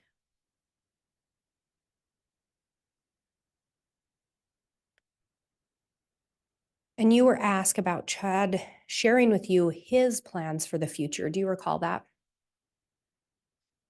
Yes, And his plans for the future, as far as what he told you, were what again? that he was going to Hawaii.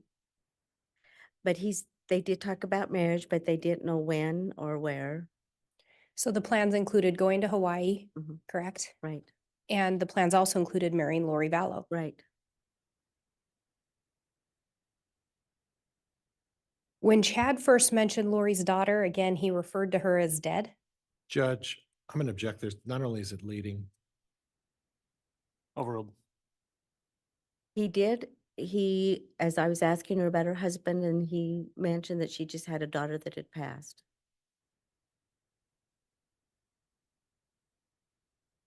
So from that conversation, Chad knew or believed one of Lori's children was dead. Yeah. Are you aware that Lori's children were found on Chad Daybell's property? Judge, Yes. objection. Grounds. It's now I'll withdraw, Judge, at this point. That's fine. Are you aware Lori's children's remains were found on Chad Daybell's property? Yes. I have no further questions. All right, that will conclude the testimony then of this witness. Does the state have any intention of a recall of this witness? No, Your Honor.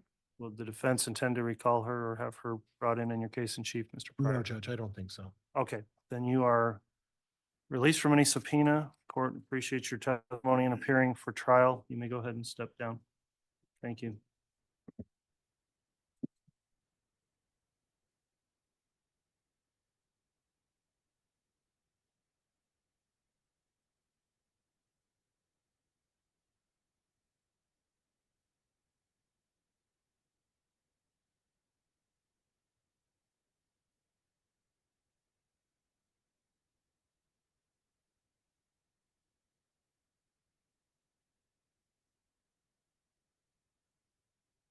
All right, the state can call its next witness. Your Honor, the state will call Todd Gilbert. Very well.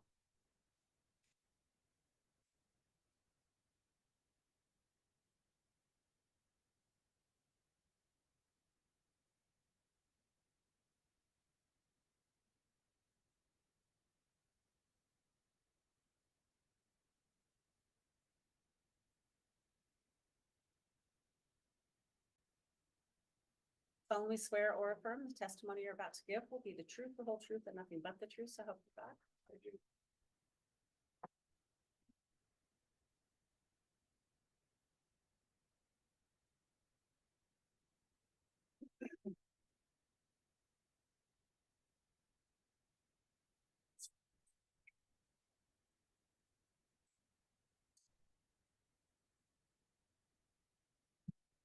All right, at this time, then the witness has been sworn. Mr. Gilbert, before we proceed with testimony, I want to inquire as to whether or not you have watched any of the trial, either online or through any news media outlet or here in person in court.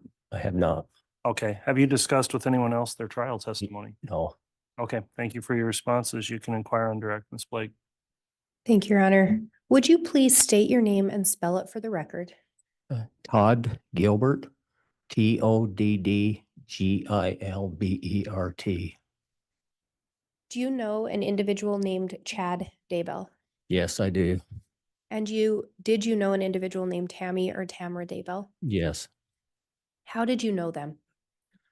In 2015, I heard of Chad Daybell. He was an author and wrote books. And that's how I heard of him and that he was an author. Had you read some of his books? Yes. And did you read those books before you ever actually met Chad in person? Most of them, yes. And then did you end up relocating? Yes. We moved into the Salem area in Chad's neighborhood around March of 2017. Did you meet Chad in person at that time? Yes. And did you also meet Tammy in person? Yes. And outside of Chad being an author, how did you come to meet them? We were in the same ward with him, the same neighborhood. And so within a week, I believe we met him at church and introduced ourselves. And that's how it started off right there. Out of Tammy and Chad, would you say there was one of them that you knew better or spent more time with? Yes, Chad. And how often would you see Chad? Probably on average about once a week, maybe once every 2 weeks, depending on time of year and that. And was that generally at church? Yes. Did you see him at times outside of church? Yes. Sometimes I'd see him on his lawn, or sometimes he had me come over and help him do some plumbing stuff.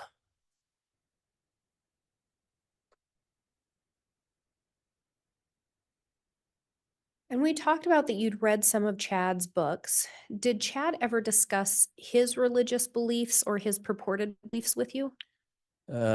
Yes, a little bit sometimes. They didn't ring true with me on everything. I thought, well, I had no reason to doubt him, but maybe they happened to him and things that he was going to see in the area and that. So And when you talk about things he was going to see, are those oftentimes referred to as visions? yes, And did you talk to Chad about some of the books he had written? yes, And did he share with you whether those were fictional or non-fictional? yes. He also wrote children's books earlier. I didn't read any of them, but he wrote a couple of different series. And I'd read the first series and the second series, and he was in the process of finishing the second series in 2019. And so we did discuss a lot of the different events that he had in the books, both series. And was it your understanding that all those events were fictional? Yes, they were fictional based on his dreams, visions, near-death experience. So part of the books were based on his visions at least, Yes, and then part of them was fictional, right. was your understanding. Yes, that's what I understood. When Chad would talk with you about his beliefs, did it feel like he was trying to teach you or just share them with you? A lot of times we would just kind of talk about the events that he'd seen. At that point, he wasn't necessarily really trying to teach me anything. He was just talking about things in the future that was coming up. And when we talked about church, what church is it? The Church of Jesus Christ of Latter-day Saints. And did the things Chad tell you always comport with standard LDS doctrine? No, And it sounded like you would be willing to listen to him when he would share these things with you. Is that fair? yes, I would listen to some of the stuff he had to say. It was interesting. Did you hold all those same beliefs? No, Do you recall Chad coming to your residence around February of 2019? yes, Do you recall anything about that visit that stood out to you? yes. Myself and my wife were working on a bedroom floor trying to get some old tile out so we could put some carpet in. And Chad sent me a text, said he wanted to come over and talk to us. So he came over and we were finishing up, and he talked about some other stuff and on the way out, he says, I don't know if I should say this to you, but I feel like I should tell you that Tammy's mission is going to come to an end, or her life mission, before her 50th birthday. At that time, did you know how old Tammy was? No, I figured she was around 48, though, it seems like.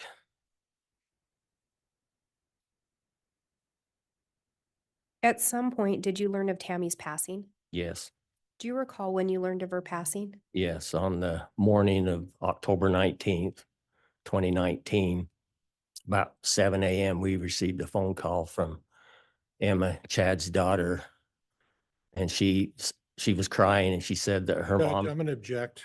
Hearsay. Sustained. And did Emma seem upset to you? Yes, I think you indicated she was crying. yes, At some point, did Chad take the phone? yes, And at some point during that call, did you learn of Tammy's passing? yes, Did you end up going to the Daybell residence that morning? yes, we did. Do you recall approximately what time you would have gone over? It was around 8:15 a.m. in the morning. When you got to the residence, did you make any observations of Chad? Yes. When we walked in the living room, all of his children were there except for Mark, which was on a mission. I'm not sure if his second daughter was there. And they were all sitting on the couch. And Chad he didn't seem like he was real sad, like I would expect somebody to be after their spouse had just passed on. He seemed kind of businesslike to me, I thought, and I thought that was kind of strange. And I know Chad's demeanor was a little hard to figure out because he's soft-spoken. So sometimes it was hard to tell if he was crying. So that's how it looked to me that morning. And you said you arrived there around 8:15, you believe? Yes, So, Tammy had just been pronounced dead shortly before that. Was that your understanding? that's what we understand, yes. Do you recall Chad making any statements to you that day or having a conversation with him? Yes, I was talking to him about it a little bit, and I said to him, I'd forgot that what he had told me in February about Tammy passing. I said to him, well, it looks like it must have happened. And he said, yes, it did. And he kind of turned his back away from the children, which were sitting on the couch. And he says that they didn't really know about it. They hadn't heard of it before. He hadn't told them. And when you say they hadn't heard of it and he hadn't told them, is that referring to his vision that Tammy was going to pass away? Yes,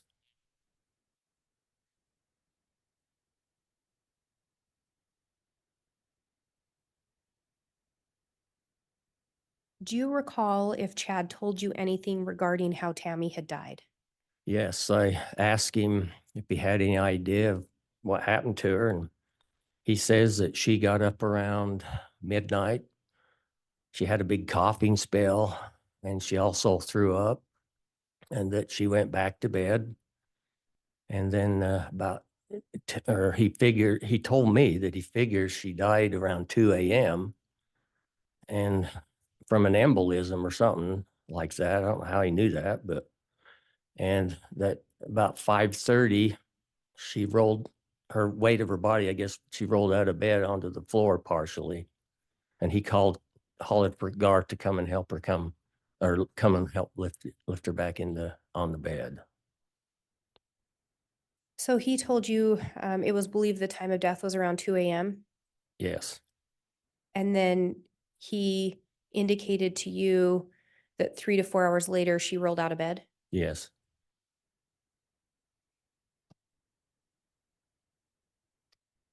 Had you had an opportunity prior to Tammy's passing to observe her? Yes, several occasions. We would see her shopping at Walmart. She looked fine, talked fine. We'd see her at church. Judge, I'm going to A object lot. at this point. It's becoming a narrative. Overruled. You can continue. We would see her at church at least once a week. See her out in the yard when we was driving by, turning the corner. And she looked fine.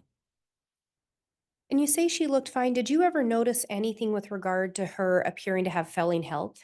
No, Were you ever able to make observations of Chad and Tammy together? yes. What did you observe about their interactions with each other? When we first moved into the Salem area, I was assigned as a home teacher for the church to go to his home. And usually him and Tammy would be sitting on the couch and they were holding hands and seemed like a good couple. And then at church, it was a lot the same. When we first moved into the ward, they were pretty well halfway up to the front or even closer to the front. I did notice as time went on in 2019, start of 2019 to Tammy's death, that they were slowly moving towards the back like they were trying to hide or didn't want to be seen, or their demeanor seemed to be a little separate from each other. And in relation to you and Chad talking, at any point did he decrease in telling you about his beliefs or different things like that? Yes, that was about the same time, beginning of 2019 and to 2018. He was harder to find him at church, I guess, to ask him, anything, and he told me that, well, the preparation world was slowing down a little bit. People were kind of tired of it, didn't want to know as much. And so there just wasn't as much going on. And he was harder to, I guess, corner to talk to. And going back to October 19th, did you leave and come back to the residence that day, to the Daybell residence? Yes. Well, after we'd been there a while, we asked Chad if family would like breakfast. So we went to the McDonald's in Rexburg and got breakfast and brought it back to him. And when we arrived, there was more people there then. And so Gar said just to leave it on the kitchen table there. So that's where we left it.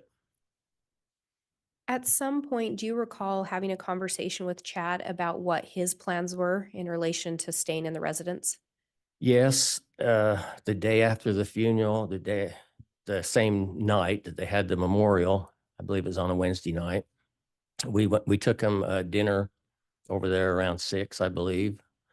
And after talking to him for a minute, he said, I've got to move out. I can't stay here anymore. And so I asked him where he was going to move to. And he said he has a friend over on Pioneer Road in Rexburg, had an apartment that's not there all the time, and that he was going to move in with that person, which I figured was a man at the time. And did Chad ever provide you the name of who he was going to move in with? No, he didn't. And you talked about that being after Tammy's memorial. Do you recall when her memorial was? Yeah, it was the Wednesday after Tammy died. Can't remember exactly what date. And do you recall that Tammy died on a Saturday? Yes. Did you attend her funeral? Yes, we did. And do you recall when her funeral was? It was the following Tuesday, which was the 22nd, I believe. And do you recall where the funeral was? Yes, in Springville, Utah. Did anything strike you as odd about the timing of the funeral? Yes, it seemed like things were way hurried fast. We, going back to when Tammy died, when we were there, we asked him about, about the funeral, and we figured it was going to be a few more days than the following Tuesday. That seemed real odd, that like somebody had been thinking ahead of time. Judge, I'm going to Had that. object. Grounds Speculation. overruled. You can continue. That seemed real fast to have a funeral for your spouse that you were in love with. And so it just seemed real fast to us and odd.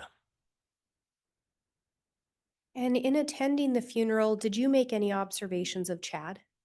Yes, when we arrived there, we went in, and it was before it started. So we went in the viewing area, and Chad and his children are in there along with relatives on both sides of the family. And he was standing by the casket, and he seemed okay, looked okay.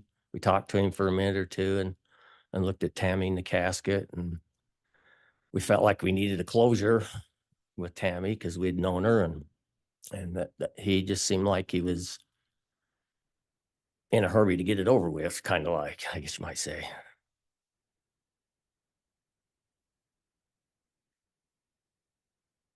And then we talked about when you got back, you went to his residence after the memorial. Is that correct? Yes. Did you attend the memorial? No, we did not. And it's at that time that he let you know he was going to be moving out? Yes. Sometime after that, did you and your wife make contact with Chad?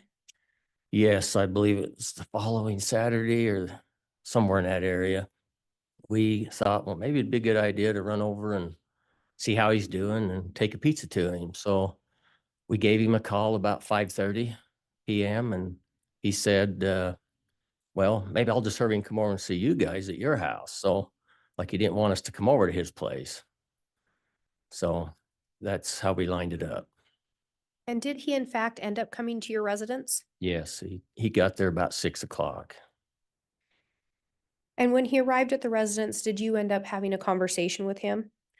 Yes, he come in, and my wife had just got done making some cookies. So he sit down at the table, and we were kind of standing there just chatting, how he was doing. He wanted to know how we were doing. And then he seemed a little hesitant. He says, I need to tell you something. And he says, I have a girlfriend. And of course we about fell on the floor, but, and he, I kind of felt like he was a little hesitant to tell us, and like he was going to have to prod him to say who it was. But then he said her name was Lori Vallow. And I thought to myself, I've heard that name before. And then I thought of a podcast that I'd heard her on. Had you ever met Lori Vallow in person? Not at that time. And this occurred approximately a week or a little less than a week after Tammy was pronounced dead? Yes, it's probably about a week and a half.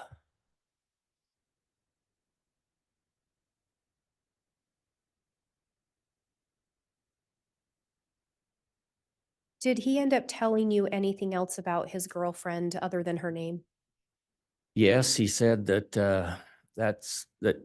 that Tammy's mission was basically over with this earth life, and so his second half of his life was supposed to be with Lori, and that she was going to help him do his mission, and that she was beautiful and stuff like that.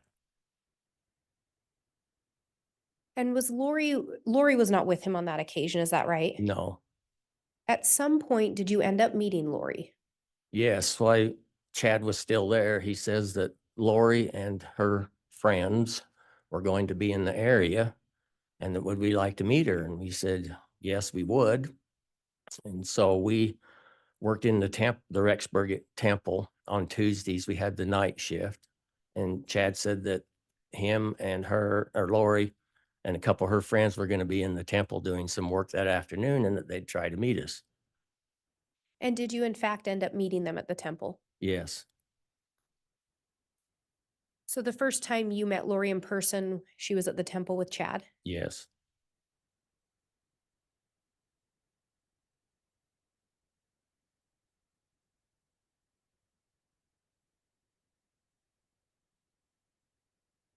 At a later time, do you recall Chad and Lori coming to your residence?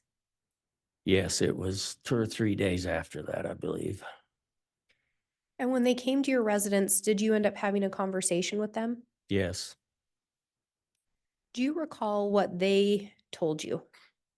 They, when they first come in, they were real happy, excited, kind of like with each other. So we invited them in, come sit on the couch. They ended up sitting real close to each other, holding hands. And one thing we thought was strange, I seen Chad rubbing her leg, and I thought to myself, that's kind of odd. Your first wife has died within a week and a half, and you're carrying on kind of like a teenager sitting there that's first in love. So I thought it was odd. Had you ever seen him act like that with Tammy? No. Do you recall them talking to you about their plans for a future together? Yes, they said that they were going to eventually end up in Hawaii. And I guess Lori'd already lived over there, so they were going to go back to Hawaii and live permanently after they got things all wrapped up here. Do you recall if they indicated their plan to be together? Yes, they were planning on being together, eventually get married.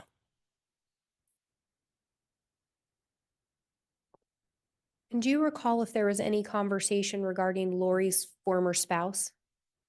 Yes, while they were there, we asked him, the normal stuff you'd ask people when they come visit you the first time. Have you been married before? She said, yes, she had. That her husband had died of a heart attack in December 2018 is what she told us. And do you recall any conversations or statements made regarding Lori's daughter? Yes, we asked her if she had any children. She said that she had had several. And Chad kind of popped up and said that she had a daughter that had just died. And so we didn't know what to think of that. When Chad mentioned that Lori had a daughter that had just died, did Lori say anything different? No, she didn't say anything. Do you recall if either of them ever mentioned Lori having a minor son? No, I can't recall anything of that. And after that visit, do you recall them coming to your residence on another occasion? Yes, they came back, what was it, probably about the second week in November, I believe, 2019, after they had got married. Why? And they kind of stopped in just to see us, and they wanted to show us all of their wedding pictures, which we thought was quite a few. And so then then they talked about how they had planned a family trip with Chad's children, the ones that were here, and yeah, all of his children, to Disneyland and Knott's Berry Farm around Thanksgiving time. Did they ever mention taking Lori's children with them on No. that trip? Nope. And they shared with you their wedding photos? Yes. Did you learn when they had gotten married? We was informed probably a week before that they had got married on the 5th of November. In those wedding photos they shared with you, did you ever see a teenage girl? No. Ever see a minor boy? Nope. Did you see Alex Cox in those pictures? No. Have you met Melanie Gibb before? Yes. Did you see her in those pictures? No. Who was in the pictures? Just Chad and Lori.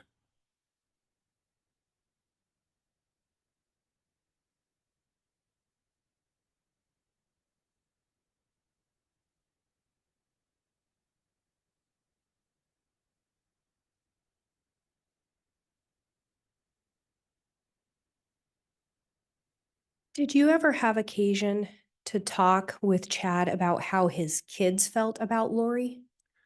Yes, when we would see him, he would already kind of bring it up himself that they were fine with Lori, that Tammy had appeared to him in spirit, I don't know, at least twice, and said that she was doing fine and that she understood the plan, that she was going to move on in the spirit world, and then that Chad's mission was to be married to Lori, and that his children were basically becoming fine with that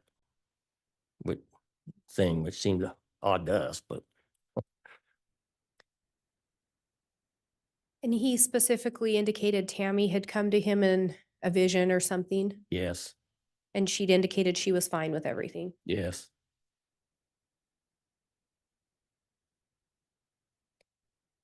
After that visit around Thanksgiving, did Chad ever, or I think it was a little before Thanksgiving, did Chad ever return to your residence at a later time? I can't say for sure, but it seems like it. There was about 3 different times.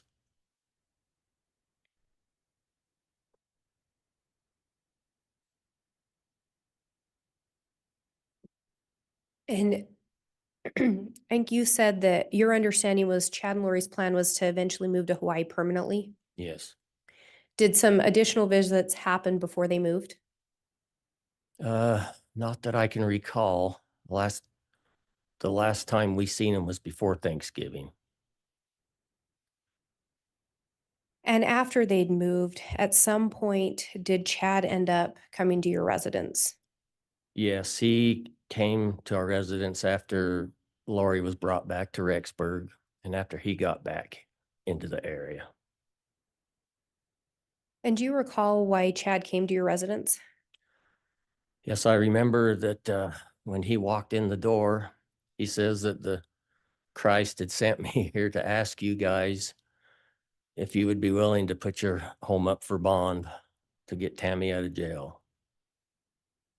Not Tammy, excuse me, Lori out of jail. Did you end up agreeing to do that? No, there's a lot more things that had to be figured out before that was going to happen. And do you recall being present for a conversation regarding the statement Chad had previously made about Lori's daughter? Yes, And what do you recall hearing Chad say? I remember him saying that she didn't really like him too much and that so she would kind of stay away from him. She was like a typical college student.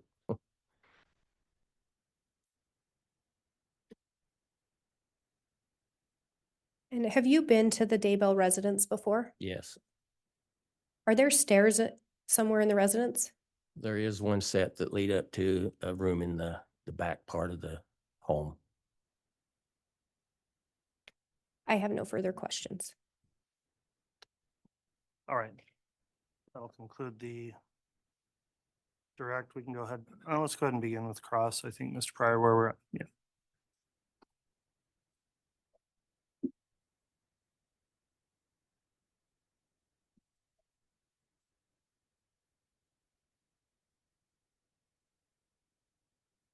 Good afternoon, Mr. Gilbert. Good afternoon. So the last question the prosecutor asked you is about a part of the house that have stairs.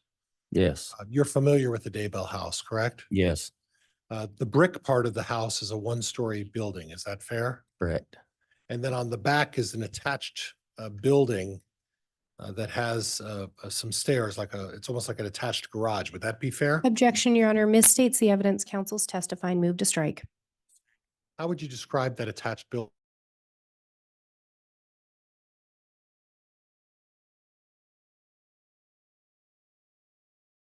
The mechanical room in the bottom, storage room in the bottom, and then just a room up above it. And to your knowledge, did anybody ever use that for sleeping quarters? I believe Garth might have once in a while.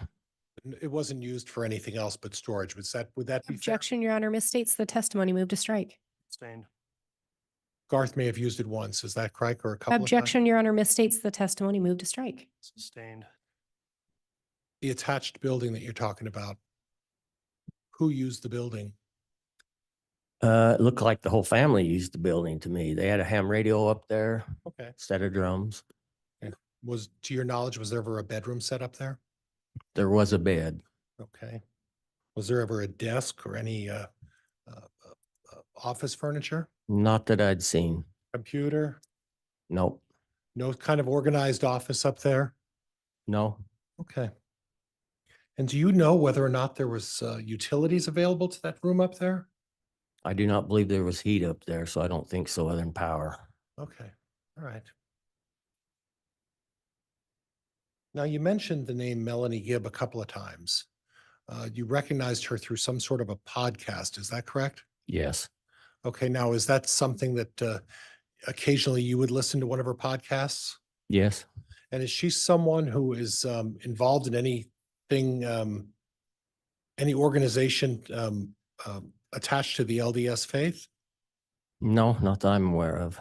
She does something, are you familiar with the term preparing the people? Yes. And then she's involved in that organization. To my knowledge, not really. How do you, other than the podcast, how do you know Melanie Gibb?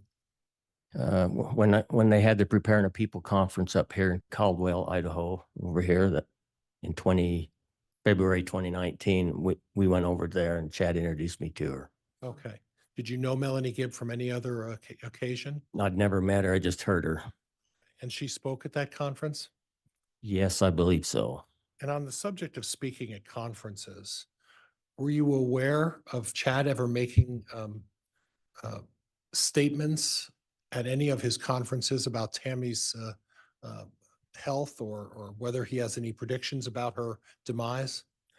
No, I never did hear him publicly say that in any of the conferences. Okay. And did you have an occasion to attend these conferences somewhat regularly? We attended 3 of them. Okay. And the term avow came across as part of my research. Do you know what the term avow is? Yes, it stands for, it's a website, but I can't remember what avow stands for now. Okay.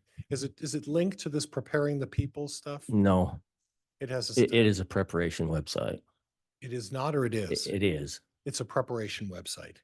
And when we're talking about preparation, that's not necessarily anything that's inconsistent with the LDS faith, correct? No, I mean, there's no limitation through your faith saying you can't participate in this preparation stuff, right? no.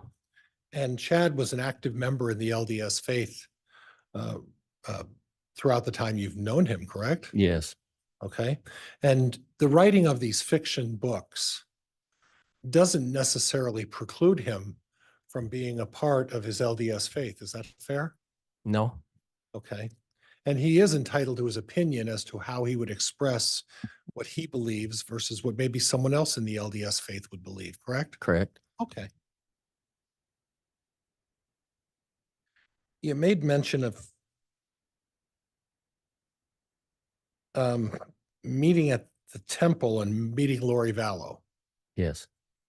I don't know the limitations of your faith, so that's why I'm asking this question. When you go to the temple, is there a limitation as to who's allowed to go to this temple? Well, yes, you have to be basically an active member and have a temple recommend to get in the temple. Okay, so what's a temple recommend? That's where you go see your bishop, which is over the ward, and he asks you a set of questions to see if you're basically living the gospel. Okay, so when you went to the temple, you saw Lori Vallow there. Who else was there? There was Melanie Boudreau, and I can't recall the other lady. Okay.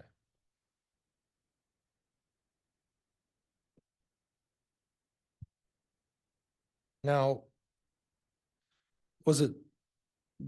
are you aware if it was Lori Vallow who told Chad Daybell Tylee didn't like him? No, it seemed like that's just what Chad said. Okay. And you mentioned that Chad is a soft-spoken person. Yes. He's not a dynamic personality, is he? No. Somewhat shy? It looks that way, yeah, reserved? yeah. Okay.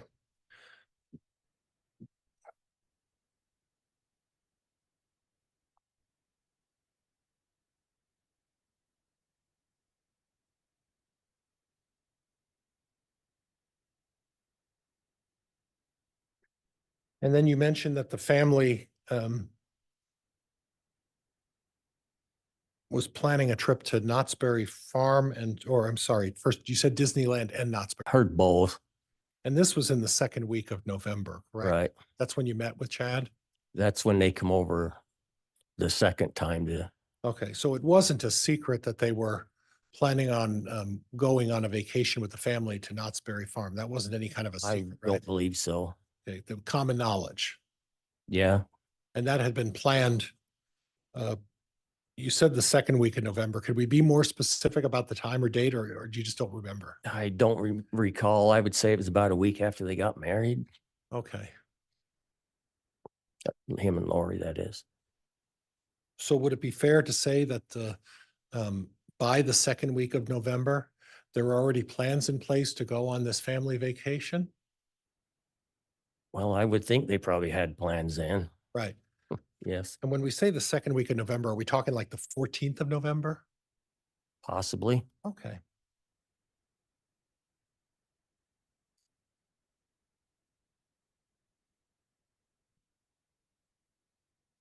And Judge, if I could just have a minute. You may. Thank you, Your Honor.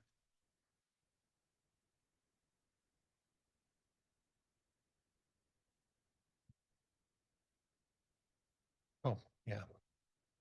So when you spoke to Chad about the circumstances surrounding Tammy's death, he mentioned to you that she had a coughing spell that night, right? Correct. And he mentioned to you that she had been vomiting. Yes. Did he say what she had may have eaten that was causing her to vomit that night? No, Okay. And then there was some discussion about some sort of an embolism, or there was something with her head that went wrong. Is that fair? he didn't say head, he just said embolism. Okay, okay. And then there was a discussion with Chad that when they discovered Tammy in the morning, that he called out to Garth. Do you recall that? Yes, And so that's what he told you, yes, right? that's what he said. And then he also told you that when he called out to Garth, Garth and Chad had to pick Tammy up off the floor and put her back into the bed. Is that what you were That's the way saying? I understood it. Okay. Okay, Judge, I don't think I have anything else. Thank you. All right.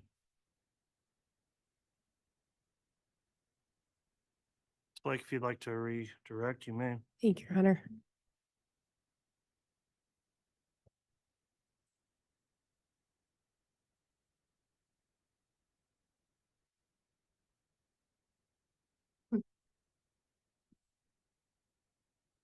Mr. Gilbert, you were asked if preparing a people is attached to the LDS faith. Is that specifically attached to the LDS faith? No, And were some of the things Chad discussed beyond the standard LDS teachings? you mean when he was speaking in them? No, oh, sorry, just- let me back up. When he would talk with you, were some of the things that he shared beyond the standard LDS beliefs? Yes, You were asked about getting a temple recommend. If someone disclosed they were having an affair, would they qualify for a temple recommend? no, And you were asked about Garth and Chad picking Tammy back up and putting her in bed, and you recall them telling you that? yes, You were also told that Tammy died around 2 a.m., correct? yes, And you were told she rolled out of bed several Yeah. hours later? yes. I have nothing further. All right, then that will conclude the testimony of Mr. Gilbert. Is the state intending to recall him at any point? No, Your Honor, Mr. Gilbert can be excused. Will he be called in the defense? I won't be calling him, Judge. Thank you, sir. All right, you're released from any subpoena. Thank you for appearing to testify.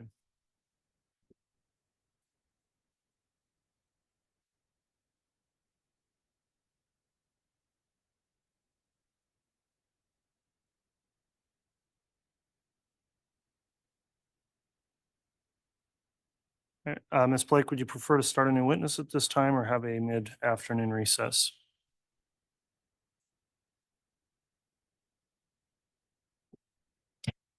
Your Honor, we'll leave it to the court's discretion. We have a couple of additional witnesses. If the court wants to take an afternoon break now, that's fine. I think we do have one witness that would be a little shorter as well if the court wants us to continue. Let's take the recess at this time and we'll continue on after that. So it's about 10 after. Let's try to come back on at 2:30, please. All right, please.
All rise. District Court's again in session.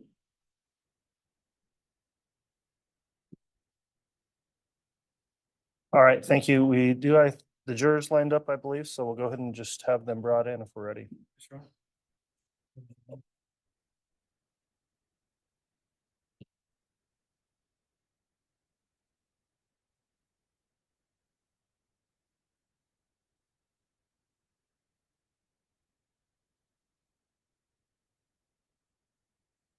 All rise, please.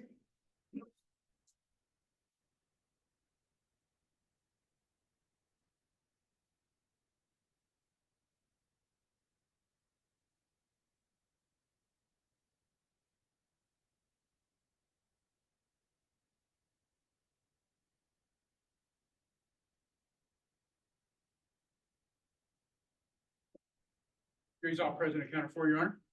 All right, thank you. Please be seated.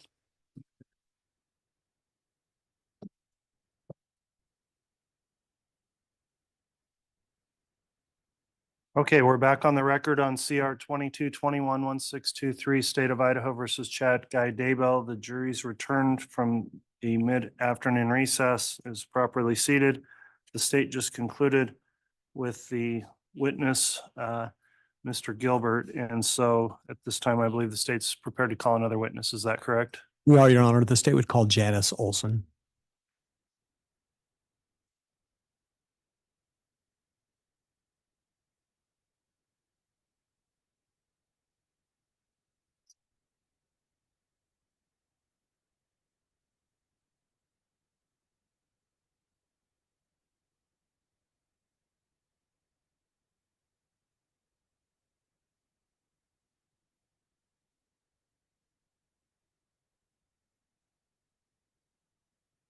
You solemnly swear or affirm the testimony you're about to give will be the truth, the whole truth, and nothing but the truth, so help you God? Yeah.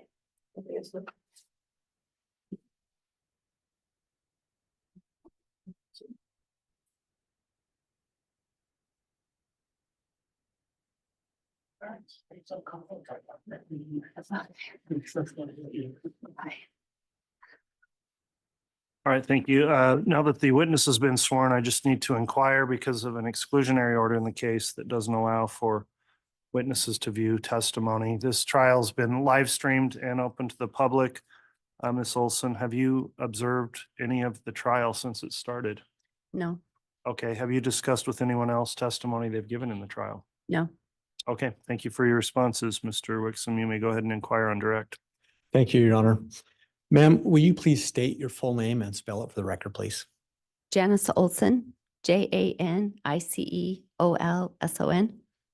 Thank you. And where do you live? Just a little out of St. Anthony, And where is that relative to Salem, Idaho? about 12, 15 miles away. And what do you do for work? I teach first grade. How long have you taught first grade? This will be my 30th year. And have you always taught at the same school? Yes, Which school is that? Central Elementary And where is that school? in Sugar City. And I want to draw your attention back to October of 2019. Do you recall working with Tammy Daybell? Yes, And can you explain to the jury at work, how often did you have interaction with Tammy? all day. We're just kind of in and out of our classrooms, in the hall, the lunchroom, in our teacher's workroom. So is it fair to say you saw her multiple times a day? Yes, And you said the lunchroom. Did you ever have occasion to have lunch with her? yes. How often do you think that would happen? 3-4 times a week. If you were to think about the working relationship you had with her, how would you describe that relationship? She was a friend, good colleague. And when you interacted with her at school, did you have any chance or opportunity to observe her activity or her work? Yes, What did you observe about her? she was very organized, on top of things. She always went the extra mile to get books into kids' hands and to make sure we knew what was in the library. And Did you ever, I'll withdraw that. Where is the library in the school? Down the hall. You walk in, you just go straight down the hall and to the left, just after the lunchroom. How would Tammy go and get students and bring them to the library? What did she have to do? She would actually stay in the library. Well, she'd come around and gather books during the week if you had library that day.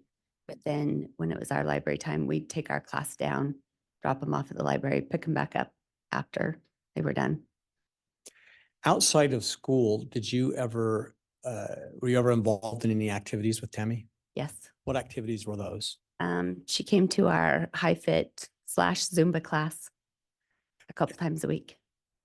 How often? Twice a week, you say? Mhm. How long is each class? An hour.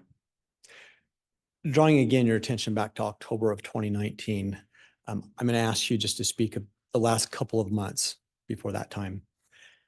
Was Tammy a regular attender of the class? Yes. And when you went to class, did you have the opportunity to observe her in class? Yes. And what did you observe her doing in the class typically? Just following along, just like everybody else. Did you ever notice whether or not she seemed to struggle in the class? No, Did she ever fall behind? no, Did she ever quit early? no. Usually if she thought it was too hard, I mean, everybody does it. If they're out of wind for a second, they stop and march, or they just keep moving and then join back up. Did she ever do that? I don't recall if she did, but I'm sure we all do. So just based on those observations, did you make any observations about Tammy's health or fitness level? Yeah, she was active and healthy. Did you eventually learn of Tammy's death? Yes. How did you learn of her death? I had a student in my class whose mother worked with her in her church calling. And how did you learn it? Oh, sorry. She called me that morning to tell me. What was your reaction when you had learned of her death? Shock, Why shock? because I'd just seen her on Friday and she was fine and she was at exercise class that week. When you say you had just seen her on Friday, which Friday are you talking about?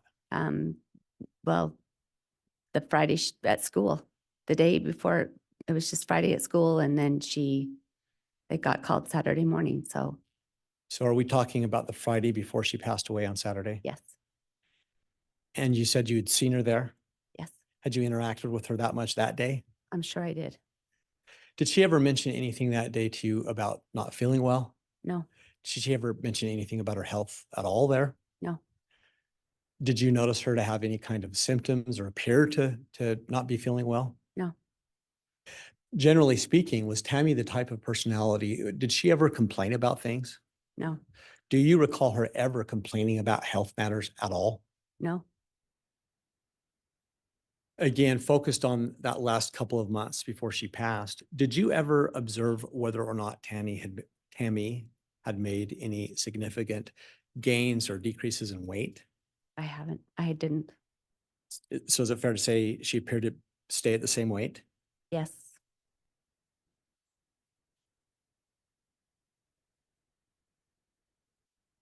Your Honor, I have no further questions for this witness. All right. Mr. Pryor, cross-examination. Just briefly, Judge, thank you.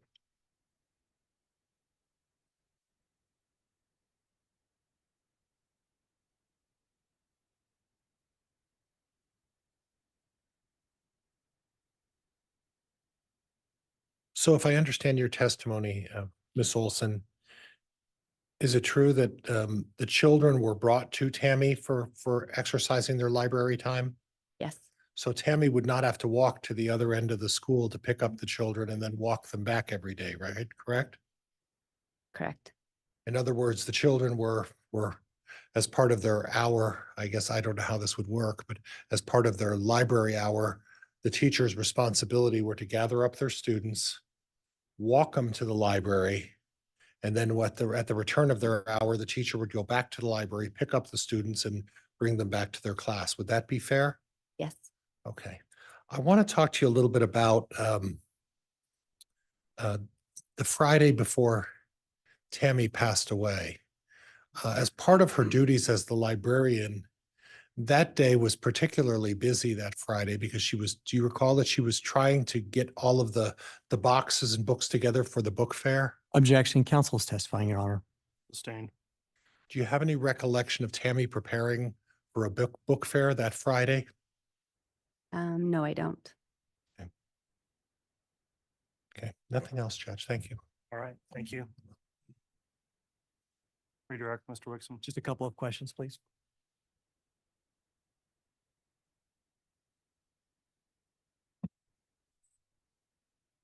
Ma'am, can you please explain for the jury, where was your classroom relative to the library in the school? I'm right by the front doors, just as you come inside to the left. So related to the library, where is that? Well, I'm here and you would go down the hall around the lunchroom and she'd be just the first doors on the left. Would it be fair to say that it'd be possible that Tammy could be walking around in the school and you wouldn't? Goes beyond scope. Well, on those grounds, it's just for speculation, Mr. Wixom, so I'll sustain an objection there. Did you ever see Tammy walking around in school at all? All day, every day. When would you see her walking? What would she be doing? She'd be coming to gather up the books before we made it to library. For each class, she would be passing out books. If I had said I'm teaching about insects or something, she would gather up some really good insect books that she had in the library and bring them to our classes. No further questions, Your Honor. All right, thank you, Mr. Wixom.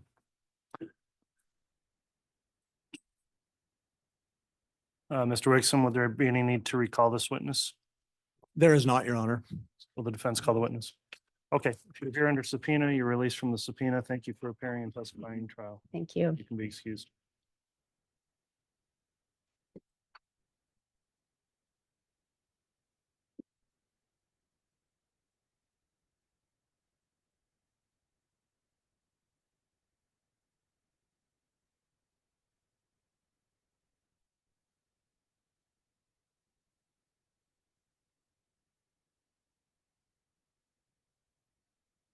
You can call its next witness.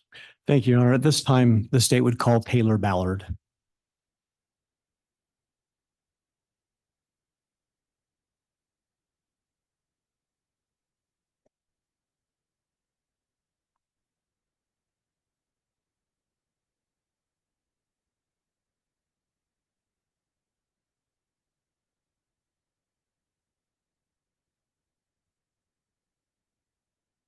Swear or affirm the testimony you're about to give will be the truth, the whole truth, and nothing but the truth, so help you God.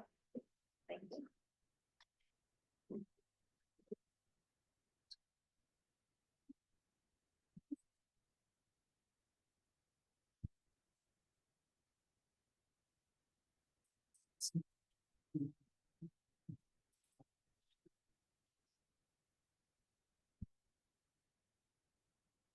All right, Ms. Ballard, you've been placed under oath. I just want to inquire before you testify. This case has been live streamed on the court's channel as well as open to the public to view the trial proceedings. Have you observed any of the trial testimony that's taken place since the trial started? No, sir. All right, and have you talked to anyone else about testimony they have given at trial? No, sir. Okay, thank you for your responses. Mr. Wixom, if you'd like to inquire, you may. Thank you, Your Honor. Ma'am, will you please state and spell your full name for the record? Taylor Ballard, TaylorBallard. And where do you live? Rexburg, Idaho. What do you do for work? I'm a health insurance broker at Ballard Insurance Group. How long have you been an insurance broker? 14 years. Is that something that requires a license from the state? It is. Can you just briefly explain to the jury the difference between an insurance broker and an agent? An insurance agent represents one carrier, one health carrier or company, and an insurance broker represents several. In your work, do you help people get medical insurance? I do. Is that something you've done for the entire 14 years? Yes. I now want to ask you, do you know Chad Daybell? On a professional level. When did you first become acquainted with him? October 31st, 2019. And how did you become acquainted with him? He came into my office to inquire about an individual health policy for him and his children. And were you able to help him with that? Yes. Did he explain why he needed the insurance? I was already aware he had been referred to us. He was losing coverage that day from his deceased wife's policy through her employer plan, who we also administer. So is it fair to say you weren't surprised by his inquiry? Right.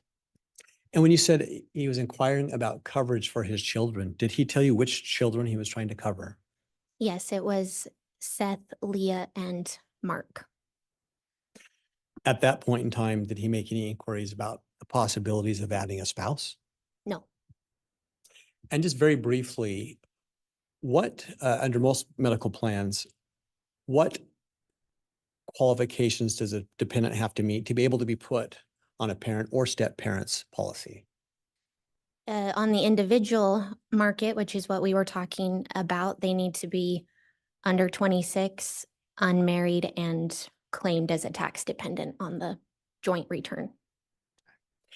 So can a step parent add a stepchild to their policy? Yes. And during that initial contact and that request about insurance information, what information did you need to gather from him to look at what policies you might be able to help with?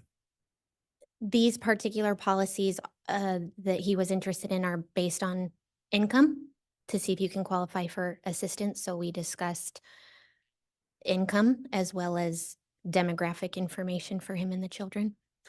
What information did he give you about income?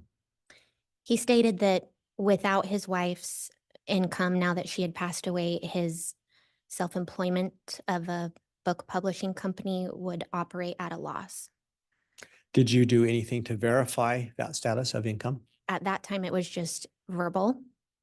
Did you later request that he verify his income? Yes. And how did you request that verification come? I went to Health and Welfare to apply him for the benefits, and their interface was showing that his self-employment was reporting at about 30,000 profit annually. So they stated we would need a copy of his tax return. Did you eventually request a copy of the tax return? Yes. And we'll come back to that. So it sounds like it sounds like he initially told you he was operating at a loss, but you found out he was making $30,000 a year? According to Health and Welfare's interface, yes. And a moment ago, you also said in that conversation that you were gathering demographic information about the children. Mhm. Can you, and when you do answer for the record, a yes or no, so the record will capture that. What demographic information were you gathering? What were you asking of him? Children's names, birthdays, socials. And so did he provide all that information with respect to the children he was trying to cover? Yes. After that particular meeting, when's the next time that you recall talking to him? I texted him on November 5th, 2019, asking if he could provide a copy of his 2018 tax return. Did he respond? He did. What did he say? He responded that day saying he was out of town all week, but he would probably be able to stop by the following week. Did he eventually produce the tax return? Yes. Okay. And then when's the next time you had contact with him? November 21st, 2019. And can you please explain the nature of that contact? Did you talk to him on the phone, text? Did he come in? I reached out to him via text and then he came into my office. And what was your purpose in texting him that day?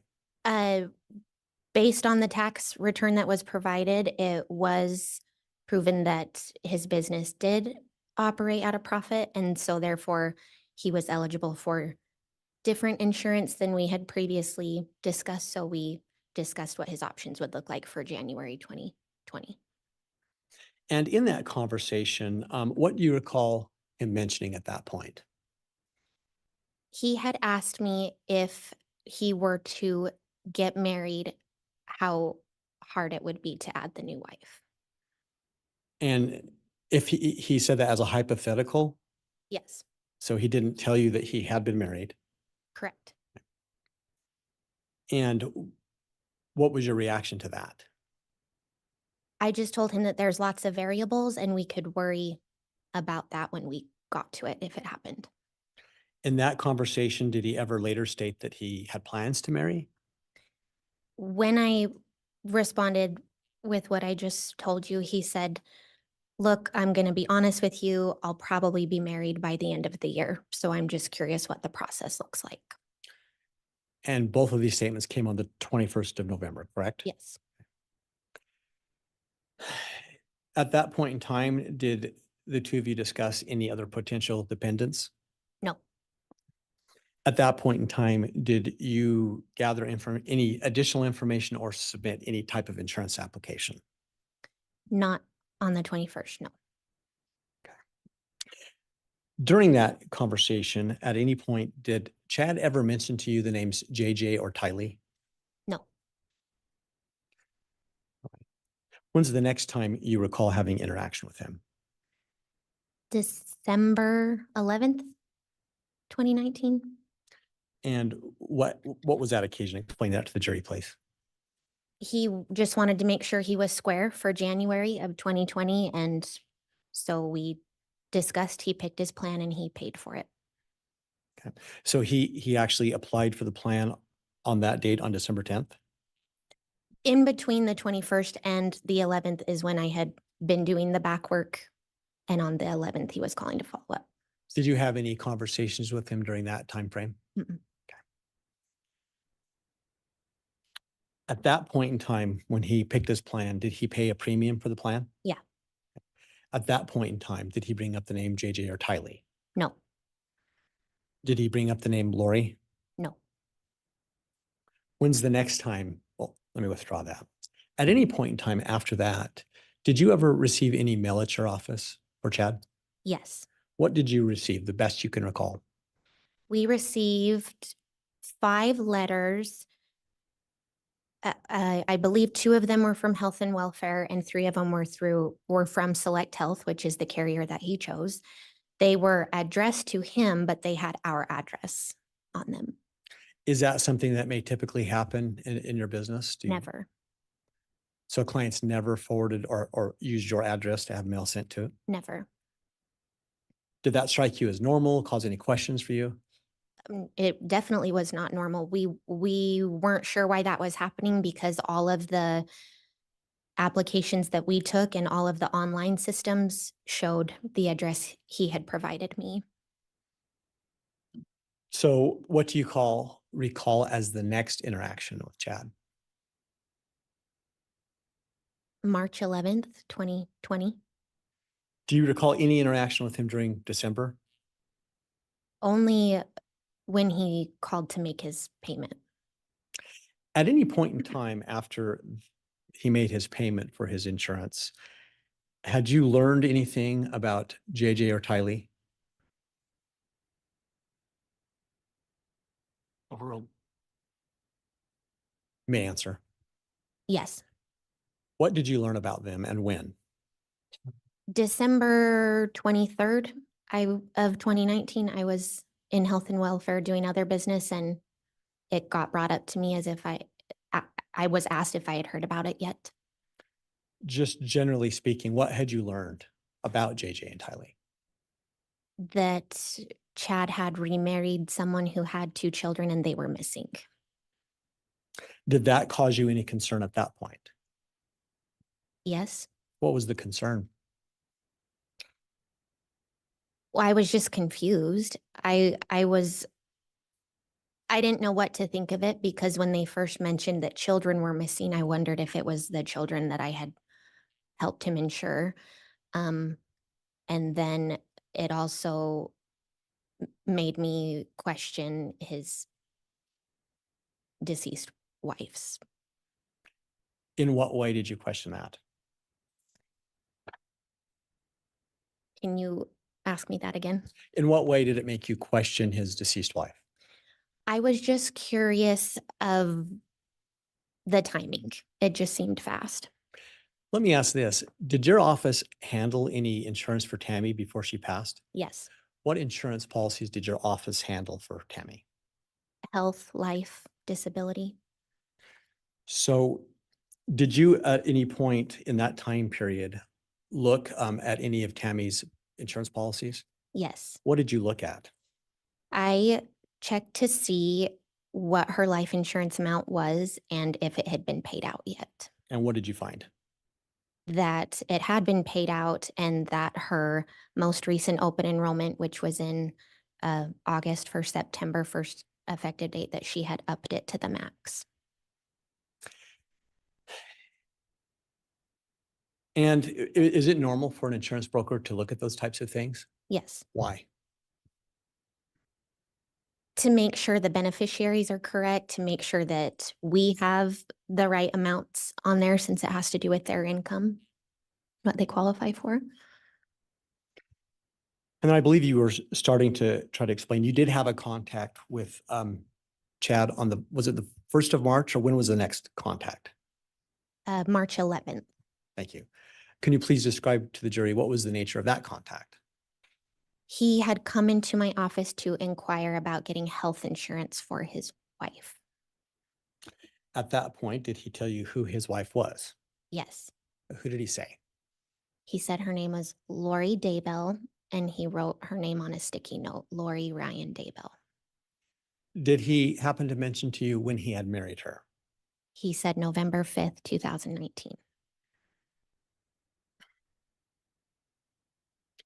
What was your reaction to his inquiry about adding his wife at that point? Well, he had stated to me that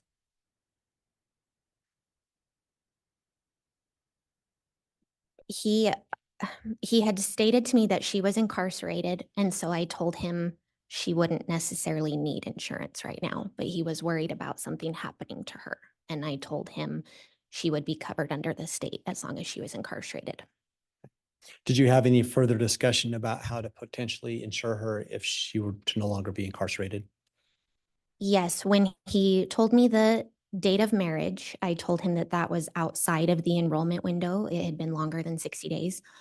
He said that she should be getting out the following week. And I told him that we could use that as a qualifying event. So was a plan made then at that point to do so if she became unincarcerated? Yes. Just the general nature of that conversation, was there anything unusual about that conversation? He, no. No. At any point in that conversation, did he ever bring up anything about his computer?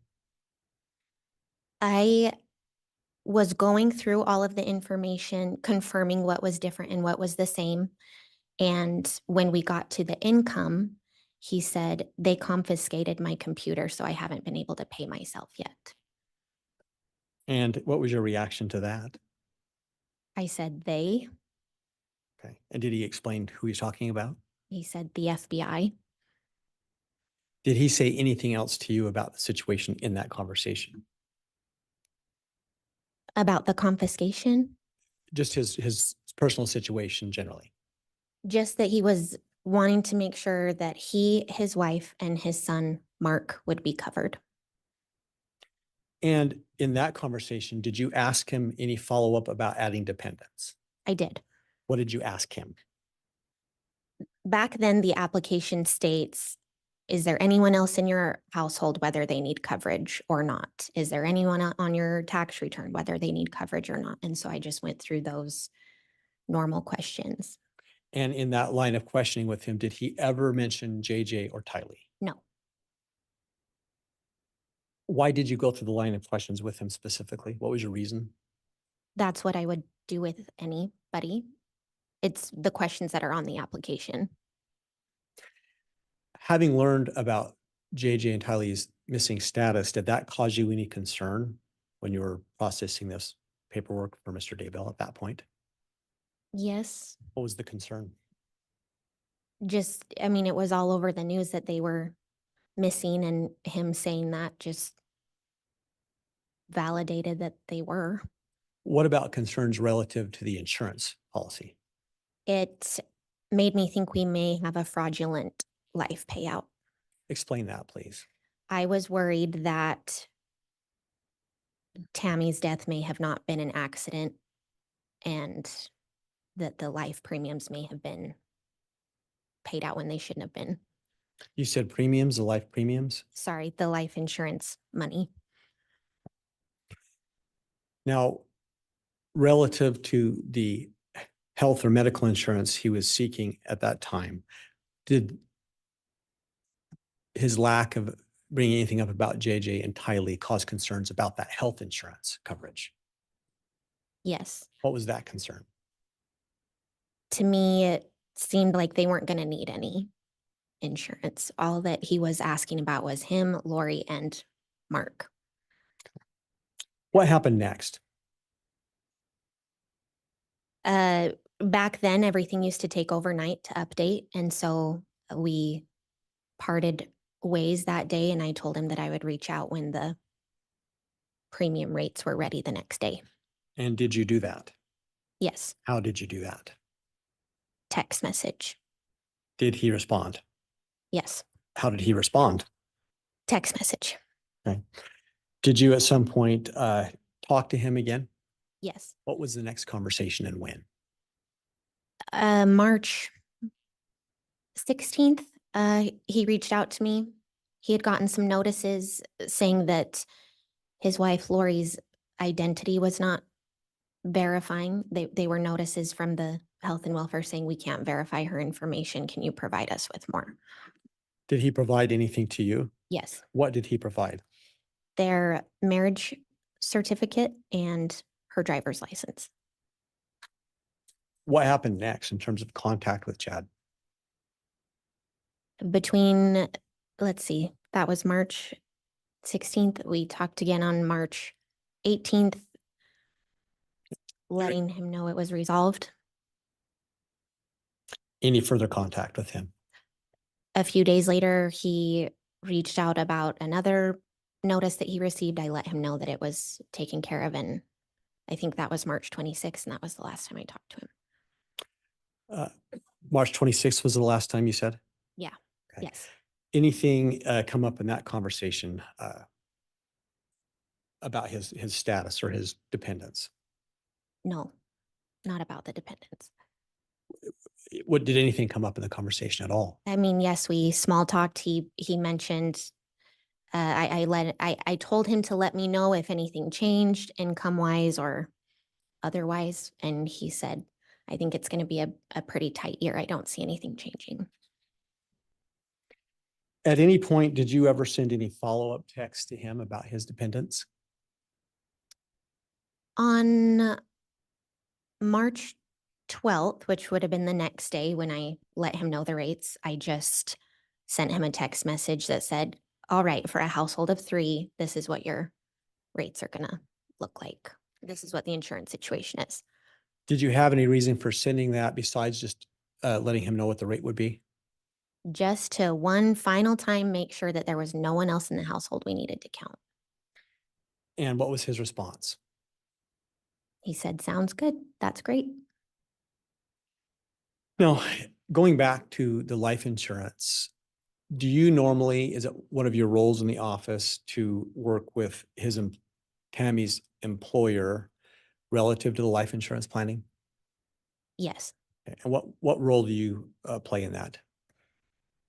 For her school district, I had done the presentation of the open enrollment presentation explaining the benefits, and I gave her life insurance election form. That was the extent. What do you explain in that open enrollment process? Just what the benefits look like for the upcoming contract year, health, life, disability, and we show them how to calculate how much life insurance they can elect voluntarily. Excuse me.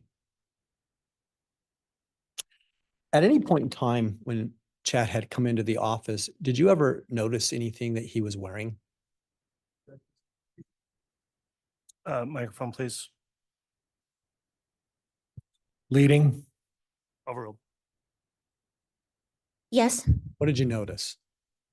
Uh, when he was in my office on November 21st and inquired to me about if he were to get married again, my eye was drawn to his wedding finger and I noticed he was wearing a ring. And I wondered if that was his ring from Tammy or if it was an engagement ring for the new wife. Did you notice the color of the ring on that occasion? Yes, What was the color? turquoise. Did you happen to observe or notice what type of ring it was? It just looked like a turquoise wedding ring. Okay. Later on, at any point in time, did you ever observe him to be wearing any other type of ring? Yes, when he was in my office on March 11th, first of all, he looked thinner and tanner. He looked quite happy, but his ring was black.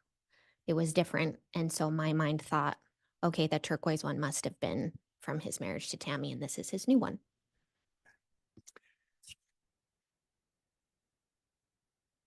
Your Honor, I don't have any more questions at this time. All right, thank you.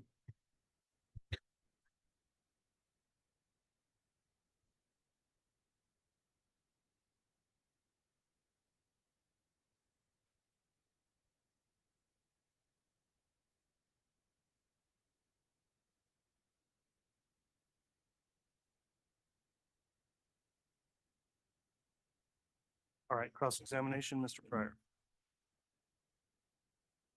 Good afternoon, Ms. Ballard. You had an occasion to be interviewed by Officer Mattingly, is that correct? Yes, And in reading that interview, I noted that you mentioned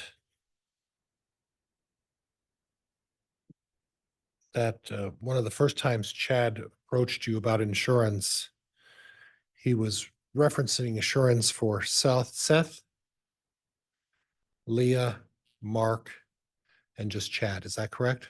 yes, And that was on the 31st of October? yes, Okay. And then it wasn't your unusual practice, but you helped the family with the Medicaid for Seth and Leah, if I remember. Is that correct? yes, Okay.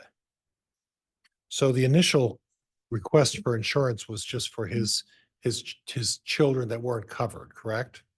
yes. The whole family was losing coverage that day because it was through Tammy previously. Okay, through the employment, correct? Correct, yes, So the death of Tammy would cause a loss of coverage for the entire family, correct? yes, Now, on the issue of the enrollment period, in regards to the school district, you mentioned that you went to the school and you put on a presentation. Is that correct? yes, And at that point, it was the teachers that were there and the librarian, and that you were presenting just to them. You weren't presenting to the entire family. Is that right? right, So at that point, if they were eligible, it would be the teacher's decision whether they would elect to increase or decrease their insurance, correct? We give them a deadline of when the forms have to come back. It's very common for people to take those home and discuss them with their family. Okay, good. And the enrollment period for the Sugar School District would have been when in September? I think the forms were due back September 15th and they would have been effective September 1. And do you recall when you gave the presentation in September? I gave it in August. It was August 23rd, 2019. August 23rd? That's my memory. Now, were you aware of the fact that Daybell family had other insurance other than the insurance they were getting through Tammy? As far, no, No Primera, you weren't aware of the Primerica policy that Tammy and Chad had prior to the school district insurance? Objection, Your Honor. Counsel's testifying. Overruled. And the base insurance for a first-year teacher is set at what with the school district? I have no idea. Okay. And do you have any idea what the cost is per unit of insurance to go up to the 80,000? I can't think of the rate, but it goes 5 times your salary. So what she had elected ended up being 80,000. And that's relatively inexpensive insurance. Would you agree? Yes, So it wouldn't be unusual if it's manageable to try to seek the maximum amount of insurance. agreed.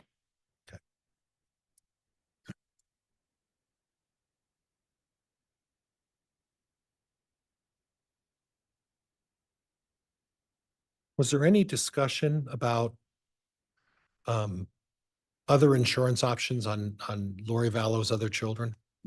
No, Was there ever any discussion that Lori Vallow's children were living somewhere else in the country? Lori Vallow's children never came up. And in any regard whatsoever? No, sir. Okay, all right, Judge, that's all I have. Thank you. All right, thank you, Ms. Pryor.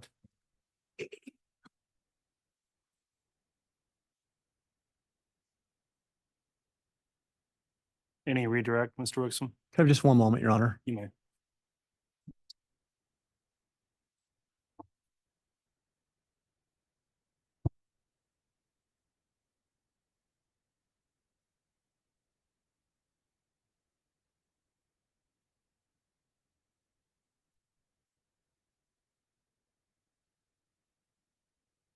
Your Honor, at this time, we have no redirect.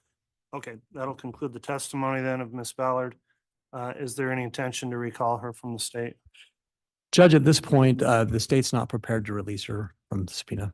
Okay, so Ms. Ballard, that means that moving forward, you may be recalled to testify again in this case. And because of that, I'm going to admonish you not to watch any of the trial testimony that's continuing because it is available for the public to view. That way you will be able to not violate an exclusionary order, have an issue if you are recalled to testify since you're still under subpoena.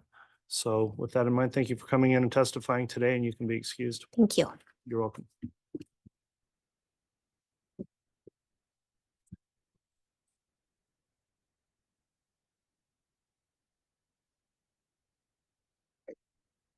All right, let me next ask the state then, given the time of the afternoon, is there another witness you wish to get started on, or would you request that we conclude for the day? Your Honor, we do have another witness. However, they are going to be significantly longer than the 14 minutes that's left. It would be the state's preference if it's all right with the court to start that to finish up now. However, we will defer to the court. Okay. Given the timing, I do think it just makes more sense to start off with a fresh witness and not break them up as they just get started in testimony. So I will go ahead and determine that we'll conclude for this afternoon. Ladies and gentlemen of the jury, again, thank you for always following the court's admonishment to not discuss the case amongst yourselves or with anyone else while we're on break until tomorrow. Please don't do anything to review or investigate the case.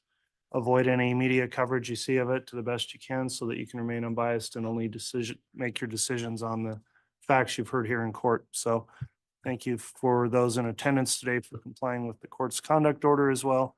With that in mind, we'll be in recess starting again tomorrow morning at 8:30 with additional testimony. All right, please.